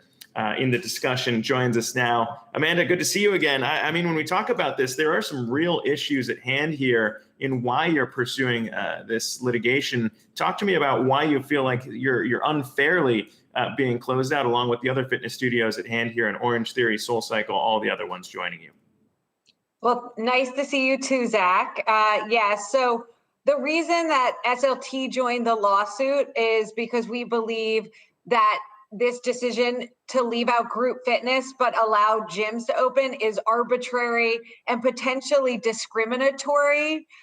Group fitness is frequented by largely women. We are at 80% of our clientele across the category are women, whereas gyms are way more heavily mixed between males and females. And we believe that that's in part of this decision. We also don't understand the explanations being given by the city. On one hand, they were saying they didn't have the inspectors to do it, and that's why they left us out. But then why choose to open gyms and not boutique studios? We also then heard that they were doing virtual inspections of the gym. So where did that explanation then go when they decided to go virtually? They could virtually inspect us as well. And then we've also heard that they just believe group fitness is more dangerous.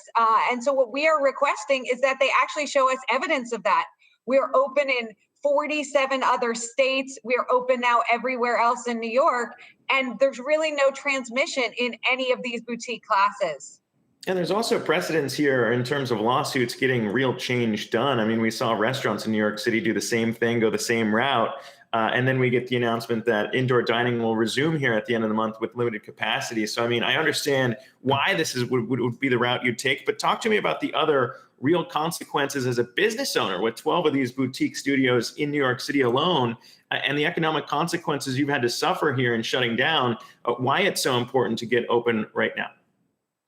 Well, as you said, so I have 12 studios in New York City, and we had 26 around the country prior to COVID. Unfortunately, we've already had to close a few, and we laid off almost 100% of our staff in late March. And so consequences are huge. We've gone 6 months basically trying to avoid paying rent or trying to make deals with landlords, and the bills are piling up and we don't have revenue. We pivoted to online as quickly as we could, but the revenue from online for a business like mine is very small compared to the in-studio revenue we were doing in 26 locations. So it is an issue of survival at this point.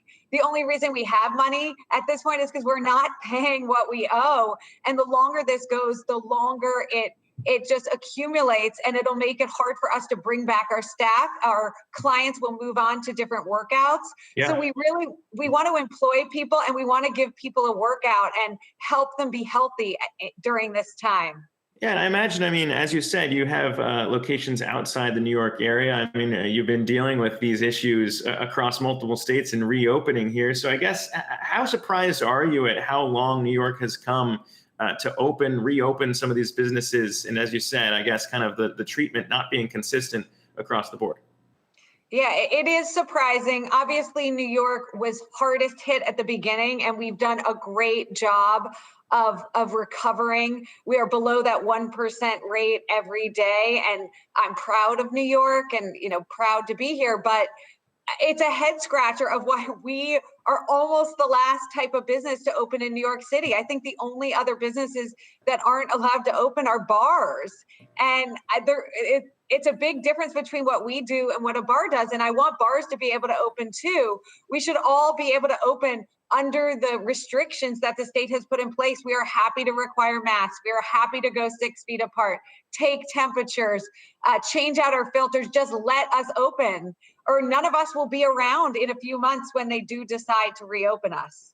And for any New Yorker out there, you know how important that scene is to the culture here in the Big Apple, a very important piece of it. But Amanda Freeman, SLT founder and CEO and founder of the Boutique Fitness Alliance, appreciate you taking the time to chat. Good luck. Thank you.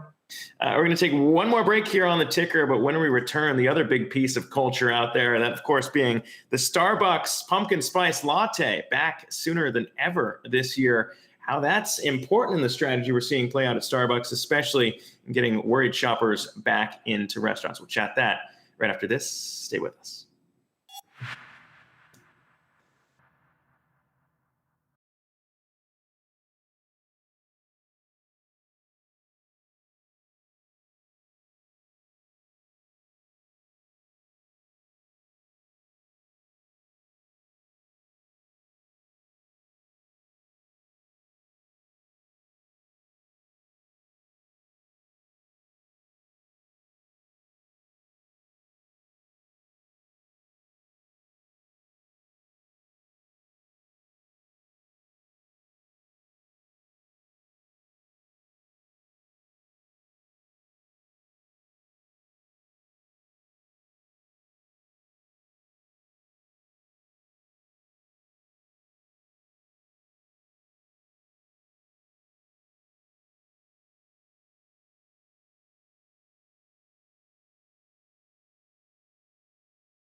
Welcome back to live market coverage here on the ticker as the Nasdaq continues its move to the downside, off now by about 0.5%. We'll continue to track that and bring you updates. But meantime, want to highlight what had a lot of people outraged, especially those in the coffee community here, with Starbucks launching its pumpkin spice latte sooner than it's ever done in history here, coming back August 25th. And that is not a mistake. Here to discuss more on why Starbucks was pushing that up to try and salvage these in-between lulls in high shopping seasons. With us is Ethan Chernovsky, Placer.ai, VP of Marketing, joins us now. And Ethan, I mean, this is something that actually matters. People maybe make jokes about it, but pumpkin spice latte gets people back in stores. Talk to me about what you're seeing play out. Sure. So I think it's a really important move, and it's an important move for Starbucks, and it's probably an important move for the wider retail landscape. So what we saw was Starbucks visits down around 20% each week in the last, those early weeks of August, year over year. And that was the best they had been doing since the start of the pandemic. But when they launched the pumpkin spice latte, that Saturday and Sunday that followed were down 7% and 6% year over year. So those are massive increases in terms of the levels of visits they were seeing. And it's incredible because it's essentially Starbucks saying, our best time of year is the fall and winter. So let's bring the fall a few weeks early. And you're saying, I mean, it's kind of shocking because it's chopping those losses in half is what it's doing, more than half, when you're talking about foot traffic there. So again, it just goes to show the importance of this freaking pumpkin spice latte, which that's people crazy. But I mean, when you do factor those numbers in and you kind of extrapolate out, obviously a lot of these Starbucks aren't just standalone restaurants or locations. I mean, what other kind of boosts might that bring to the pain in the retail space right now? So I think it means people are getting out of the house and they're going to go somewhere to do something. And Starbucks is sitting in a shopping center with other retailers, which increases the likelihood of that cross shopping. But even more, I think it gives a model to lots of other retailers ahead of an incredibly uncertain holiday season. We don't know what Black Friday is going to bring. We don't know what this season is going to look like. Home Depot just announced 2 months of Black Friday. And so everything that other retailers can do to create that level of urgency that drives that visit is going to be critical in helping a lot of these retailers survive the next 6 months or so. Especially when we talk about a lot of these retailers shifting back, normally it would be the beginning of Black Friday, kind of on Thanksgiving Day. It had crept closer and more workers were having to deal with that. But now we've seen retailers shift back and say, no, we're not going to do that anymore. So, I mean, it does become even more important when you think about these cyclical drivers and whether or not Black Friday might be dead compared to Cyber Monday anyways, if you think about the trends that we've already seen here play out in 2020. But maybe, I guess, just to get back to Starbucks, if fall and winter months are so important to them and you see them shifting it up, I mean, what does that say about what other strategies you might continue to see here for Starbucks as they continue to tweak, I guess, their calendar year? Well, I think what makes Starbucks so special is the fact that they look to combat seasonality in a way that very few other brands do. So if you think back in 2019, tie-dye frappuccinos were launched in June, July. And it wasn't because they thought this is the greatest idea they ever had. It's because here's a gimmick that can drive visits in a time that's normally a weaker period for that brand. And that's the type of strategic thinking, agility, and willingness to test out concepts that has made Starbucks so strong for so long and is positioning the brand incredibly well for the period to come. All right, there you go. The latest. Again, just a reminder, in case you forgot, which clearly a lot of people had, that the pumpkin spice latte is all important. Ethan Chernovsky, Placer.ai VP of Marketing. Appreciate you taking the time to chat. Thank you so much for having me. That'll do it for us here in the 1 p.m. hour of the ticker, but stay tuned. We got much more coming your way right after this. We're going to be digging into the Republican Senate attempt to sneak through a skinny bundle. Milken's Institute Chief Economist William Lee will join us for his thoughts on that strategy and why it could backfire here the longer we wait for more stimulus to come through. All that coming your way as, again, the Nasdaq bounces off its losses here, off by about 0.5%. The S&P and the Dow down by about the same margin in kind. We'll bring you all the market updates right after this. Stay with us.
Yahoo Finance. I'm Kristen Myers, and you are continuing to watch the ticker. Checking market action right now, all three major indices are in the red. We had a little bit of a mixed bag a little bit earlier today. The Nasdaq actually had been in the green, now flipping into the red right now. We're seeing that the S&P 500 excuse me, is leading the way lower today, down over 0.5%, with the Dow down about 0.54% right now.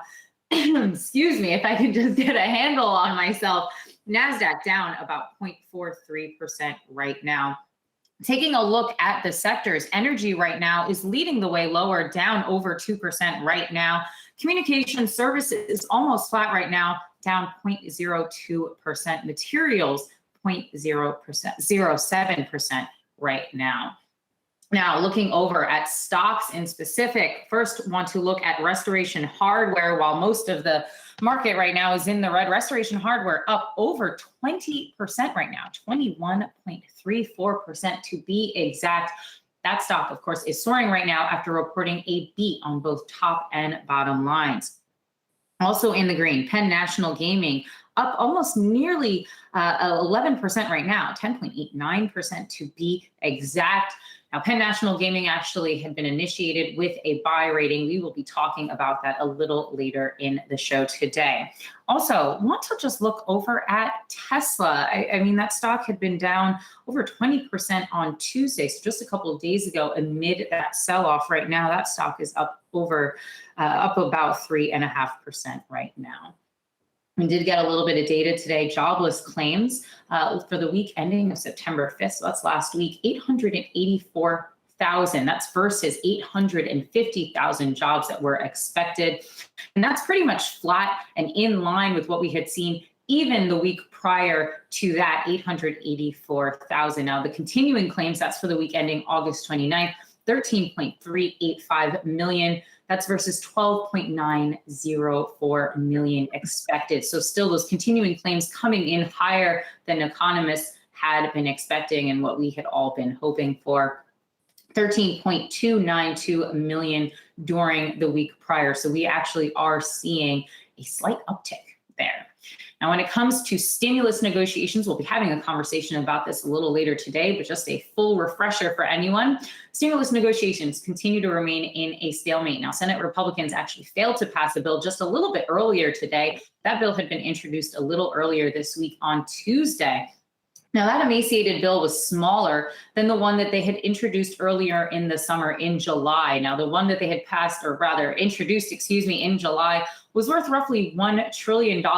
This emaciated bill, as Dems had been calling it, was only upwards of $700 billion. Now, House Democrats did pass a bill in May that totaled over $3 trillion. For their part, Democrats are saying that they are not going to be accepting any bill from Republicans that is valued less than $2.2 trillion. On the coronavirus front, case counts up under 6.4 million in the United States, with the death count now crossing 191,000. In good news, however, infections were down last week, 13%, so over 10% there last week. So some good news, however, infections are still increasing in Pennsylvania, Maryland, Arizona, and Alaska. But I want to first start on the jobless claims that we saw today. So for this, we're joined now by Michelle Snyder, MarketGauge.com partner and director of trading research and education. Michelle, good to see you again. Actually, the last time you were here, I was checking the notes. We were also talking employment figures, or unemployment figures, I should say. We're seeing those continuing claims still incredibly high. And you had noted that the last time you were on the show, the persistently high unemployment level. I'm wondering how alarming the news was today when you saw those numbers and the fact that we're seeing those jobless claims essentially flat and not decreasing. Well, that certainly doesn't surprise me very much. We might have seen some good numbers coming out of the summer because of summer employment that would be more temporary. And now that we're back in the fall, those people are back on the unemployment lines. But, you know, the infinite wisdom of the people who crunch these numbers, they came out now with a new way to look at the jobless claims and the unemployment figures, and that's through a 4-week moving average. So what they've done is they've looked at it through September 5th, And actually, that declined by 21,750. So, it's really going to be how the numbers are cooked going forward. And to me, the bigger part now is what's going to happen, as you mentioned before, with the stimulus package, because you have all these furloughed workers whose money is going to expire. You have all these loan moratoriums that are going to come due. And unless they can get their act together in Congress, this is really going to have a negative impact. So we'll see. So let's jump straight to that, Michelle. I mean, last time we had already been in a stalemate for a few weeks last month when you and I were chatting, and it had already seemed that the market was pretty much baking in the news that we would be getting a stimulus. I'm wondering now, because it had seemed back then a ridiculous thought to think that we wouldn't be getting any kind of stimulus deal at all. But that likelihood seems to be increasing week after week. How do you think markets are going to react if no stimulus comes through? And what happens to the economy if folks aren't going to be getting that $1,200 stimulus check, perhaps, that those unemployment benefits potentially halved from the $600 a month to $300 a month, as we are seeing millions of people still in need of financial assistance? I don't think the market's going to be very happy about it. I'm still, I've been thinking a lot about this because I think we also talked about the fact that with the election year, which side wants to be the ones responsible for putting so many people into a desperate situation and killing the market?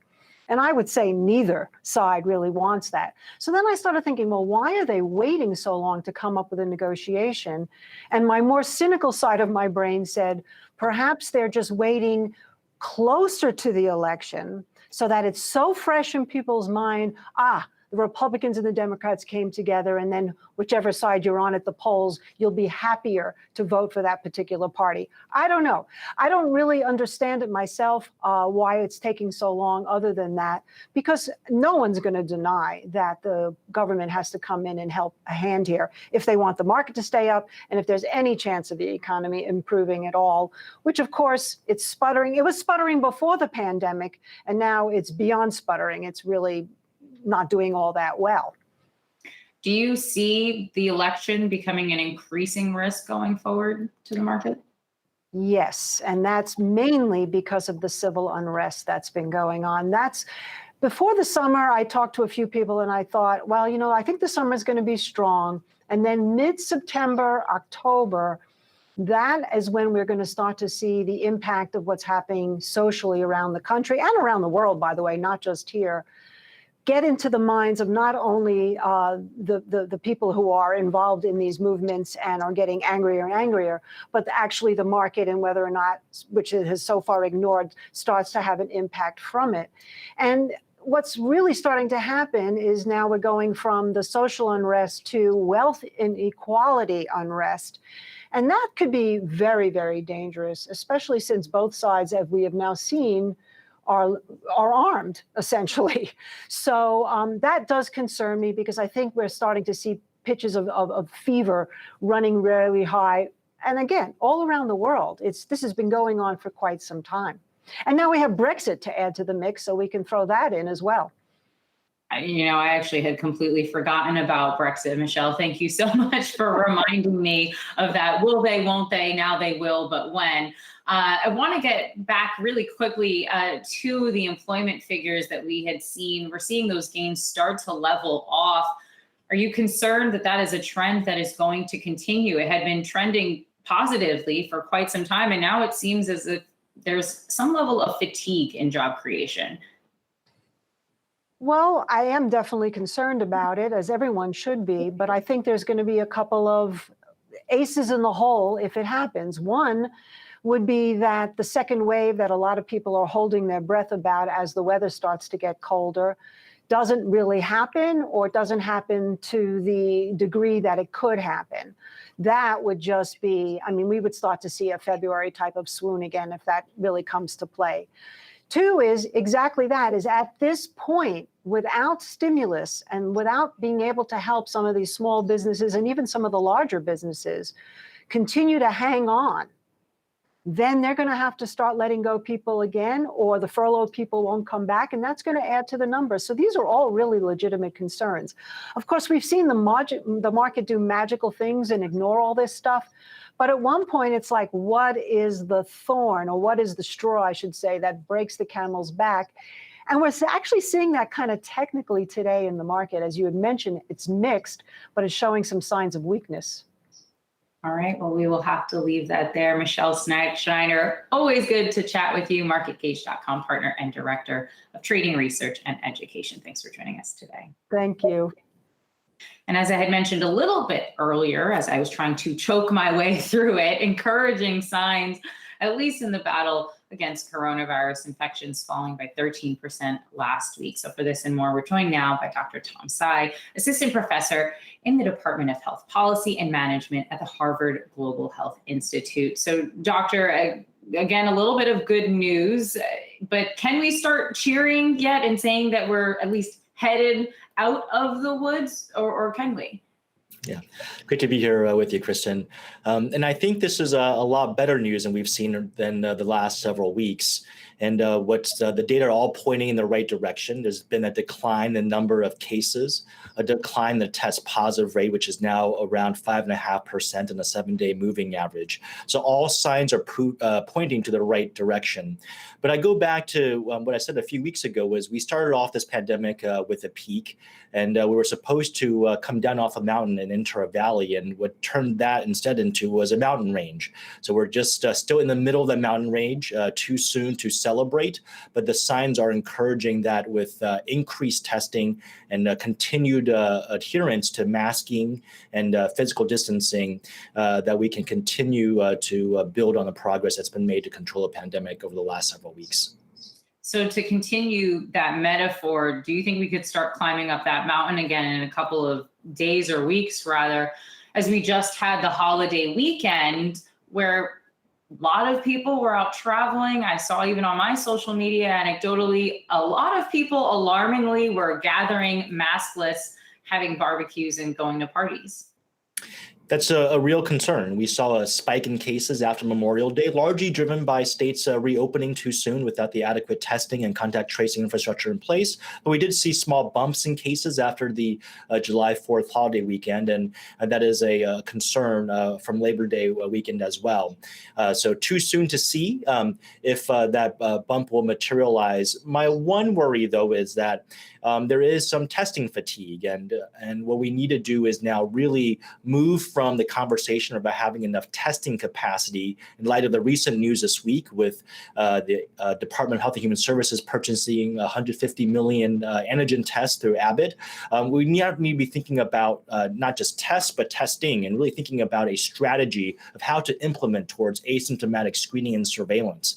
So again, let's see what the next couple of days show in terms of the rising cases. Again, too soon to rest on laurels. So to that point, football starting, I'm sure a lot of people are happy about that. And Zach, just in the last hour, was chatting about this with the mayor of Kansas City about opening football stadiums. Now, the football stadiums are opening to only about 25% capacity, but wondering there if you think that perhaps it is a little bit too soon for us to be gathering in large groups to watch football games. I think so. And, I go back to the original guidelines for thinking about reopening with each phase, and that's relying on 2 weeks of consistent declines in cases, 2 weeks of declines in test positive rate to make sure that we're actually basing our policy decisions on true signals and not just reacting to noise. And I think this applies to the football stadiums. A lot of these states and cities have had really hard-fought improvements in being able to control the pandemic. Let's not, take one step forward and 2 steps back. And I think it's important to still, follow through with the guidelines that have been working. And I think too soon for in-person games. I'm not worried about sort of people sitting in the stadiums. If they can sit 6 feet apart, it's how do they get in? How do they get out? And a lot of the social gatherings and around football stadiums. That is my worries. I think unless there are clear guidelines in place, too soon to jump in with both feet. I want to ask you lastly, again, because we had the holiday weekend and Labor Day usually is the signal of the end of summer and the official start of the school year season. And, you know, we make some vaccines mandatory to attend schools. I'm wondering if we get a vaccine, or rather when we get a vaccine. Some are saying, right, by election day, some are saying by the end of year. But wondering if when we do get a vaccine, if that should also be mandatory to attend schools going forward. I think a lot depends on the safety profile of the vaccines. You know, what we've learned is that nothing should proceed at a warp speed. And, you know, the data from AstraZeneca this week suggests that, you know, we have to trust the process. And this is how scientific discovery works. And we have these precautions with data safety monitoring boards in place for a reason, because we want to make sure that vaccines are safe. But just as in several areas, in high-risk settings, we've made influenza vaccines highly recommended in hospitals. They've become mandatory. You know, I think if we can prove that the coronavirus vaccine is safe, it would be reasonable to include that on a list of potential vaccines for school-age children to demonstrate once the safety has been demonstrated, in order to get kids back for in-person education, given all the benefits that we know come with that. All right, Dr. Tom Tsai, Assistant Professor in Department of Health Policy and Management at the Harvard Global Health Institute. Thanks so much for joining us today. Thank you. And just one quick note here, Nasdaq right now reaching session lows, down 0.87% right now. We will be doing another market check after the break, when we will be chatting the skinny stimulus bill that Senate Republicans just failed to pass. That's next.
Welcome back to Yahoo Finance. Checking market action right now. All three major indices remain in the red right now. The Nasdaq actually accelerating some of those losses, down 1% right now, actually 1.05% right now. The S&P 500 down roughly 1%, with the Dow down 0.8% right now. As we were taking a look at some stocks a little bit earlier today, Restoration Hardware still up over 20% right now. We will be chatting them in just a couple of minutes, whereas Penn National Gaming right now is actually up over 10%.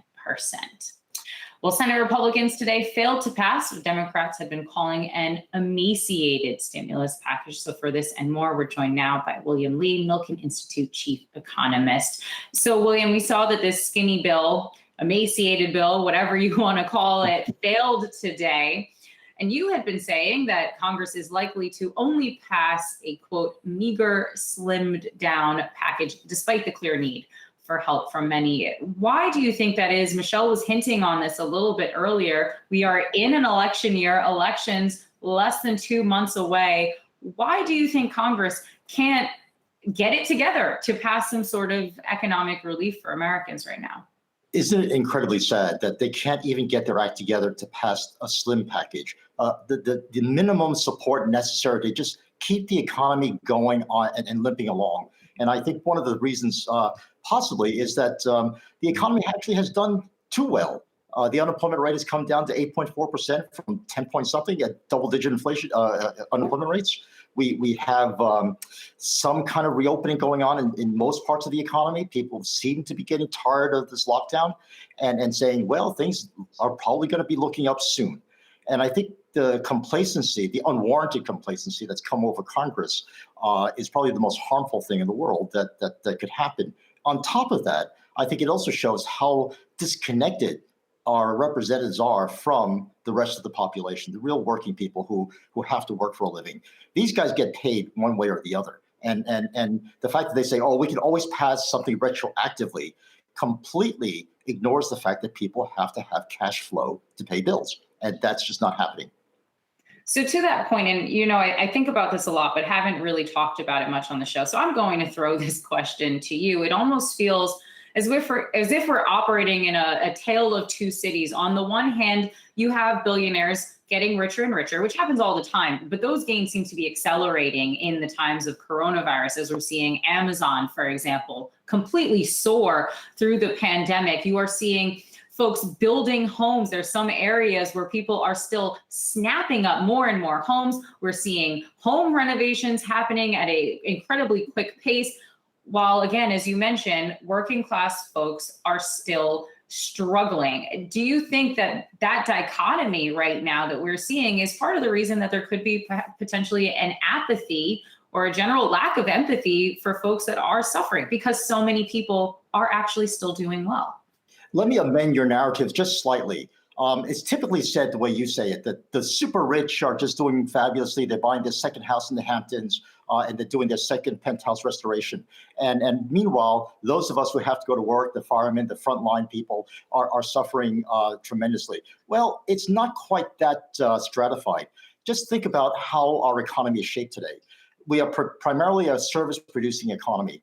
That means that there are people who are in people-facing services like restaurants, travel, and hospitality, but there are tremendous number of people doing government work, office work, bureaucratic work, red tape work. And those people consider themselves in the middle class, but they don't feel the hurt because the government gives out a paycheck. The government is almost about a third of the economy. And when you think about it that way, that disconnect between government policies, people who design government policies for the rest of us don't seem to feel the urgency of having to do something. And I think that's really what's behind this stalling. Everyone seems to be wanting to get the perfect package. The Democrats are saying, we want to design a package that'll help everyone to the best possible extent. The Republicans are saying, we want to help individuals to the best possible extent. And surely, right, the pursuit of the perfect is really the detriment of the good. That's we need a package. Let's get a package out there and not the perfect package for one side or the other. I want to make a slight pivot here to the tax proposals that we saw for the presidential candidate, Joe Biden.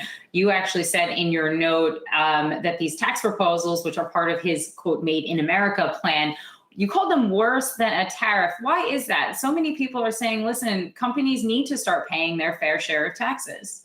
Absolutely. And in fact, I think the distinguishing characteristic of candidate Biden's proposals is that on net, he wants to raise taxes because he feels the deficit is getting too large. And also he feels that certain segments of the population just aren't paying their fair share.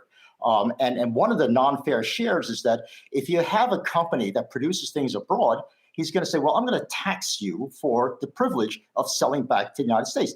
Now, that sounds very much like, to me, a tariff. Well, that's exactly what President Trump has done. He's saying, we're going to put a tariff on the people who are not producing stuff here in the United States. So in that sense, Vice President Biden has joined the tariff club, and in a way that I think is really worse than a tariff, because in the case of a tariff, it's a tax on consumers, but a subsidy to American producers, and it's paid for internally. The transfer is done by those who consume products to those who produce the products.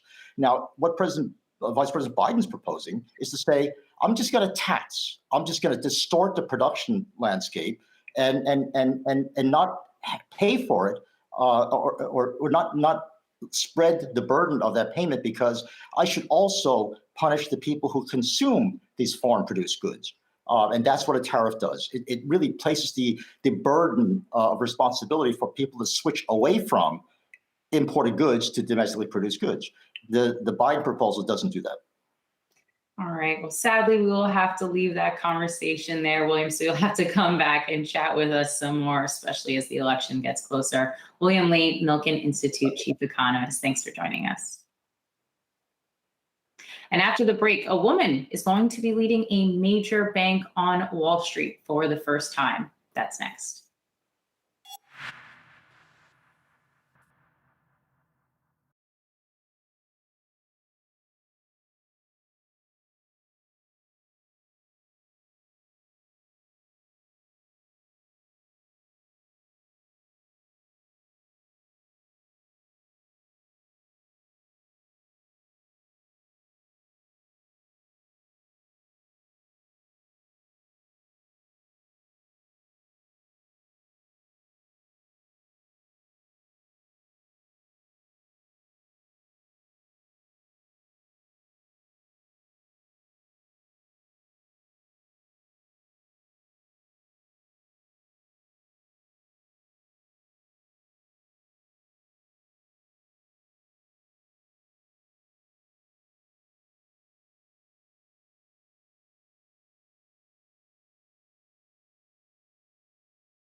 Welcome back to Yahoo Finance. Checking market action right now. All three major indices remain in the red, with the Nasdaq accelerating its losses, down over 1.5% right now. The S&P 500 down 1.28%, with the Dow down roughly 1% right now. I want to look over at financials. XLF down 0.94% right now.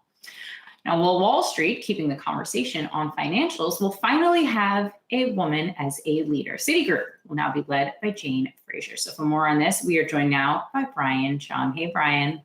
Hey, Kristen, well, as you mentioned, a big shakeup at one of the country's largest banks, that being Citigroup. Michael Corbat, the current CEO, will step aside in February. He was at the company for over 8 years. As you mentioned, Jane Fraser will step up. She's the head of the company's retail banking division. And this is pretty notable because this is the first female CEO at the head of the country's 4 largest banks. Keep in mind, there's quite a large chasm between JP Morgan Chase, Bank of America, Citigroup, and Wells Fargo relative to the other US-based banks. It's pretty remarkable that it took until 2020 for a female CEO to head one of these large companies. But the signs had always pointed to maybe getting one soon. Keep in mind that JP Morgan Chase had been rumored for a long time to be considering the likes of either Marianne Lake or Jen Piepzak to be replacing Diamond at the head of that company. Of course, Jamie Dimon having that health scare recently, so there were concerns about whether or not there would be a change at the head of that company, but it seems like Jamie Dimon doesn't have a succession plan just yet, which means that Citi's change at the top here, putting Jane Fraser in as Mike Corbat steps aside,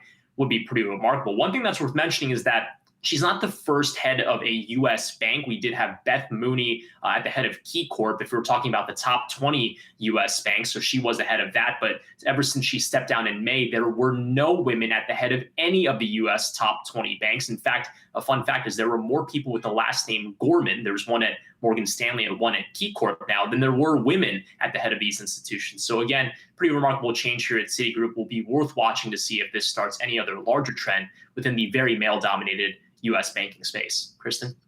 Well, thank you for that random fact, Brian, that highlights the sad gap between male and female leadership, particularly at the country's biggest banks. Citigroup, just want to mention, right now is down 0.84%. Well, as the pandemic continues, clearly people are still spending money on their homes. Restoration Hardware up right now over 20%. That company actually reported earnings with a beat on both top and bottom line. So for more, we're joined now by Yahoo Finance's Emily McCormick. Hey, Emily. Hi, Kristen. And we are seeing shares of RH continuing to climb. They have come off the highs of their session. They've been up as much as 27% at the highest point of today, hitting a record high. That coming, of course, as the company delivered a massive beat, especially on the bottom line in its second quarter results. So really seeing a benefit here from people continuing to spend on their homes as they go to school and go to work from their homes. Now, taking a look at these results here, we had adjusted earnings at $4.90 per share. That was much better than the $3.41 that had been expected. We also saw adjusted gross margin widen to 47.5%. That improved by 5.5 percentage points over last year. And RH has really been taking steps over the course of the past year or so to try and elevate the brand, to move away from promotional pricing and in favor of a membership program. So that's something that really helped those bottom line results here. Now, taking a look at the top line, we also had sales beating expectations as well, but by a smaller margin. Those came in at $709 million. That was up just about 0.4% compared to revenue in the same period last year. They did see a little bit of pressure on the top line because of the fact that they simply weren't able to keep up with the elevated demand. So they did lose out a bit on some sales during the second quarter because of supply chain issues, but something the company expects to have a better handle on in the back half of the year. And then finally, want to point out some of the demand trends that RH highlighted in its earnings release, some really stunning growth that they saw over the course of the summer. Demand was up 7% in May, then 32% in June, 34% in July, and 47% in August as they got a big boost here from that back to school season. We've seen September to date so far with a 44% increase in demand for RH, so showing a really strong start here to the current quarter. The company is suggesting that this boost is not going to just take place during the pandemic, but something that is going to continue, really part of this secular trend towards people spending on their home offices, and something that could potentially be a tailwind for the stock over the longer run. Kristen? All right, thanks so much, Emily. And just taking a quick look over at Wayfair, another company where people can buy furnishings, up over 2.5% right now. So obviously not doing as well as Restoration Hardware. Well, coming up after the break, we'll be telling you which stocks to watch amid market volatility. That's next.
Welcome back to Yahoo Finance. Checking market action right now. All three major indices remain in the red right now, with the Nasdaq down over 1.5%, 1.68% to be exact, with the S&P 500 down roughly 1.5%, with the Dow also accelerating its losses, down over 1% right now. But let's talk about dining, because we recently got the news that Governor Cuomo was going to allow indoor dining in New York City. Not full capacity, only about 25%. So it is a new milestone in the reopening process. So for more on this, we're joined now by Amanda Cohen, a James Beard nominated chef and owner of Dirt Candy here in New York City, as well as Yahoo Finance's Sabile Marcellus. So Amanda, first I have to get to you. We've talked to you before about how hard hit your restaurant and other restaurants in New York City have been because of the closure. So I'm wondering now what this new reopening of indoor dining is going to mean for a restaurant like yours.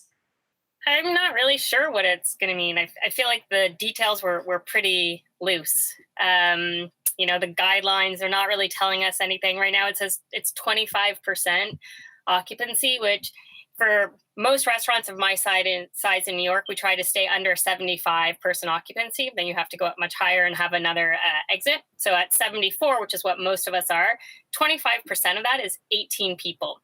But I have to include my staff in that, and I have 6 staff members. So that leaves me at 12 guests.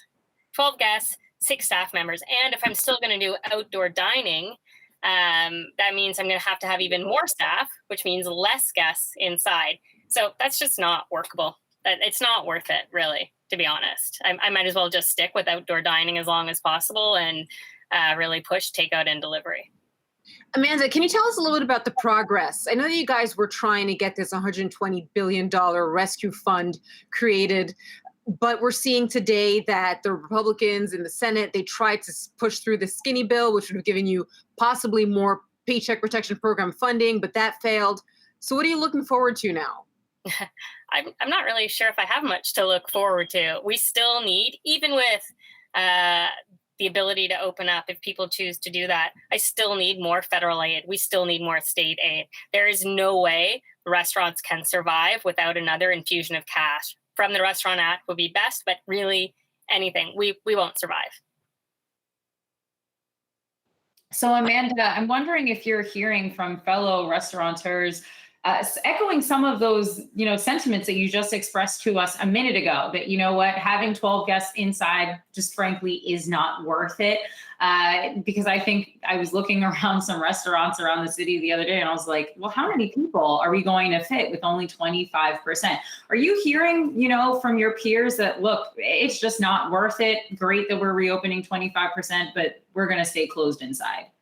Yeah, I think it's a 50-50 split. Some people are like, let's do it, let's try. And then others like me are like, I'd rather wait. It's not worth it. It's not worth it it's not worth it for any number of guests, but I don't want to be an experiment. I don't want to be part of this petri dish and cause anybody on my staff or any of my customers to get sick. And Amanda, it's around lunchtime still. So tell us about the menu that you've been offering. How have you been adjusting it to be able to cater to the different costs that you've had to face and outdoor dining? Yeah, we've done this 180 pivot, and then we pivoted again and again. And, we went from being this much more sort of like fancy tasting menu. We still have a set menu at night, but it's pretty casual. And then we're really trying to push our salads and sandwiches. And so, it feels very warm and inviting, and it's not very expensive. Before, it was $100 per person average at Dirt Candy. And now I think it's maybe $25, $30. And soft serve. We actually have a soft serve ice cream machine now where you can get oat milk soft serve, and it is delicious. Amanda, I'm just wondering, we had been talking earlier, the last time you were on the show, about how much this pandemic has been impacting you. There were concerns that perhaps you might not make it very long in this current environment. I'm wondering if you can give us a reassessment now that the summer is over and that you guys have been doing indoor dining. How are you guys faring now? Do you think you'll be able to make it through the next couple of months, or is, closure still a looming threat for you guys? Closure is definitely a looming threat. It's definitely on the horizon. At 25%, 50% outdoor dining, none of us can survive in New York until we go back to our original numbers, or we need to get relief. We need to get real rent relief, or we need to get federal aid. My bills are still the same. My rent has not changed. My insurance is the same. So I cannot function at 50% or at 25%. It's an impossibility. All right, well, here's to hoping that something gives sometime soon, and you guys get a lucky break at some point in the future. Amanda Cohen, owner of Dirt Candy here in New York City, thanks for joining us. And of course, thank you also to Sabile Marcellus. Now, I want to mention that you can catch Sabile and I a little bit later on at 4:30 p.m. for this week's episode of 2020, A Time for Change. We'll be chatting racial inequity and the education system. Coming up after the break, we will finally be talking about which stocks to watch amid market volatility right now. That's next. Hi, Kristen.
Welcome back to live market coverage here on Yahoo Finance.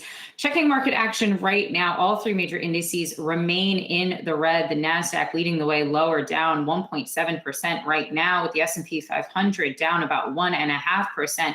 The Dow down about 1.2% right now. Looking at a sector basis, energy is leading the way lower, down over 2% right now, with materials, the gainer of the day, down about 0.77%.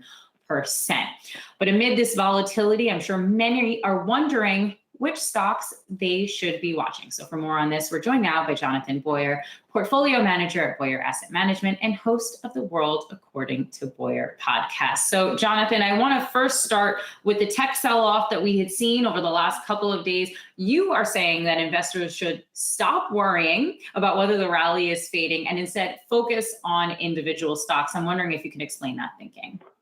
Absolutely. And first, thanks for having me. Yeah, investors really need to stop focusing on whether this tech sell-off is just a bump in the road, a chance of, to buy the dip or something more.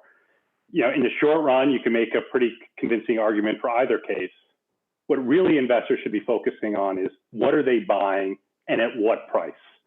Right now, the major indices are extremely tech heavy and have valuations that are far from cheap. So I think this is not positive for future returns. What investors should be looking for are companies outside the major indices or with low weightings in the major indices that are selling at reasonable valuations that have catalysts for capital appreciation.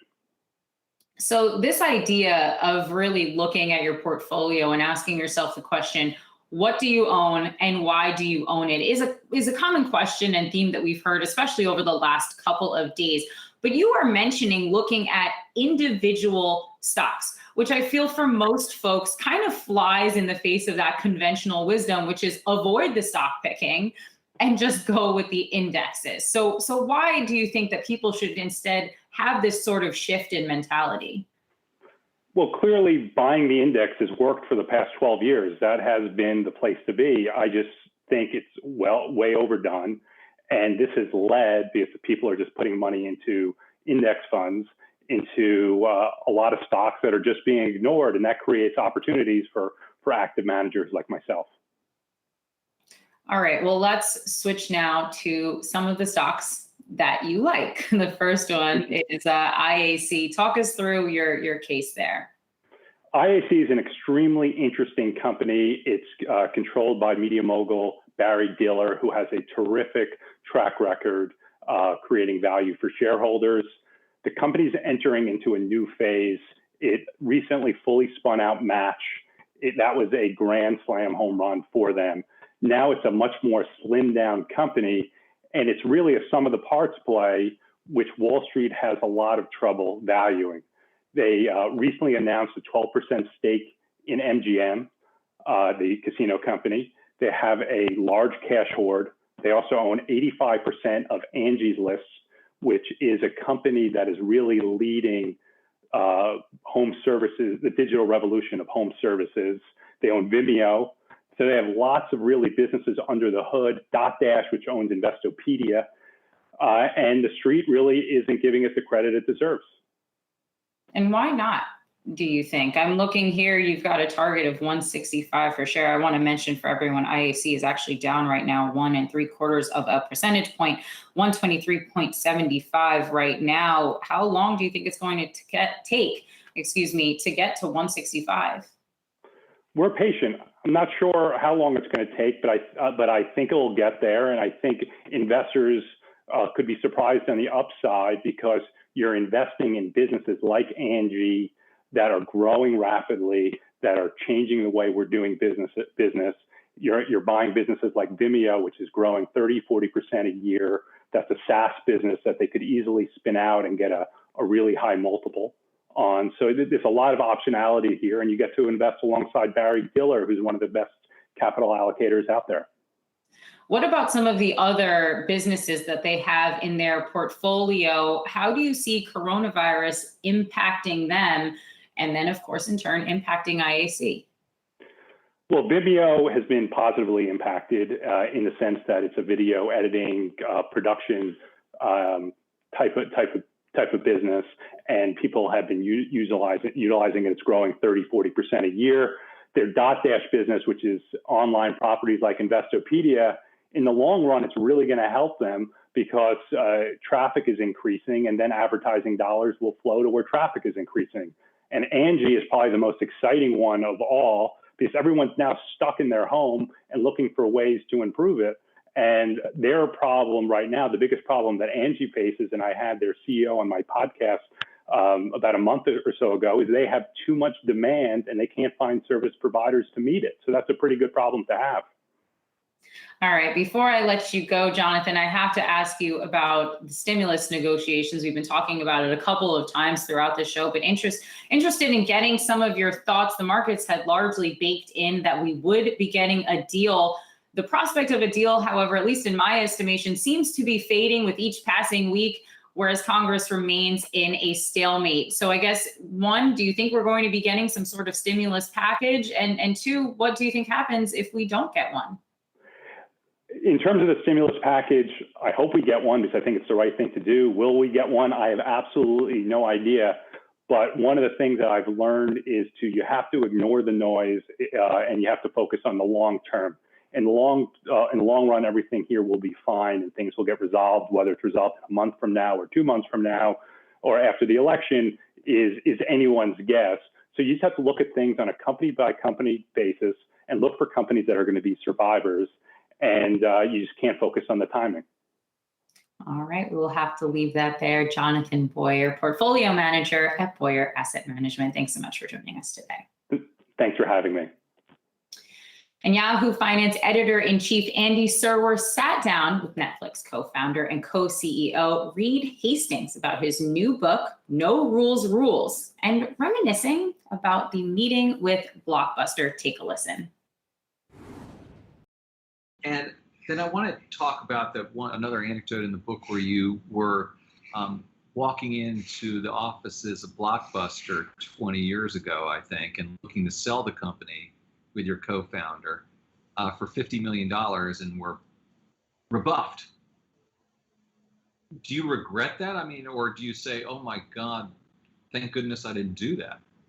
Well, now I say thank God that they didn't want to go ahead. But, you know, at the time they were so formidable. And even later when we went public, we were 50 million in revenue and they were 5 billion, so 100 times larger than us. So for our first decade, it was such a big gorilla over our future.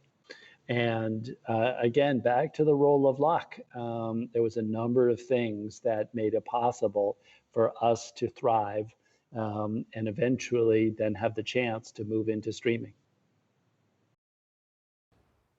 And you can catch the full interview with Reed Hastings tonight on Yahoo Finance. Well, after the break, the NFL is kicking off today, so we will be talking gambling. That's next.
Welcome back to Yahoo Finance. Well, football is kicking off tonight. I know you like that pun, everyone out there. And we are looking now at DraftKings. They are rallying, of course, ahead of the football opener tonight, up about 6% right now. So for this and more, we're joined by Dan Howley. Hey, Dan.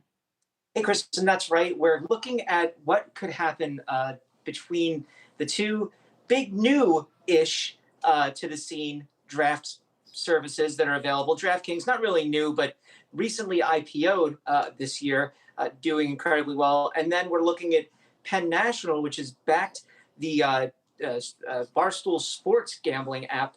Basically, the two are going head-to-head for essentially where people want to spend their cash as far as daily fantasy gambling goes and things along those lines. So you can expect that with the NFL season kicking off, as you said, we can get a lot more exposure out of apps and services along those lines.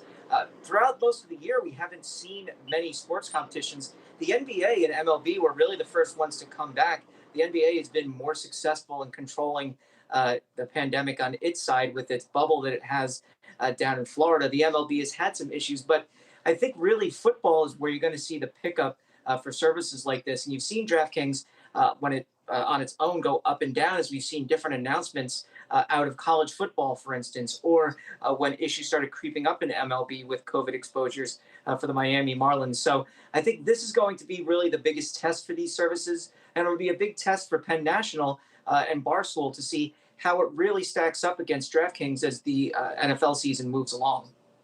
Now, I'm wondering if coronavirus is actually making people a little bit more interested in gambling, because at least when it comes to DraftKings, there's actually been an increase in interest in DraftKings, more than the interest last year before the start of the professional football season. I'm wondering if you could talk to me a little bit about Penn National and the new initiated call that they got today.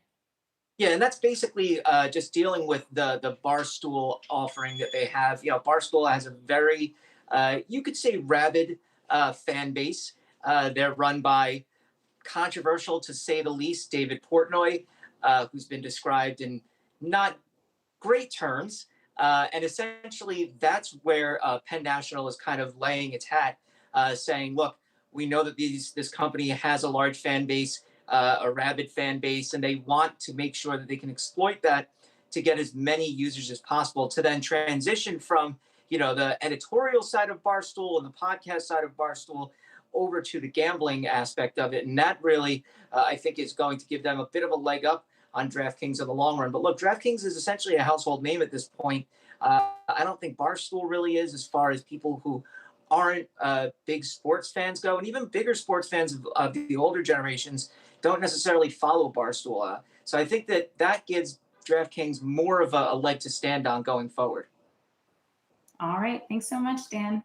Taking one last look at the markets right now, all three major indices remain in the red right now. The Nasdaq paring back some of its losses, down about 1.5% right now. The S&P 500 down about 1.1 percentage point, with the Dow down less than 1 percentage point right now. We are seeing, at least on a sector basis right now, energy continues to lead the way lower, with materials down about 0.3%.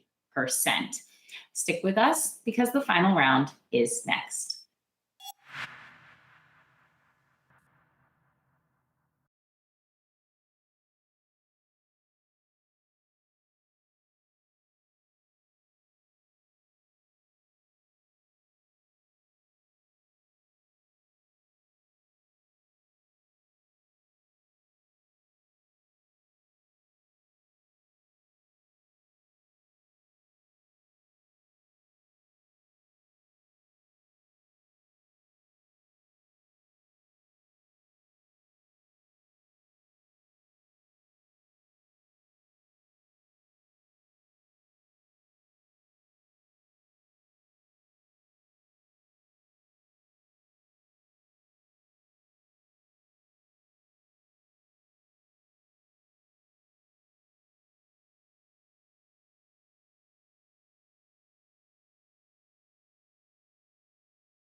All right, good afternoon, everybody. Welcome to the final round here on Yahoo Finance. Miles Allen with you on this Thursday afternoon. Let's take a look at the markets here and a reversal during today's session. Started the day higher. It looked like we were going to build on yesterday's gains. Of course, we saw that rally across all three majors in Wednesday's session, making up about half the loss that we saw earlier this week. But now we have markets on the move lower here with an hour to go in the trading session. The Nasdaq once again kind of the center of the action here. The tech index off about 1.4%, leading the way among the four majors. The Dow is off just less than 1 full percentage point. The S&P 500 split the difference, off 1.1%. The Russell 2000 right now hanging in a bit better than its peers. Small caps down about 0.7. But again, selling pressure fairly broad and consistent, we should say, through today's trading session. Just to take a look at the FANG names, of course, this is really where we've seen so much attention paid, and given their weighting, I think that is an appropriate decision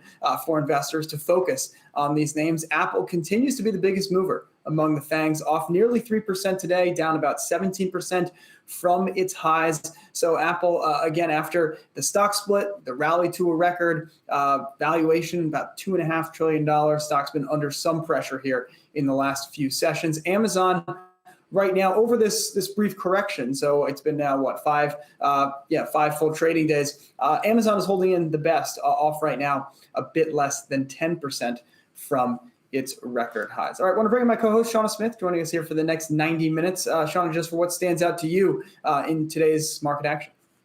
Miles, I mean, we're just seeing this selling starting to escalate here in the final couple of hours. And I think investors are trying to figure out just exactly where we are right now, what valuations make sense. Yesterday was kind of along that similar narrative, and I think we're seeing that play out today, although we are seeing this move to the downside, obviously not as drastic as what we saw earlier this week and at the end of last week, but still something obviously to note, specifically the weakness that we're seeing, those tech names that you were just going through, Apple, obviously, Microsoft, those are the two worst performers in the Dow today. And remember when we started the day, the Dow was up just over 200 points, and now we're looking at losses of almost 300 points. So a complete reversal here for the blue chip index. Nasdaq, another day where it is the biggest underperformer, off just around 1.5%. Of course, that's because a lot of those FANG names that you were just going through. It's interesting though to me, just in terms of if we take a step back and talk about some of the macro stories that are going on, the Senate, the GOP stimulus bill failing today. That was largely expected, but it was interesting that we didn't really see the market pay any attention almost to that, because I think one, a lot of it was expected, but two, we talk about the importance of stimulus here going forward. So the fact that investors were able to just look beyond that, I think is at least interesting and something to note in today's market. And then also on the economic front, on the econ data, we got that jobless claims number out this morning, 884,000 people filing for jobless claims last week. Claims and continuing claims numbers, they're beginning to flatten out a little bit, stalling here. And I think that's just another sign that the labor market is losing some momentum lately, and something that we've heard from our market guests over the past couple of weeks. But the number weaker than the street was expecting, but at least we didn't see that massive week over week decline. And I think that's a big reason why the market didn't put too much weight behind that miss. But again, I think it's just broader action to the downside today, some selling, some profit taking after yesterday's a little bit of a spike to the upside, but Dow, S&P, and Nasdaq all continuing to move lower. So certainly some action to watch over the next 60 minutes.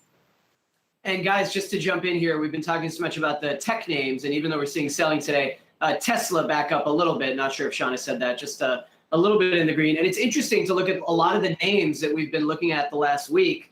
A lot of these names that got hit hard when we saw tech stocks pull back. And then, of course, there was the SoftBank report and the claim that a lot of this was SoftBank. But those are up today. I mean, you've got DraftKings up 5.5%. Smile Direct is in the green. CrowdStrike back in the green. Slack in the green. Uber in the green, up 3%. Just interesting amid the selling separately. And, I think when you look across at our guests on our daily live shows for the last few days, and then even guests commenting on the market in notes and on other outlets, I see a real split between people thinking that the growth in mega tech names is now over for a little while, and then people saying, no, those are going to come right back. Those are still where it's at. This is just kind of a momentary correction. So continuing to watch those. And of course, that's fun to keep our eye on those names day to day.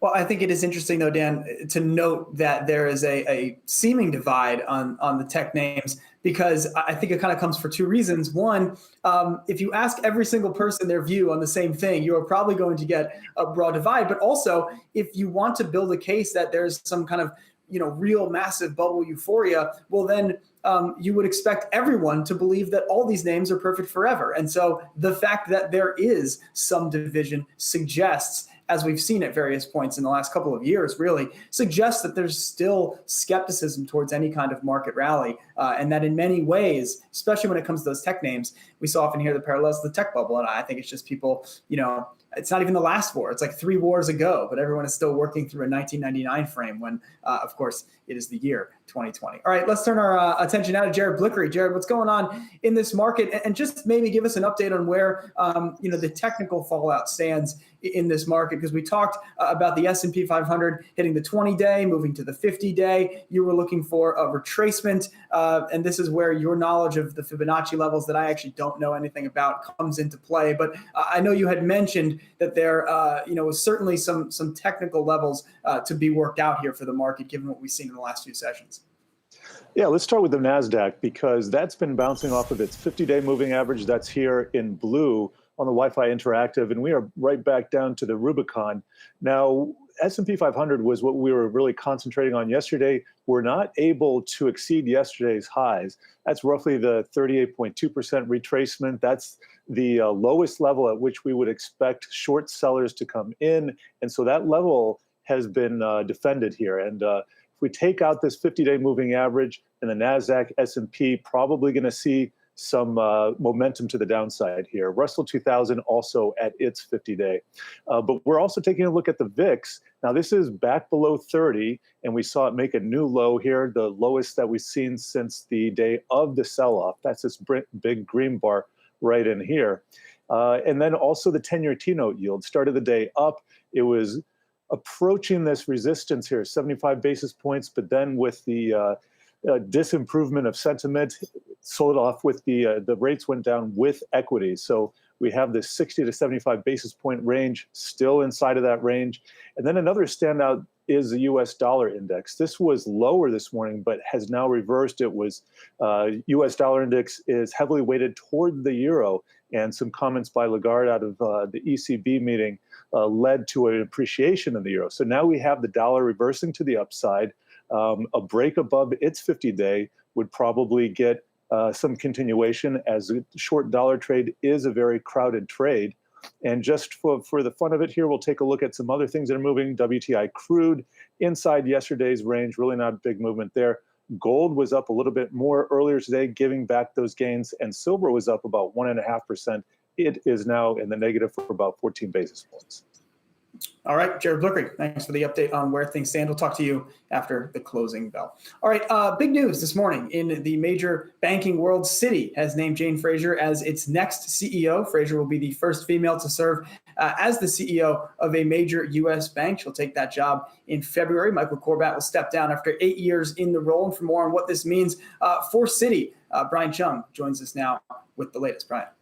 Well, as you mentioned, Miles, a big shakeup at the top of one of the country's largest banks, that being Citigroup. So Michael Corbat, the CEO for the last 8 years at that company, stepping aside in February of next year. At that time, Jane Fraser will step up to the role. She is the head of the company's retail banking division. She's had a long tenure and an impressive resume at Citigroup, 16 years at that New York-based bank, touching the mortgage, commercial banking space. Before that, she had stints at McKinsey and also Goldman on the way up. Again, as you mentioned, she would be the first female CEO at the head of the 4 largest U.S. mega banks, that being JP Morgan Chase, Citigroup, Wells Fargo, and Bank of America.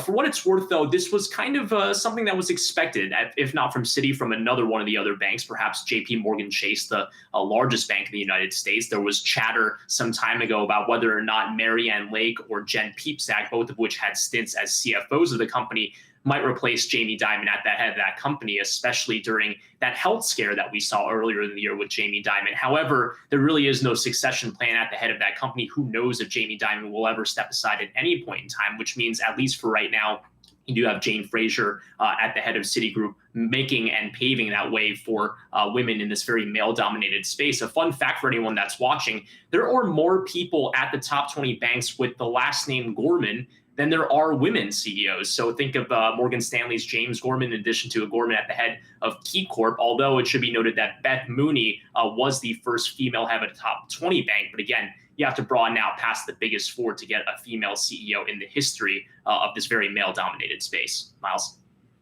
Brian, that's a fun fact, but also a depressing one, I must say. One thing that I find interesting, just thinking back to the big testimony last year with those four big bank CEOs, all white men, they were specifically asked, right, if a female successor is in the works, and none of them said yes. But then shortly after, they all started scrambling to come up with that short list. And Corbat, in this case, seems a little bit smug, right? Even with the statement, it seems like, is there this tokenization? Do we anticipate this to be an anomaly, or going forward, will this be the trajectory? I think the question here is really going to be whether or not the pipeline for talent is there. And I would argue that it'd be hard for these CEOs at the heads of these large banks to argue that there isn't a pipeline when you consider that there are a number of female CFOs, COOs at not just the four largest banks, but at the top 20 banks at large. So when we talk about over the course of this industry, keep in mind, this is not the social media industry or some sort of emerging new technology that's only existed for 20 years. Banking in the United States, especially as a publicly traded entity, has existed since the beginning of the stock market. And it's remarkable that it's taken us this long until 2020 to get a female head of any of these large banks. So when we talk about the likes of JP Morgan Chase, for example, we know that the pipeline is getting there because you've had a CFO, two CFOs who have been women. So again, the succession planning is there. And I think it'd be hard for any of these other large executives, not just in this industry, but in many other industries as well, to argue that it's not time to get more representation among these large S&P 500 companies. And then, Brian, just quickly, Fraser, of course, in charge of the retail part of Citi's bank right now. What's your kind of read on what that means about the future direction of Citi? Again, this is not someone who's coming from the investment banking arm or from capital markets, but retail. That often tells you a lot, I would think, about where the board and the rest of management thinks the firm's growth trajectories are. Absolutely. I would argue that in some respects, maybe it was a little bit of a surprise that the hire for the new CEO came from the commercial banking division as opposed to the investment banking division. This is for a company, a Citigroup, that has really dramatically downsized since the last financial crisis. You'll recall all of the woes that they had with their mortgage business in the fallout from the last financial crisis. They've been very active in trying to wind down their commercial business, actually. Their footprint is a lot smaller than it was. They divested a number of their businesses over the last 10 years, a lot of that driven by Michael Corbat, who will be stepping down here. But Jane Fraser has overseen a lot of that. And I think much to the business's success, shareholders, I would argue, have probably been pretty pleased with their ability to slim down over time when you consider that their mortgage business is much smaller now. Their credit card business is still quite strong. They rely on a lot of those partnerships with commercial retail companies and whatnot. But again, I think the story here is really going to be that, yes, while they are hiring someone who is focused a lot on retail banking, has spent a lot of time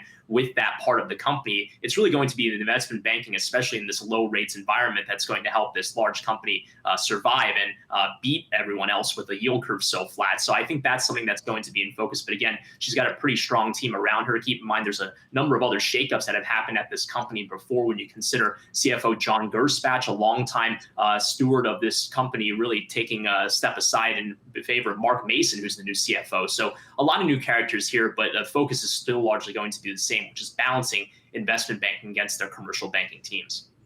All right, Brian Chung, big week next week, Fed week. We will talk to you next Tuesday and Wednesday. Thanks for joining the show. All right, coming up on the other side of this break, we're going to have our call of the day. Credit Suisse getting bullish on shares of Spotify. We'll get into that coming up right after this.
All right, welcome back to the final round here on Yahoo Finance. Miles Other with you in New York. Time now for our call of the day. Today we are talking about Credit Suisse's latest note on shares of Spotify, the firm upgrading the stock to outperform, putting a $315 price target on the stock. Spotify shares today, they're up about 2%, cooling off after being up right around 7% earlier in the session, trading closer to $265 a share. Right now, trading just below 250. But Credit Suisse citing a factor here with Spotify that we've talked about a couple times through the summer, and that is Spotify's new deal with Joe Rogan, and really their build out on the podcast side of the business. Now, Spotify, remember they acquired The Ringer last year, then they made a deal for the Michelle Obama podcast. They got Joe Rogan into the fold. Those podcasts are actually now on the platform as of the beginning of this month. And, we've heard so much bullishness, Dan Roberts, from analysts about the future for Spotify and the strategy around how they're going to monetize the podcast, how it brings paying subscribers into their sphere of influence.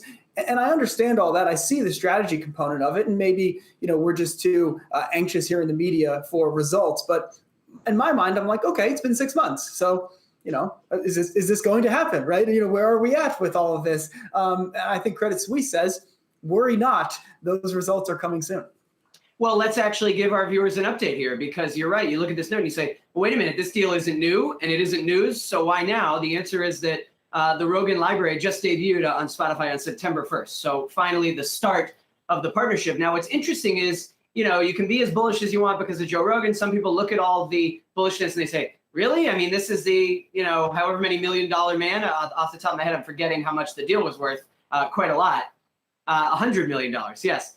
$100 million man, really? And the answer is, these devoted listeners. Now, the question is, are they all going to flock to Spotify or not? We'll see how soon it bears fruit. But I do want to note he's controversial. And if you want to see evidence of that, a lot of outlets pointed out that when the library debuted on Spotify on September 1st, a number of controversial episodes with controversial guests did not debut along with the library. Maybe that's just a fluke. Maybe they're going to add them soon. I haven't heard a statement from Spotify on that. But interviews with Alex Jones, Milo Yiannopoulos, not there at first. So just interesting. And of course, anecdotally, and we love our anecdata here on the final round, just the other day, someone sent to me a message board posting where some Connecticut parent was saying, hey, does anyone know who Joe Rogan is? And sharing some kind of piece of content. The answer is a ton of people know who he is and are obsessed with him and think he's a great interview. I would put it in the vein of Howard Stern in terms of kind of some people respecting his interview skills. But that said, I would venture to say that he's not sort of famous in the way that we usually use that word. Don't you think? I mean, maybe people remember him as the Fear Factor host, but I don't think he's sort of a national or international celebrity. He has his following, though. And by the way, we're talking here about the note again, a lot of bullishness on Spotify's Russia deal. I mean, are people in Russia listening to Joe Rogan? So that's going to be very interesting. We can get more into that, but bullishness on the global expansion of Spotify. Of course, I'd be most interested in how and when are things going to change in terms of actual money generated by artists. And that is mentioned here in the note too. But it certainly feels like the core of this bullishness is still the podcast business, which is interesting. Well, I think what's interesting, just to kind of see Credit Suisse lay out the landscape for Spotify, is that the bullishness is essentially around the strategy that Spotify is embarking on. In other words, Spotify has laid out a pretty clear roadmap for investors on how they want to acquire podcasts, kind of get this critical mass. They have a lot of location data on their users, a lot of data in general on their users. They can build out a targeted ad network. This is about having a network. So if I'm walking around in New York City, or I'm walking around Dan up by you in Connecticut, I might get different advertisements in the middle of a podcast. And that is something they believe only they will be in position to offer. But again, I think, Melody, it is interesting to see more and more analysts essentially upgrading the stock on, I like the strategy. Maybe we should embrace that as members of the media instead of just saying, oh, well, we tweaked our DCF model and now we like it for, $8 more per share. Maybe this is,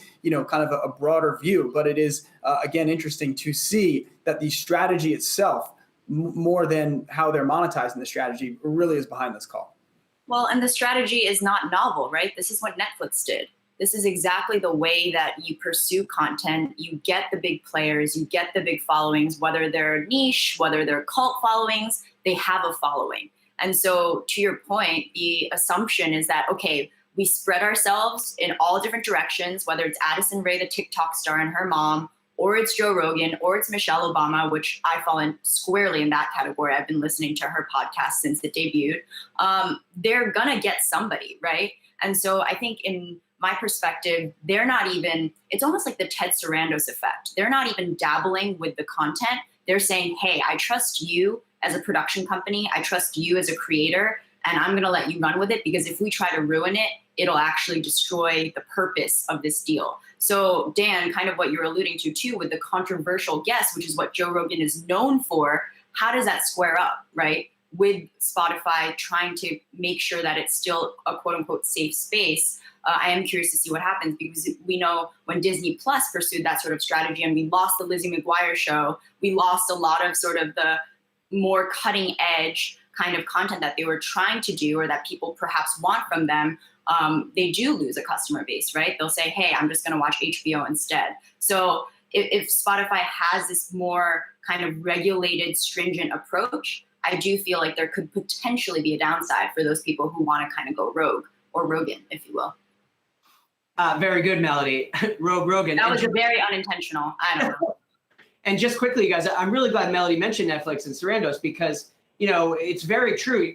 Onlookers can criticize a company like Netflix for the spending, until a few years later they look and, well, the king is even more so the king, and things are great, and users are up, memberships are up, revenue is up. And so Spotify is kind of just throwing money at the biggest names. I forget if you mentioned that there was also a report of Harry and Meghan doing a deal with Spotify. I'm not sure if that's nixed now that they're doing a Netflix deal, or if they can do both, since Netflix doesn't do podcasts. But, you know, it's Netflix, that was the big knock for a while, was how can this spending make any sense? Look at the crazy spending. And the answer is, it's a simple math problem. And the spending can keep going up as long as they either hike the membership fee, the subscription fee, or they keep getting enough new subscribers. And you always think they're saturating the US, and they aren't. And just quickly, over the weekend, Reed Hastings and Sarandos were on CBS Sunday Morning, one of my favorite shows. Of course, Reed Hastings is making the media rounds this week because he has a book out. He also did Yahoo Finance, so that was great. He did Wall Street Journal. But they showed a clip of the famous South Park skit that makes fun of Sarandos, where he picks up the phone and he says, hello, Netflix, your show is greenlit. And they're just throwing money at everyone. And in a way, that might end up being the model right here for Spotify with podcasts. But if it works, it works. One of your favorite shows. CBS This Morning. Dan Roberts did not see that coming, though. I suppose, you know, once one moves to the suburbs, all bets are off. And Sunday morning television is indeed, of course, a core part of Jane Polly.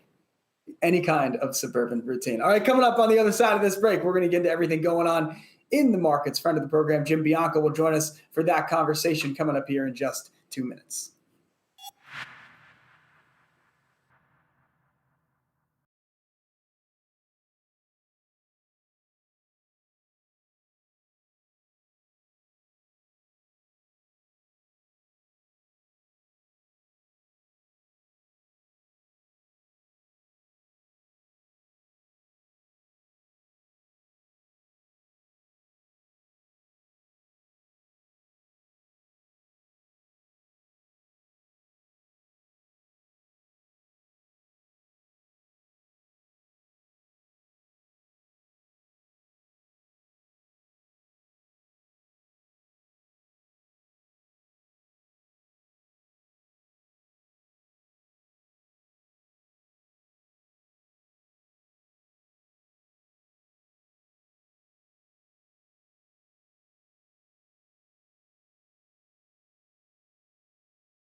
All right, welcome back to the final round here on Yahoo Finance. Miles Eldin with you on this Thursday afternoon. Stocks lower here. Just take a quick check of the markets.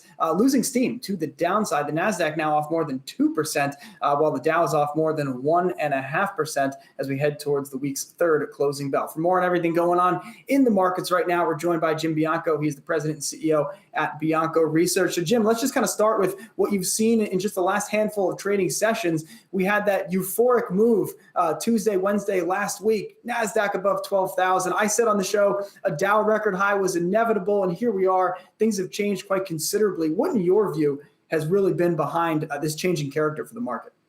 You're right. Last Tuesday, Wednesday is now looking, in hindsight, admittedly, like a blow off top. And right now, with the, I'll use the S&P as my metric, we're back to the lows of the move. We're down about 8% now. This is the largest correction we've seen both in the Nasdaq and the S&P since the March low. And we persistently make lower lows, at least we are today again. So this seems to be like the most serious correction we've seen in the market for the last 6 months. What do I think is the catalyst for it? If you look at the options market, the listed options market was out of control with speculation. The amount of trading that's been going on, especially at the small retail level. I know we all like to get excited about SoftBank, but they're a small player. There's been tremendous speculation among small and retail traders to be buying options, buying short-term options, play this market on the upside. And I just think it got overheated, and that's what we're seeing is the correction right now. And I just want to go off that because I know it's something that we've talked about and gets a lot of play. Just like how much does the retail bid in the market matter? I have always tended to think it matters a lot more than people want to admit, because it's not cool to say that, you know, someone with a couple $1,000 might actually matter. But the deal flow is sold to major players, and you know, that's, in my view, like that's the marginal bid in the market, right? Institutions buying every day is not interesting. Yeah, that's most of the nominal flow, but the retail bid is real since the pandemic. And I think it does matter. I'm curious for your thoughts on that. I couldn't agree with you more. You know, this is the stock versus flow argument. That's the way that Wall Street tries to argue it. And on the flow argument, yeah, how big a deal is a couple of thousand or an account with a couple of $1,000s in it? Well, if they turn over the account every day and there's 15 or 20 million of them, and they account for about 25% of the volume on the New York Stock Exchange, that's what Citadel tells us, they matter a lot. Now, if you add in the options market and you see that the vast majority of options trades are less than 10 contracts with less than 2 weeks of maturity, you're up to about 45% of trading in the underlying stocks can be tied to this retail bid.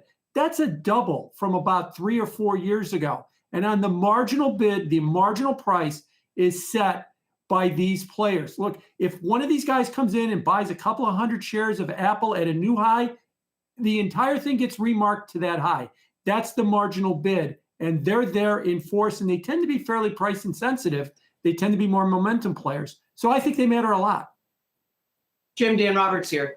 To follow up on Miles's retail point, I'd be curious what you made of that report about SoftBank being responsible for a lot of the surge in big tech names mid-pandemic. And then, of course, I think people kind of overly jumped on that news to say, oh, everyone was making too much of the Robinhood effect. I think now people are probably making too much of that SoftBank report. And then since it'll get us into this, I just wonder what you think is next for the mega tech names. Yeah, you know, can I just answer it quickly by saying SoftBank, the world's largest Robinhood account, is basically what they are right now. They kind of act the same way as well.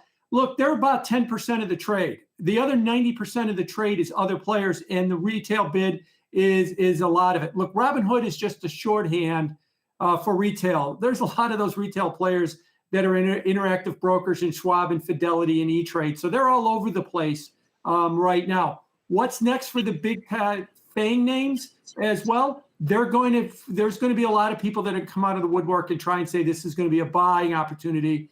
We'll see whether or not they can generate enough interest in it in terms to get them to be buyers. There's going to be another group that's going to say, you know, this is the Davey Day Trader crowd. Hell no, I'm not selling. I'm never going to sell. Okay, we'll just keep taking it down until you rethink that position. And usually at that point, when you choke, is when the market makes a bottom. So we'll find out where that level is, if it's very close to where we are now or significantly lower.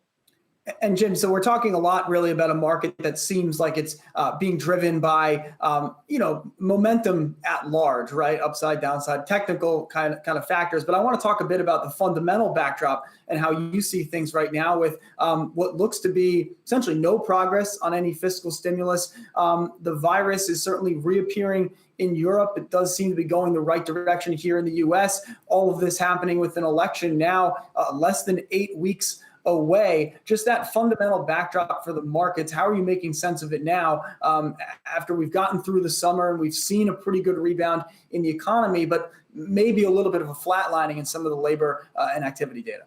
Yeah, taking those one at a time, you look at the valuation numbers in the market, and let's use Wall Street's favorite metric, forward earnings, the forward PE ratio. The S&P just took out the 2000 bubble peak a couple of weeks ago. If you take out the FANG stocks and look at just the value stocks, that's at a new record as well too. Market cap to GDP and other metrics are way up there, way, shall we say, stretched valuation, if not overvaluation. It's not a cheap market. And so you're not buying a cheap market, you're buying a momentum market. The election, that I don't think we've begun to price in. If you go with the betting market, which I'm a fan of, it's pretty close to a 50-50 election with Biden having a slight lean. If you ask Nate Silver or Charlie Cook of the pollsters, the election's over and Biden has won. But the betting markets think it's a lot closer than they do. So I think it's going to be a lot closer as well too. You're right. The virus is taking off in Europe. France just made a new daily record today, taking it out from April, their old record. So that's not changing. What I'm trying to say here is, doesn't look good.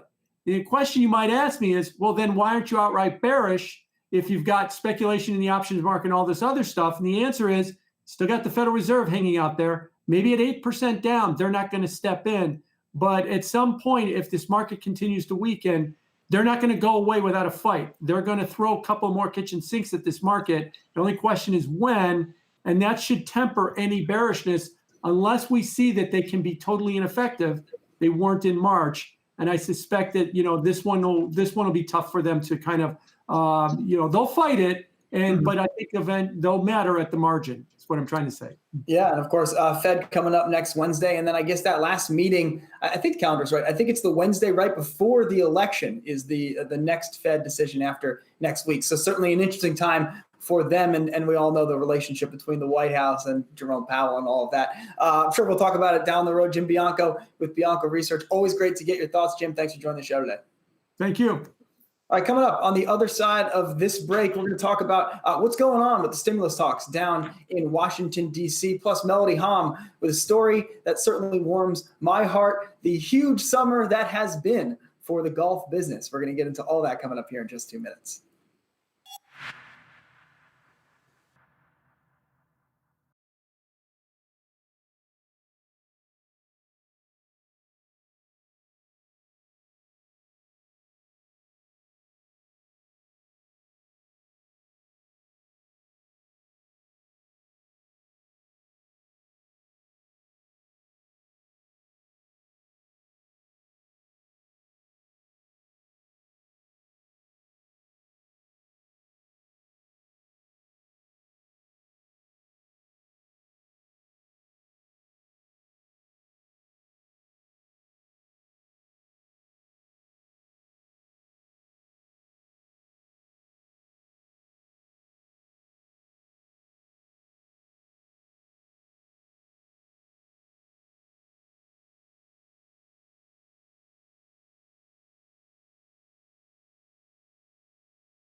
All right, welcome back to the final round here on Yahoo Finance. Congress is back in session, and the Senate took to the floor today to vote on a new stimulus package. And it does look like the more things change, the more they stay the same. Jess Smith joins us with the latest on that, Jess.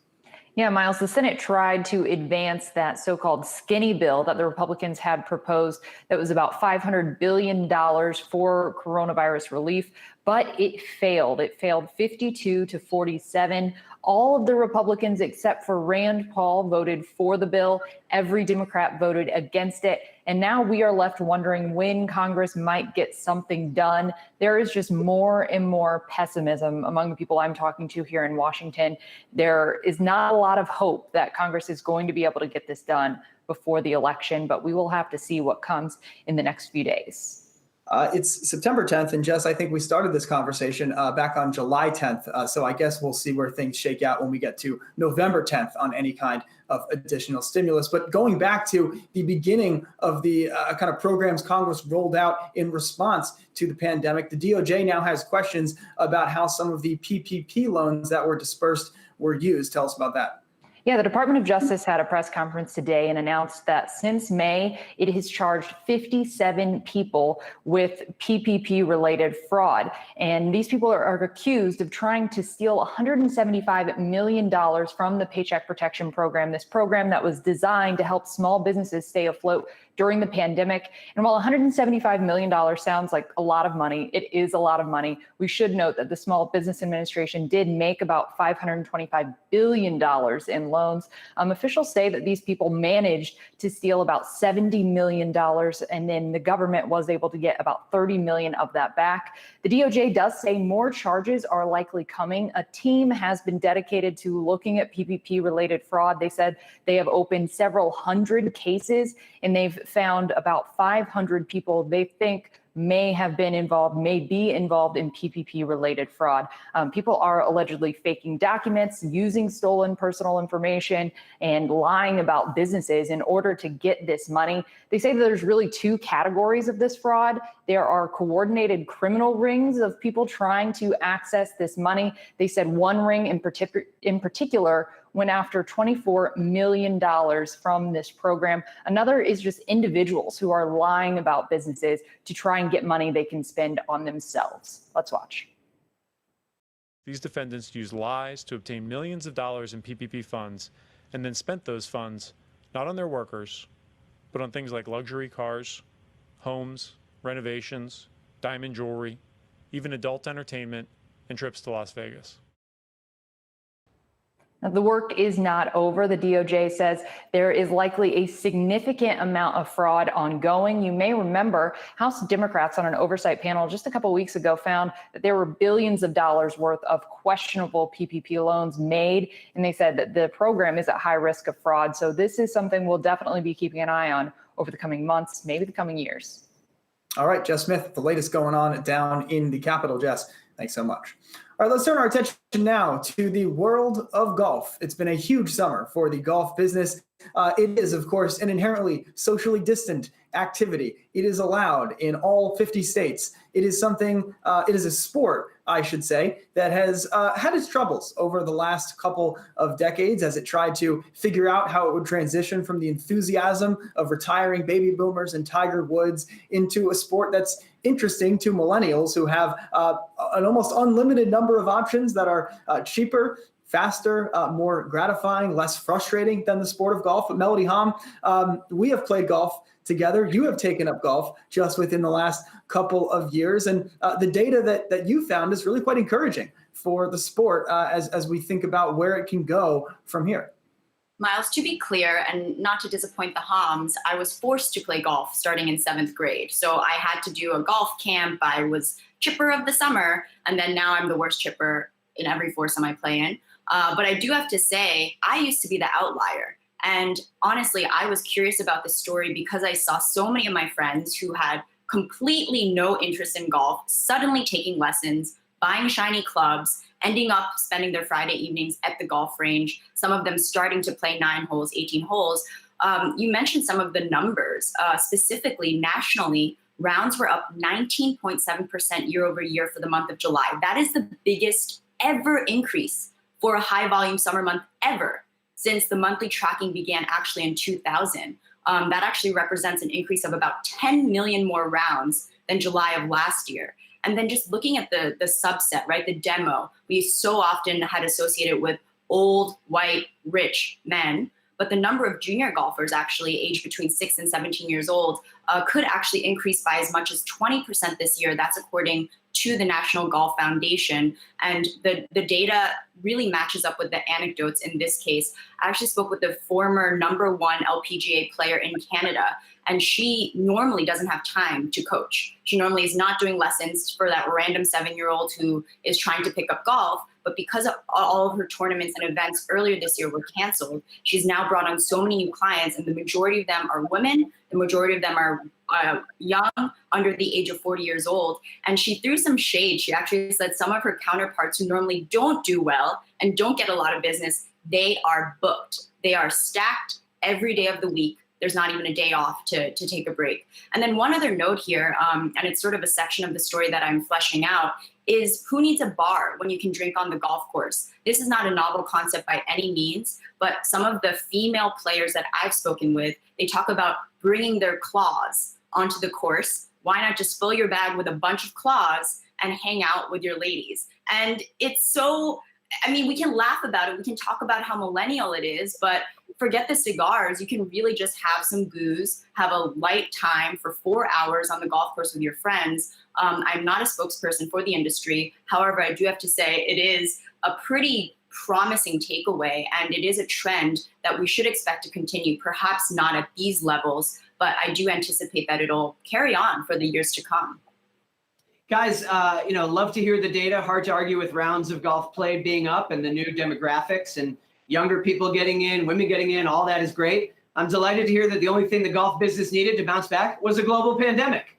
Now, what's interesting to revisit the sort of golf equipment industry problems of only 4 years ago, if you remember, Miles, for a year, we did a sports business podcast where the main topic each week was, man, is anything okay in golf? Because not only at that time were rounds down, but in the same 16-month period, both Nike and Adidas got the heck out of the golf equipment business real fast. That is manufacturing clubs and balls. They both still make golf shoes. But I remember at the time when we would interview people from the industry, they would try to draw a link between, well, because Tiger Woods, hasn't really been golfing well and hasn't won anything in so long, that has hurt golf participation. The idea that, if the pro level is exciting, then more people are golfing, which I always found a little tenuous. I mean, hypothetically, why should those two things be related? For example, I'm the inverse example. I love following the pro game, but I've still never actually, been on a course and golfed 18 holes in my life. I would just be curious, either Miles or Melody or both of you, what you think right now the relationship is between how golf is doing at the pro level and on TV and the positive, encouraging numbers we're seeing with amateur, or I should say, recreational golf. Well, I'm so glad you mentioned that, because think about the new entrants during this time. They're not ready to hit the golf course. So they are going to the range. They're spending maybe an hour socially distanced. Yeah, you're pointing at yourself. So that's a pure example. But I do want to point out there's a new report from Golf Data Tech that shows that U.S. equipment sales for golf actually reached $388.6 million for the month of July. That is the greatest single month retail sales ever recorded since they started tracking 1997. So I went and looked back because, Dan, I know you love talking about the Tiger Woods effect. And Tiger Woods' pinnacle period of red hot success was, you could say, 99 to 2004, when he was ranked the top player in the world. And then again in 2005 to 2010. And the last time the golf equipment sales were even in the ballpark that I'm talking about for this year was specifically in June 2007 and June 2006. So I do think there typically is a correlation, but the coronavirus is this completely unprecedented, unexpected catalyst that has really gotten the industry back up and running. Yeah, and I do think, Dan, just to go back to our conversations from a couple of years ago about the future of the business, I remember talking, you and I spoke with Greg Norman about this. Like the golf business still has the same challenges of it takes way too long to play a regular round. The sport over time is not that fun. It's really frustrating, and eventually you would rather just quit than continue to grind out a 6-hour round. But I think new entrants really open up the possibility for people actually just playing 9 holes or 6 holes or being happy going to the driving range. And I think that what the sport needs to do right now is capitalize on the new entrants and let them know that going out to play 18 holes is really not something you need to do ever to be considered a golfer and to be a valuable part, I think, of the golf community. Otherwise, the sport's just not going to make it. There's just no way you can have millions of people giving 4, 5, 6 hours to something on a weekend day. I mean, no activity has that amount of time for anybody. So I think the sport has to find ways to keep it at an hour or two, and I think this is a great opportunity for it. All right. Coming up on the other side of this break, we're going to talk a bit more about what's going on in the markets. George Young of the Villery Balance Fund will join us for that conversation coming up here in just 2 minutes.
All right, welcome back to the final round here on Yahoo Finance. Let's take a quick look at the markets here as we head towards the closing bell. Stocks under a bit of pressure here. The Nasdaq is still off right around 2%, off worst levels of the session. But again, we are watching a pretty big intraday reversal in the markets after we saw that rally on Wednesday following 3 straight days of losses. And for more on everything going on in the markets right now, we are joined by George Young. He's a portfolio manager of the Villery Balance Fund. George, thanks for coming back on the show. So let's just talk about how you see the current environment. It's obviously been a very eventful summer, and we've seen a sharp change in character in the market. How are you making sense of what we've seen, not just in the last 3 months, but really just in the last couple of weeks? Well, you're right. The last couple of weeks have been tumultuous. And I think the important thing for people to remember is investors, you've got to be patient. And you've got to also remember there's always a sector rotation going on in the market. So what was popular today is not necessarily be popular tomorrow. So you've got to look at the ones that are kind of down and out and that are out of favor. There's a great expression, stocks are seldom cheap and popular at the same time. It's something that my grandfather said. This is a family-run firm. And I think there's a lot of truth to that. So when things are really popular, and I'm going to pick on the FANG stocks as one of your earlier speakers did, they're overvalued. They've been very popular. The growth sector of the market has done incredibly well so far this year. The value sector, not as well. We're more value oriented. And I think with a bit of patience, you'll see the sector rotation and value, and those metrics will out over time. Well, and let's talk a bit about the value rotation, because in periods where value does outperform, history suggests they're quite violent and they're quite brief. And so, how are you positioning or maybe anticipating, the length or the moment at which we can really see that change in character and kind of realize, when can you realize it's not going to be just a couple of days correction, perhaps? Right. Good question. I have to also say I agree with earlier speaker where we're having a little bit of a tough time finding the right stocks, meaning we've got about 15% cash for our clients right now. We just feel that, the market's come up so quickly, just as it came down so quickly in March and April, a lot of volatility, and, the market both abhors a vacuum and abhors volatility. And we've seen tons of that. And we've seen that just in the last 5 or 6 trading sessions, for instance. I mean, this has been a sloppy week post Labor Day. Everybody's looking for a cure. Everybody's looking for a resolution in November, one way or the other. Everybody's looking to get unemployment reduced so that we have a fuller employment sector out there. There's a lot of unknowns. And so the question is, why can this market be doing so well when you've got the underpinnings that seem so shaky? So there is some skepticism, and I agree with that. But at the end of the day, you have to buy stocks that are out of favor. And that's what we're looking for, is more value-oriented stocks. I think that's where the opportunity is. It's also where dividends are. And let's not forget about dividends, which are tried and true at the time. That delivers a lot of your total return.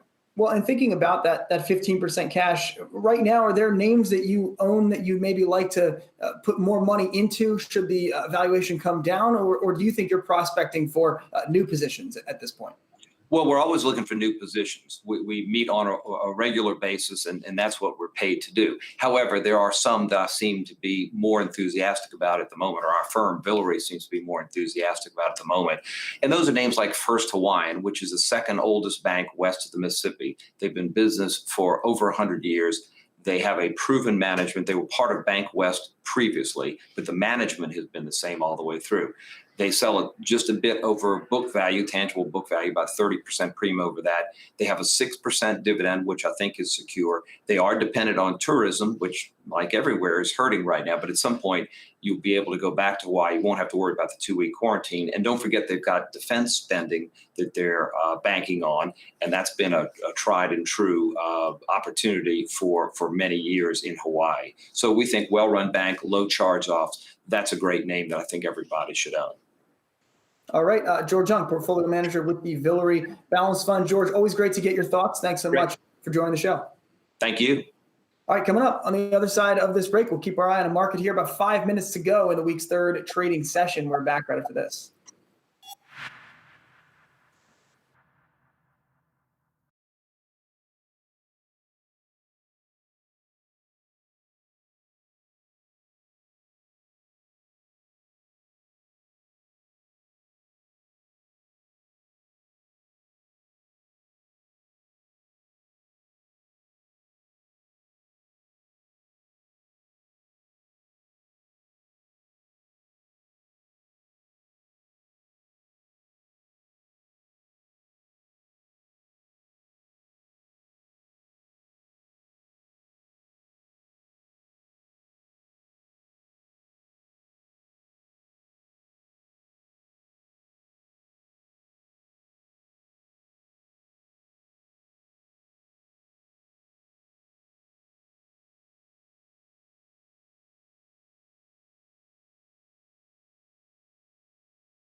All right, welcome back to the final round here on Yahoo Finance. Just over 3 minutes to go in today's trading session. Let's Take a look at where we stand right now. We're off lows of the session, but we are going to look at the Nasdaq likely closing below 11,000 here, off some 1.8%. We saw the Nasdaq off nearly 2.5% just about 20 minutes ago. So after we saw that big rally yesterday following the 10% correction in just 3 trading sessions, once again, the selling is on. Big intraday reversal. We'll see where things shake out as we head towards the closing bell. We're going to have that for you live from the floor of the New York Stock Exchange right here in just 2 minutes.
Welcome back to the final round here on Yahoo Finance. I'm Shauna Smith. Just around 30 seconds left in the trading day and a complete reversal from what we saw yesterday. All 3 of the major averages on track to close the day in the red. The Dow started the day up just over 200 points, has since given up all of those gains and then some, on track to close off nearly 400 points. S&P off just around 1.5%, and the Nasdaq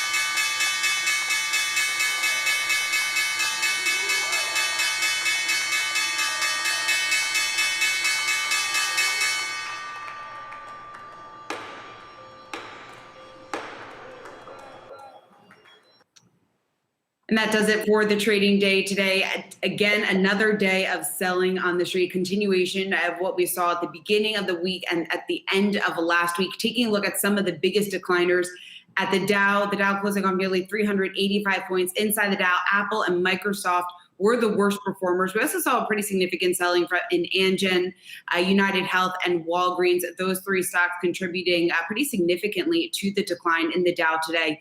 The S&P closing off just around 1.7% at 3342, coming off its best day since June today, reversing course, touching that 1-month low in earlier trading. The Nasdaq, the worst performer of the major averages, off almost 2% today, falling back below 11,000. A lot of weakness there, and some of those large cap tech names that we've been talking about time and time again here on the show. Facebook, Apple, Amazon, Netflix, Google, all closing in the red today. Netflix, the biggest decliner of that group, off nearly 4%. Apple, a 3% decline. Amazon, nearly a 3% decline for that stock. A couple of other stories that we were watching closely today. The stimulus watch, Senate rejecting the GOP's stimulus bill today, making the chances for that bipartisan deal before the election pretty dim at this point, although it didn't really have a huge impact on the market today. And then, of course, on the econ front, we got that jobs data out this morning. Jobless claims, 884,000 people filing for jobless claims last week, slightly worse than the street was expecting. But I want to bring in my co-host for the next 30 minutes. Miles Edlin. We're also joined by Yahoo Finance Editor-in-Chief Andy Serwer, Rick Newman, Akiko Fujita, and Jared Blicker. We have the whole gang here with us for the next half hour. And Miles, what stands out to you? Yesterday, we were hoping that the rally would stick at least for a couple of days, but a huge reversal today and then some selling into the close. Yeah, I just want to quickly flag what happened in the sectors, because I think it speaks to kind of the odd market moment right now, and why I think it's very challenging to say much beyond, well, the market appears to be in a new corrective phase. Because when you look at sector performance today, you actually had energy as the worst performer, off nearly 4%, then technology, as you'd expect, but then also utilities under some pressure, as well as healthcare. So I think we have, a safety trade, a relative safety trade in utilities, for example, along with a more growthy trade like a technology sector, both underperforming the market today. And I think it does speak to sort of, again, the strange environment where it's difficult right now. And granted, we are only 5 trading days into this corrective phase, but it is difficult to draw too many through lines in terms of saying, here's what is happening, here's why this makes sense, here's where this may go. And it's why I think we keep coming back to this conversation with Jared and with many of our other guests about levels in the S&P, the 20-day, the 50-day, the Nasdaq as well, and why I think the technicals are probably our best, maybe our only guide really at this point in the proceedings. And we'll see. We get the Fed next week.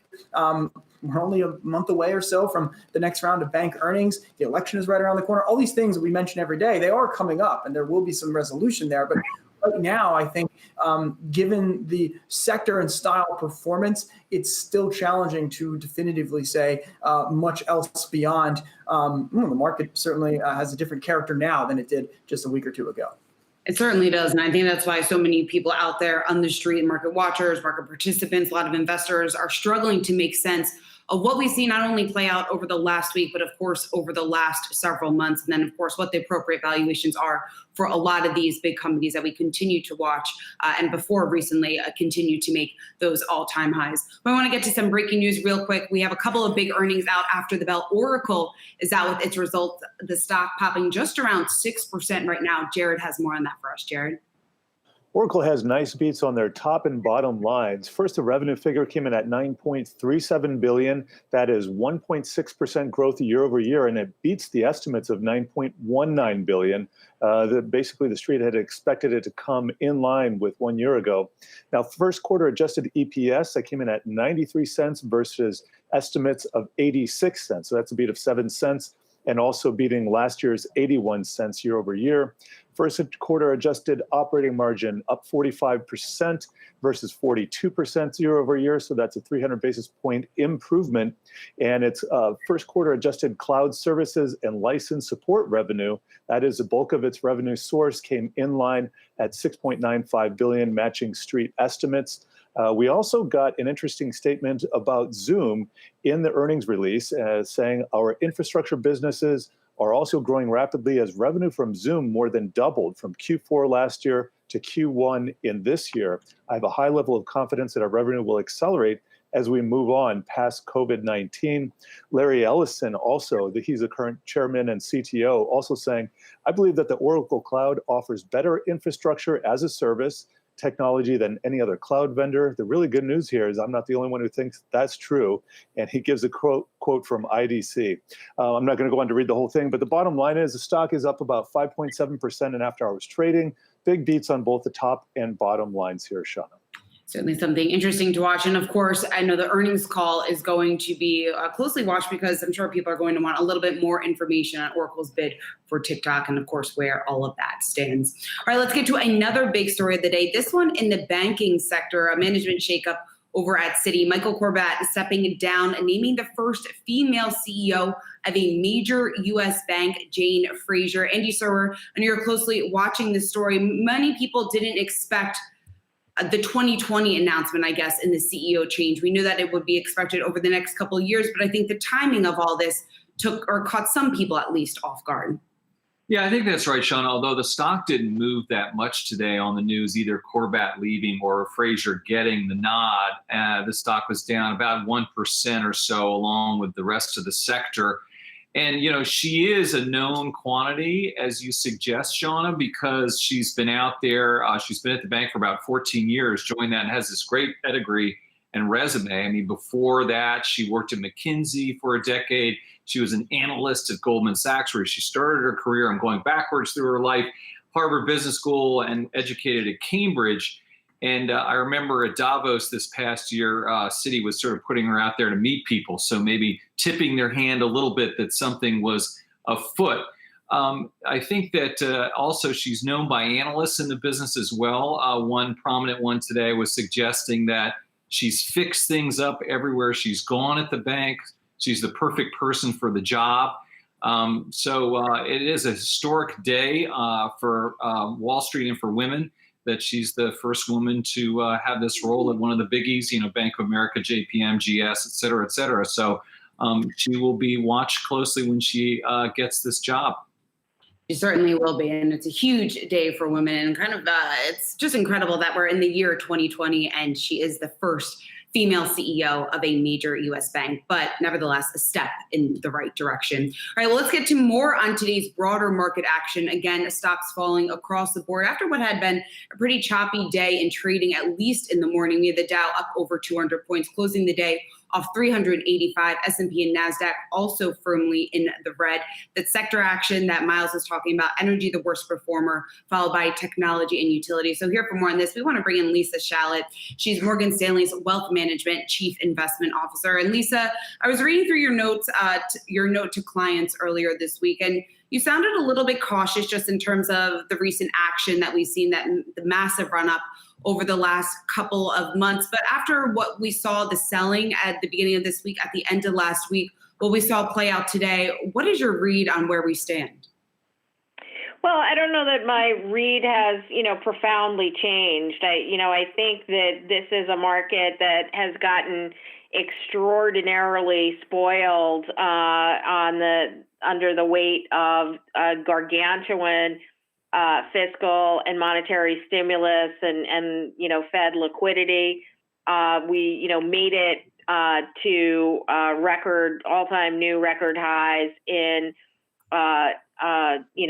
record time, and our perspective was that the market got pretty well ahead of itself in terms of anticipating a recovery in fundamentals that may just take a little bit longer than everybody thinks. I think the key, from where we are is, as part of that quote unquote getting spoiled, a 4 or 5% correction, or even a 7% correction in the Nasdaq, maybe even a 10% correction in the Nasdaq, after an 80% move, is not something that I think eliminates the bubble potential. Well, Lisa, when you talk about the bubble potential, then are you suggesting, is it time for investors to avoid the tech sector, or at least a lot of these high-flying names that we've seen outperform over the last several months? Yeah, I do. I think, one of the things that has happened to the S&P 500 passive index is it has gotten extraordinarily concentrated, and we're at all-time levels of concentration, with the top, 6 names really representing 25% of the market cap. In the Nasdaq, it got as high as 46% in terms of the top names. And that equates to PE ratios, they're close to 50%. And so the dependence of those on those very high PE ratios really rests with low interest rates forever. And while, the Fed has certainly, made some broad open-ended commitments to not raising the Fed funds rate anytime soon, they do seem to have begun a very long and arduous journey towards jawboning inflation expectations and steepening at the longer end of the curve. And I think that more savvy investors are starting to wake up to the fact that if we do, start to see the Fed have success and do see some steepening in the curve, that's a headwind for, multiples, and certainly, for companies that are sitting there, at 50 plus PEs. Hey, Lisa, Rick Newman here. You're talking about monetary stimulus and the consequences of monetary stimulus. There's also fiscal stimulus, but perhaps less than investors have been expecting. Do you think the market is beginning to price in the possibility there will not be any further stimulus spending out of Washington, or has it not gotten that far yet?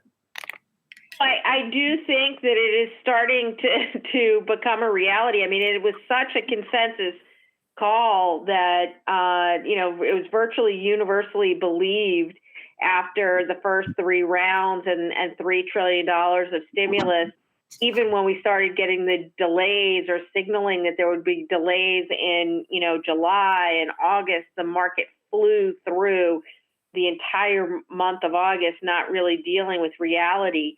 And it now seems like this is a reality that not only might we not get what some of the consensus forecasts were for $1 billion to $2 billion in additional stimulus, but we might not get anything until election day, and that kind of filtered into the headlines today. And as far as I'm concerned, that is new information because I don't recall seeing many folks calling for that.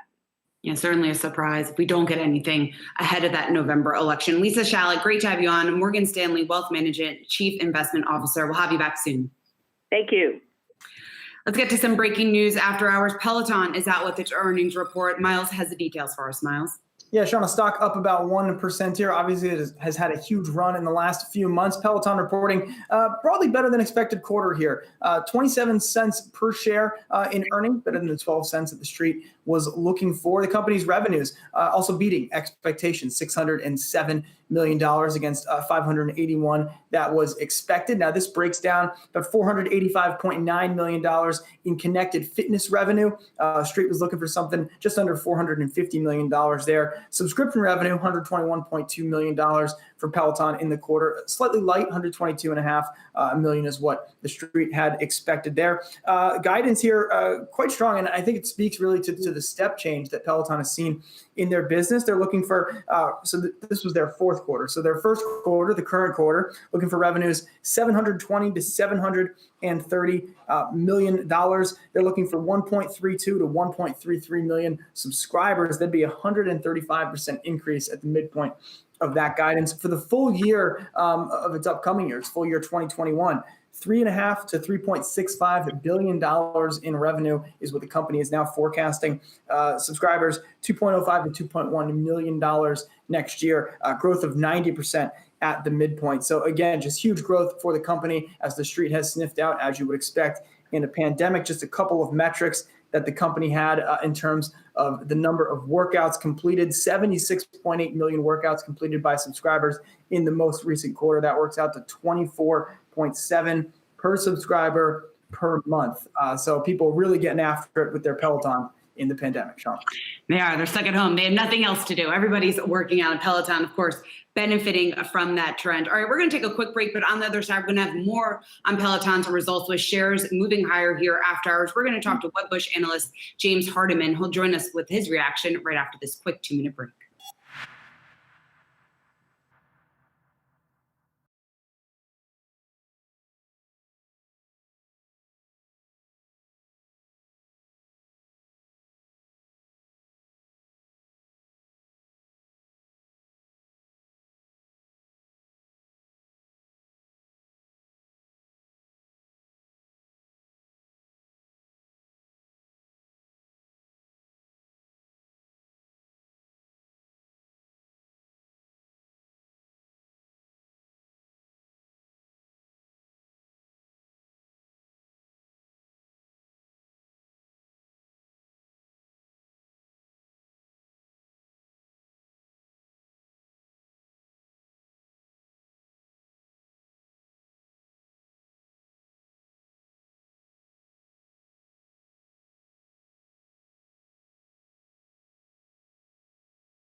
Welcome back to the final round here on Yahoo Finance. Let's talk about one of the promises of the Trump campaign back in 2016. And that, of course, was to bring manufacturing jobs back. But when you take a look at the numbers, he might have had a little bit of a tough time proving that he has kept his promise.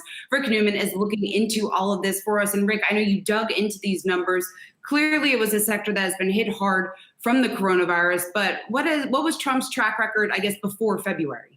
Yeah, Joe Biden is now going to swing states like Michigan and Pennsylvania saying Trump did not keep his promise on manufacturing. In 2016, Trump said he was going to bring manufacturing back to the United States.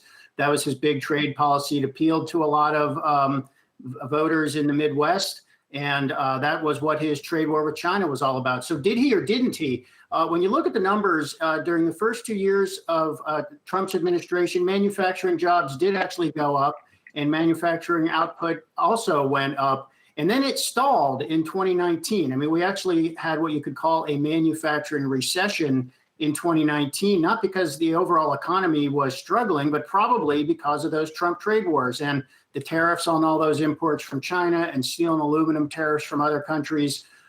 So the manufacturing was doing well during Trump's first 2 years, and then it kind of flatlined. So Biden is going around saying Trump caused a manufacturing recession. Technically, he's right about that. If we hadn't had the coronavirus outburst, it's possible manufacturing would have recovered and would have been looking pretty good by now. But as it is, overall, manufacturing employment has now lost about 240,000 jobs during Trump's presidency. So that is not a record real easy to defend.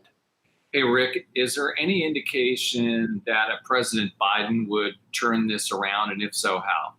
He says he will. He's got at least two ways he wants to do that specifically. One is to have a more aggressive Buy America program in the federal government. Trump said he was going to do that, but there really wasn't much to that effect. So this is where the government purchases must be American-made products. The second thing Biden says he will do that will be better than Trump is institute some new tax policies that will punish companies that move manufacturing production out of the United States. They'll have to pay a higher tax, but he would also reward companies that do things like reopen closed factories here in the United States or relocate production from overseas back here to the United States. Now, that would require Congress to pass those laws, and that means that for Biden to do it, he would have to not only win, but get a Democratic Senate. But he says that's what he'll do. Well, we will see what he will do, and I'm sure we're going to hear a little bit more about this over the next 2 months. But Rick Newman, thanks for breaking that down. All right, we're going to take a quick break here on the final round, but when we come back, Peloton shares, they're up now over 6% after hours following its very strong quarter. We're going to dig more into into those numbers a little bit more. We're going to talk to Wedbush analyst James Harneman. He joins us right after the break.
Welcome back to the final round here on Yahoo Finance. Taking a look at Peloton, shares surging here after hours, now up more than 7%.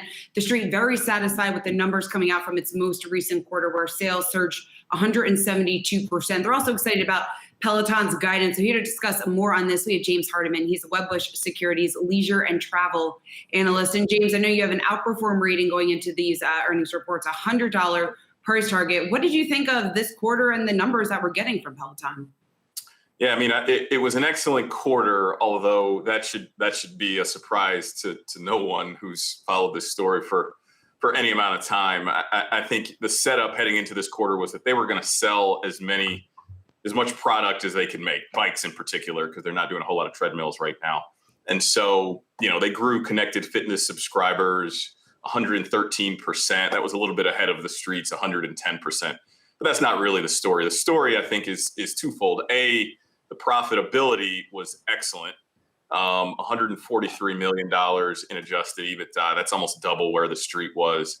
And then, similar story with respect to the guidance. The EBITDA guidance for fiscal 21 was substantially ahead of the street and substantially ahead of where we were. And obviously, we're pretty bullish on the stock. James, we saw that 210% jump in digital subscription, certainly helped by the 90-day free trial that they had. I'm curious how much of that subscription you think is going to be a big driver for the company moving forward? How many people are actually going to stick around? Or at the end of the day, is it really still about the product offering in the bikes and the treadmills? Yeah, it's a great question. And I think it's worth clarifying that 210% growth was paid digital subscription. So all those people that were getting it for free aren't counted in that number.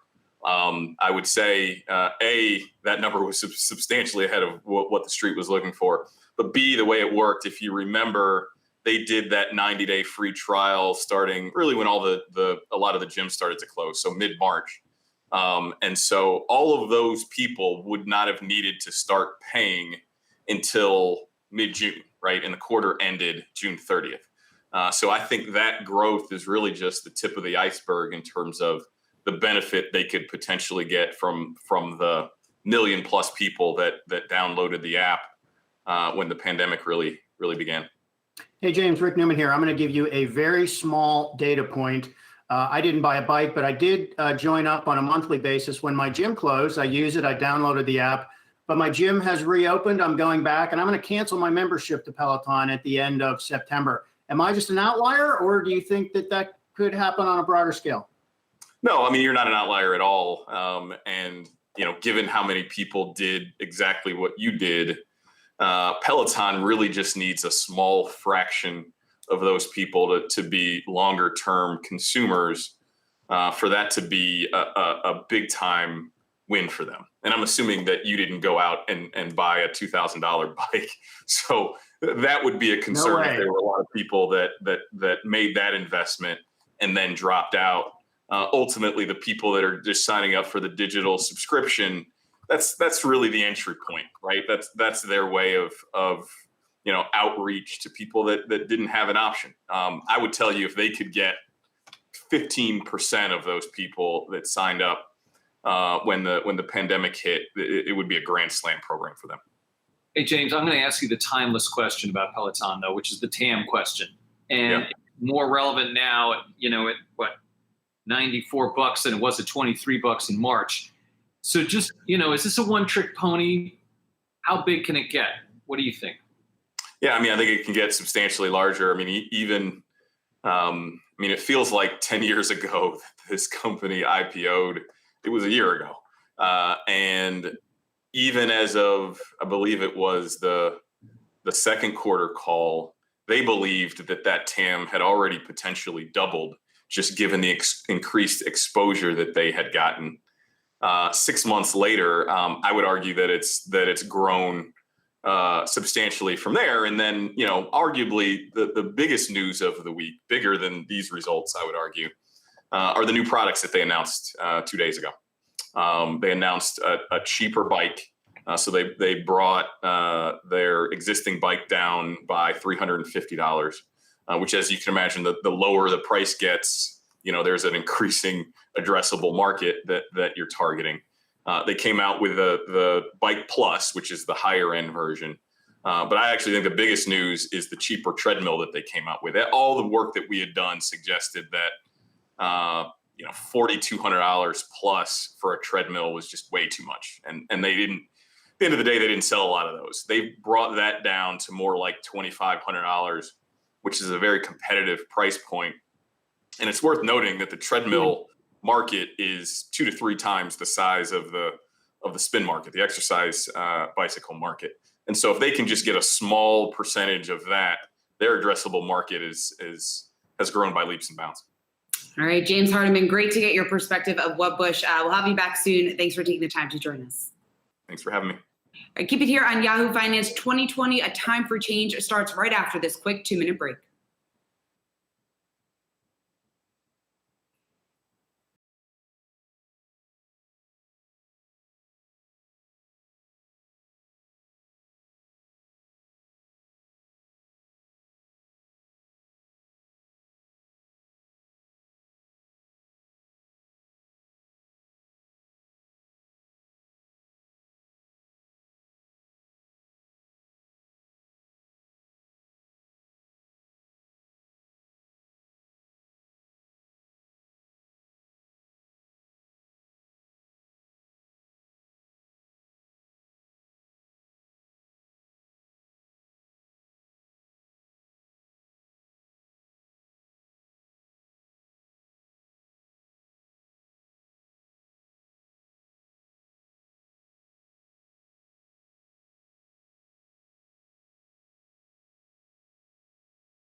Welcome to Yahoo Finance. I'm Kristen Myers, and this is 2020, A Time for Change. Let's start today's show with education. As top-tier universities seek to diversify their student bodies, it turns out they aren't scouring the country's public schools looking for the best candidates. Our next guest, or our first guest, I should say, has found that instead they rely heavily on elite prep schools, private prep schools, to feed them diverse candidates, scholarship kids that he calls the, quote, privileged poor. We're joined now by Anthony Abraham Jack, assistant professor at the Harvard Graduate School of Education and author of The Privileged Poor, How Elite Colleges Are Failing Disadvantaged Students. And as always, Jen Rogers and Sabile Marcellus are here for today's conversation. Professor, thank you so much for joining us today. Now, according to your findings, half of low-income students at top-tier colleges, like the Ivy League, were part of the privileged poor. Now, I'm wondering how this recruiting tactic of using prestigious preparatory schools, high schools, as a pipeline for universities is failing to increase the social mobility of low income and particularly Black students through education. Yeah, first of all, thank you for having me on. You spoke right to the heart of the project. When elite colleges were opening their doors to more lower income students, they were going to the same feeder schools that they were getting their top 1%, full paying students from: Andover, Exeter, Deerfield, St. Paul, right? These schools that cost $50,000, $60,000 a year for high school, right? And the thing was, they went because if you can cut it there, you can cut it at Harvard and Yale and Princeton. And so they were saying, if you can make it there, you can make it here. but are they really opening the doors? As universities like Princeton and Harvard and Amherst were saying, we want to go no loan, right? So that your financial aid package, we're going to replace loans with scholarship and aid. The thing is, where were they getting their students? That was the big question. The problem with only going to private schools is how many students in the country go to private school? A fraction. How many of those students are low income, Black and Latinx? A fraction of a fraction. So even though they were opening their doors, it was like which very, very small number of students they were actually opening their doors to. So if these top tier universities are essentially bringing in a lot of these, quote, privileged poor, what happens to the non-privileged poor? So the low income students that never made it to those elite private high schools that stayed in a public school, I mean, how were they faring on college campuses if they did make it to the Harvards, the Amherst, the Williams of the country? Because we already know school is so much more than just how you're doing in the classroom. How are they doing on campus? Many students who don't go through these prep pathways, right, experience culture shock, a sense of isolation and difference. And one of the biggest pieces of culture shock is that they experience a hidden curriculum, the unwritten rules and unsaid expectations that permeate higher education. For example, one of my favorite examples is office hours, right? Professors always say when office hours are, but they never say what they are. It's part of this lexicon, this language that we throw around on campus that we actually never take the time to define. But if you went to even a good public school here in the United States, the chance that you know what office hours are, let alone how to use them or even feel comfortable using them, is low. And the thing is, office hours are more than locations where you go to get your questions asked, right? It's how you develop advising relationships, and hopefully those advising relationships mature into mentoring relationships, because it's not just what you know and who you know, it's who knows you and how well they do. So the lower income students who do not come in groomed with this language, with these experiences of this, navigating this hidden curriculum, they feel that culture shock and they don't take up as many of the opportunities that their wealthier peers do, or those who have had 4 years of training for an Ivy League school. What responsibility do you think these colleges and universities have once they've recruited these, quote, privileged poor, as you call them, once they graduate in order for them to succeed in their careers?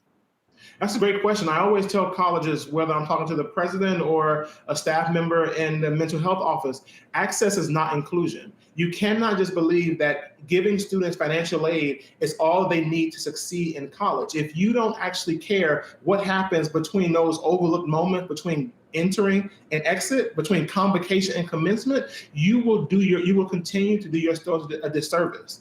For example, who goes to the Office of Career Services to get their resume checked, to learn about fellowships, to learn about internships in their freshman fall, and who waits to their senior spring? The problem is the students who need the most help to make the most out of college are those who are least likely to go and get it. And it's not because they don't want to succeed, it's because the expectations that we have for them to make their needs and let alone their wants known is not something that they are used to at their particular high schools. And so they enter this environment and they don't know how to navigate it. If we don't take the time to demystify this hidden curriculum, to say that asking for help is part of it, making your needs known is something that you're supposed to do with your faculty members, you're supposed to access these resources, we will continue to admit students, but we're not going to be doing as much to help them achieve the mobility that they could really have by going to one of these selective schools. Professor, there's a whole number of nonprofits that are set up specifically to get underprivileged kids into these elite private schools. Prep for Prep comes to mind. And if you look at the annual report, it is littered with the biggest companies in the country, Google, JP Morgan Chase, Bloomberg. Are those companies using their resources as best they can to help these kids? Or do you think they should be giving money other places? Well, I want to say this. The reason why, in my opinion, that JP Morgan and Google are supporting programs like Prep for Prep is not just because it's not just for philanthropy. It's because they know that that they're investing in their future employee pool, right? They're investing in people who will most likely go into the private sector because students who go to prep schools, whether they are from low income or high income families, are more likely to go into the private sector upon graduation. So they're just trying to increase their pipeline early on. The problem, or rather I would say the reality of programs like Prep for Prep, TEAC, and the White Foundation is that they are resources for the individual, not the collective, right? So it's not a matter of where, I don't want to tell people where they should put their money in this particular case, but they should realize that you are helping an individual when you are investing millions that could actually do a little bit more to help a collective. And that's just the reality that we have when we invest so much in just as one particular program when there is more work that could be done. Because it's very hard to get in, but even then, it's a very small pool of students who make it. All right, Tony, it's fascinating work that you do, so we'll have to have you back on in the future to talk more about this. Anthony Abraham Jack, Assistant Professor at the Harvard Graduate School of Education and author of The Privileged Poor, How Elite Colleges Are Failing Disadvantaged Students. Thanks for joining us. Thank you for having me. And coming up, we'll be chatting with one woman who is trying to achieve educational equity through the use of technology. That's next.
Welcome back to 2020, A Time for Change. Our next guest is trying to address educational equity through technology. She started out as a teacher. Now she works with Stanford's Graduate School of Education. Bielka Oy is the founder and CEO of Bridge to College. She also has her own consulting practice focused on increasing college matriculation for first generation, low income, and students of color. Welcome, Bielka.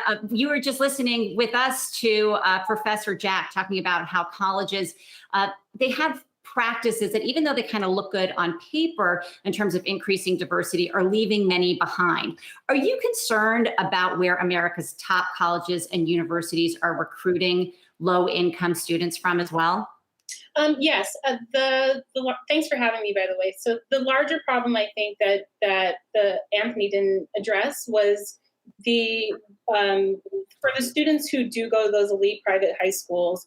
Oftentimes when they don't go to those super selective colleges, they're put into schools where they aren't matched financially and then can't sort of hang on and graduate because they can't afford it. So of all those problems that he mentioned, absolutely correct.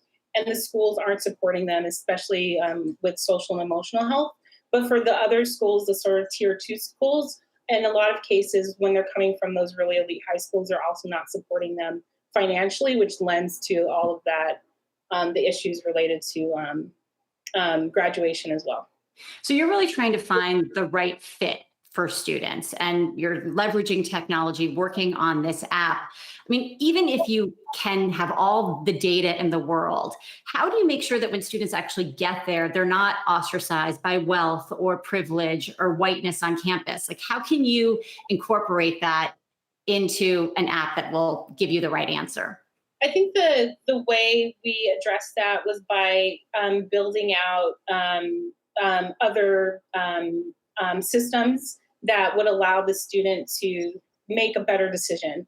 Our whole thing is about how do we put the student in a position to choose wisely. So we talk about, they get a list of schools that have a return on investment for the degree, where they're least likely to have a large amount of debt, where we think they would have the best social match.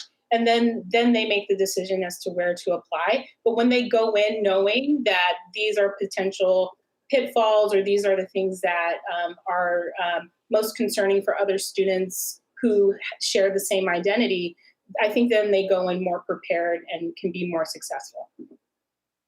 So Vielka, I feel like when we talk about education, we focus in so much on getting students to college and kind of skip over what happens in elementary school, middle school, and high school. And we have some stats here on the school to prison pipeline, including that Black students are 3 times more likely to be suspended and expelled than white students. So I'm wondering, before you even get to college, what is the cost of disrupting the education of Black kids and diverting them instead to the justice system? That's a great question. I think the other thing that we were really focused on with Bridge to College is making sure that we took the responsibility off of the individual student to be able to navigate the system and put it back on the system that was creating these inequities. So we don't hold kids accountable for their school not having calculus. They can't control that. We don't hold kids accountable for the way teachers interpret their behavior.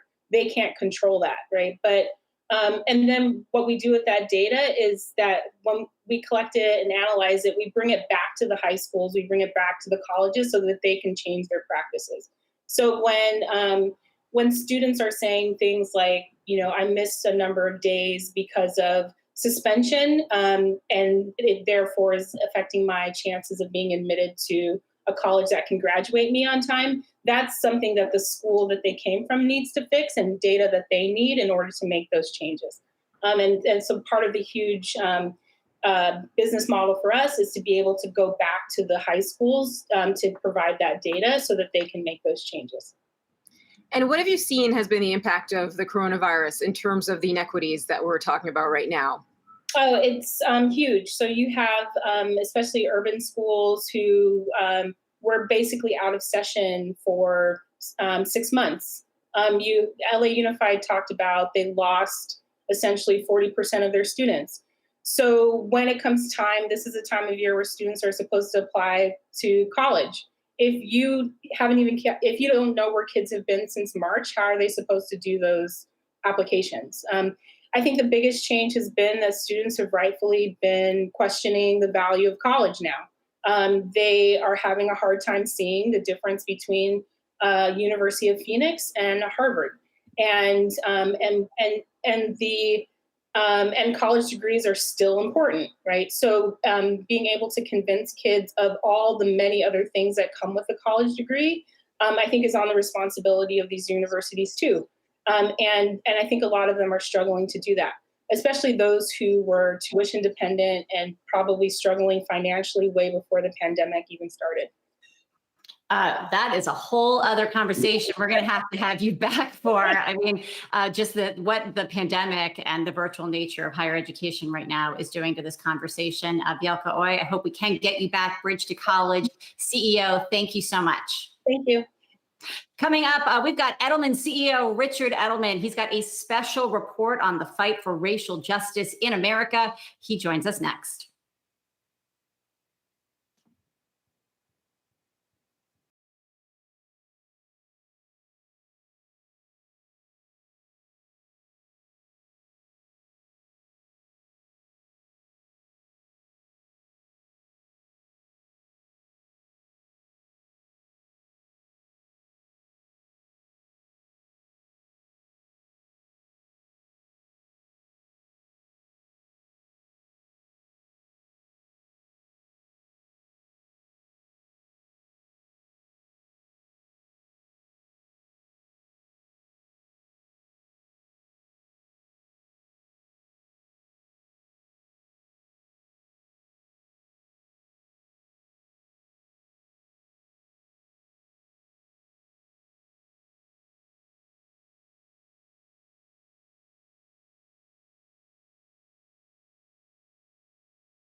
Welcome back to 2020, A Time for Change. I'm Sabine Marcellus. President Trump's administration has directed federal agencies to divert dollars away from any training on white supremacy or the critical race theory, dismissing it as propaganda that teaches or suggests that the U.S. or any race is inherently racist or evil. But a new report on the fight for racial justice in America has found that as many as 76% of Americans say that systematic racism and the problem of racial injustice exist in the U.S. today. Joining us now is Richard Edelman, CEO of Edelman and the author of this report. Richard, I was surprised to see that only 33% of Americans would trust the federal government to do what's right when it comes to the problem of racial injustice. Why is that?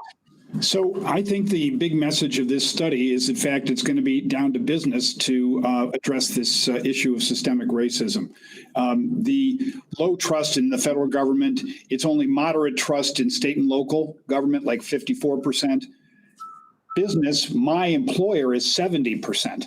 And that's a big clue for all the companies in the country where they're looking for you to fix your supply chain, to make sure that you've got diverse population within your executive ranks, that you're doing everything you can to offer financing to small business, and making sure that the people who are in the community of color in this country feel as if they're being properly treated at work. 75% of the African Americans who we studied said they've had experience with racism in their company. That's shocking.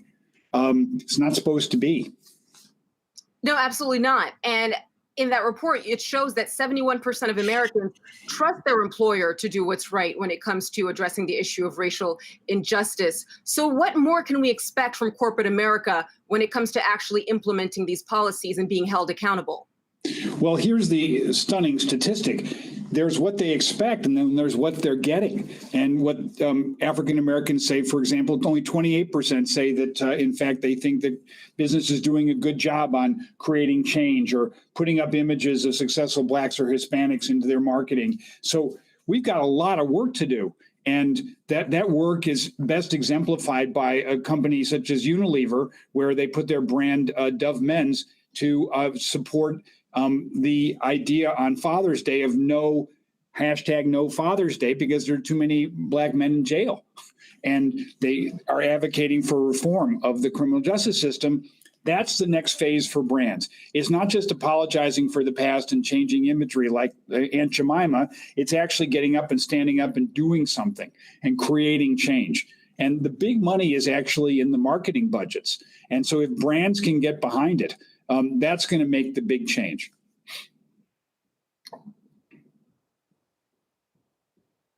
So what you're talking about here is the distinction between not being racist, right, and being anti-racist, because I'm seeing that messaging a lot. So aside from companies, how else can we see other stakeholders, the government perhaps, also get on board to allow people to feel a little bit more confident in the fact that they're, a lot of these government agencies and more than companies are actually interested in being, quote, anti-racist?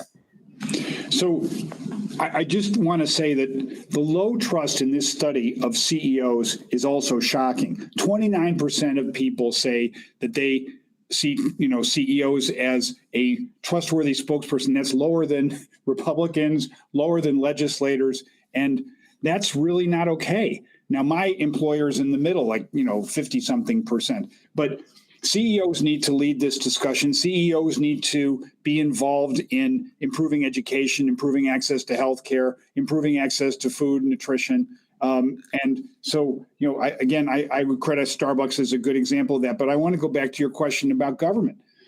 Look, government at the moment is in its sort of low ebb because of politics. And, half the people are Dems, half the people are Republicans. There's a big delta between the two. But one piece of hope that I give you, we did this study the week of August 21st before Kenosha, and we did it again the week of the 28th.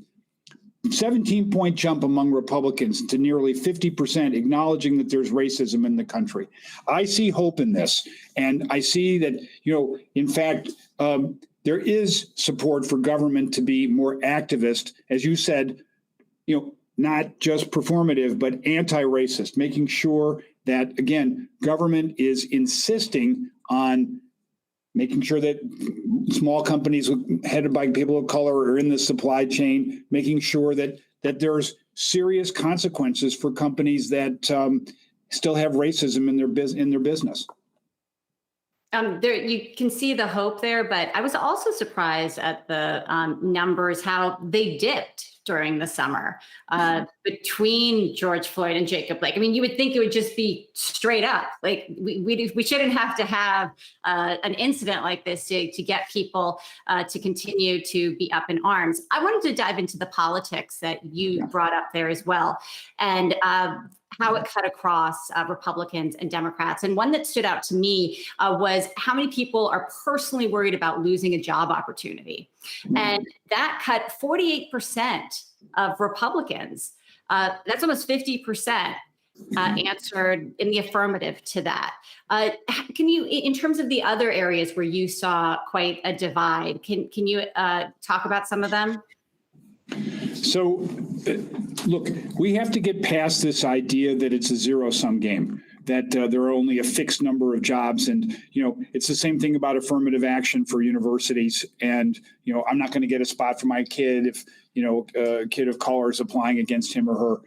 That's just wrong thinking. And the same goes in corporations. And I would hope that, it's like wearing masks. That can't be a political issue. We have to wear masks.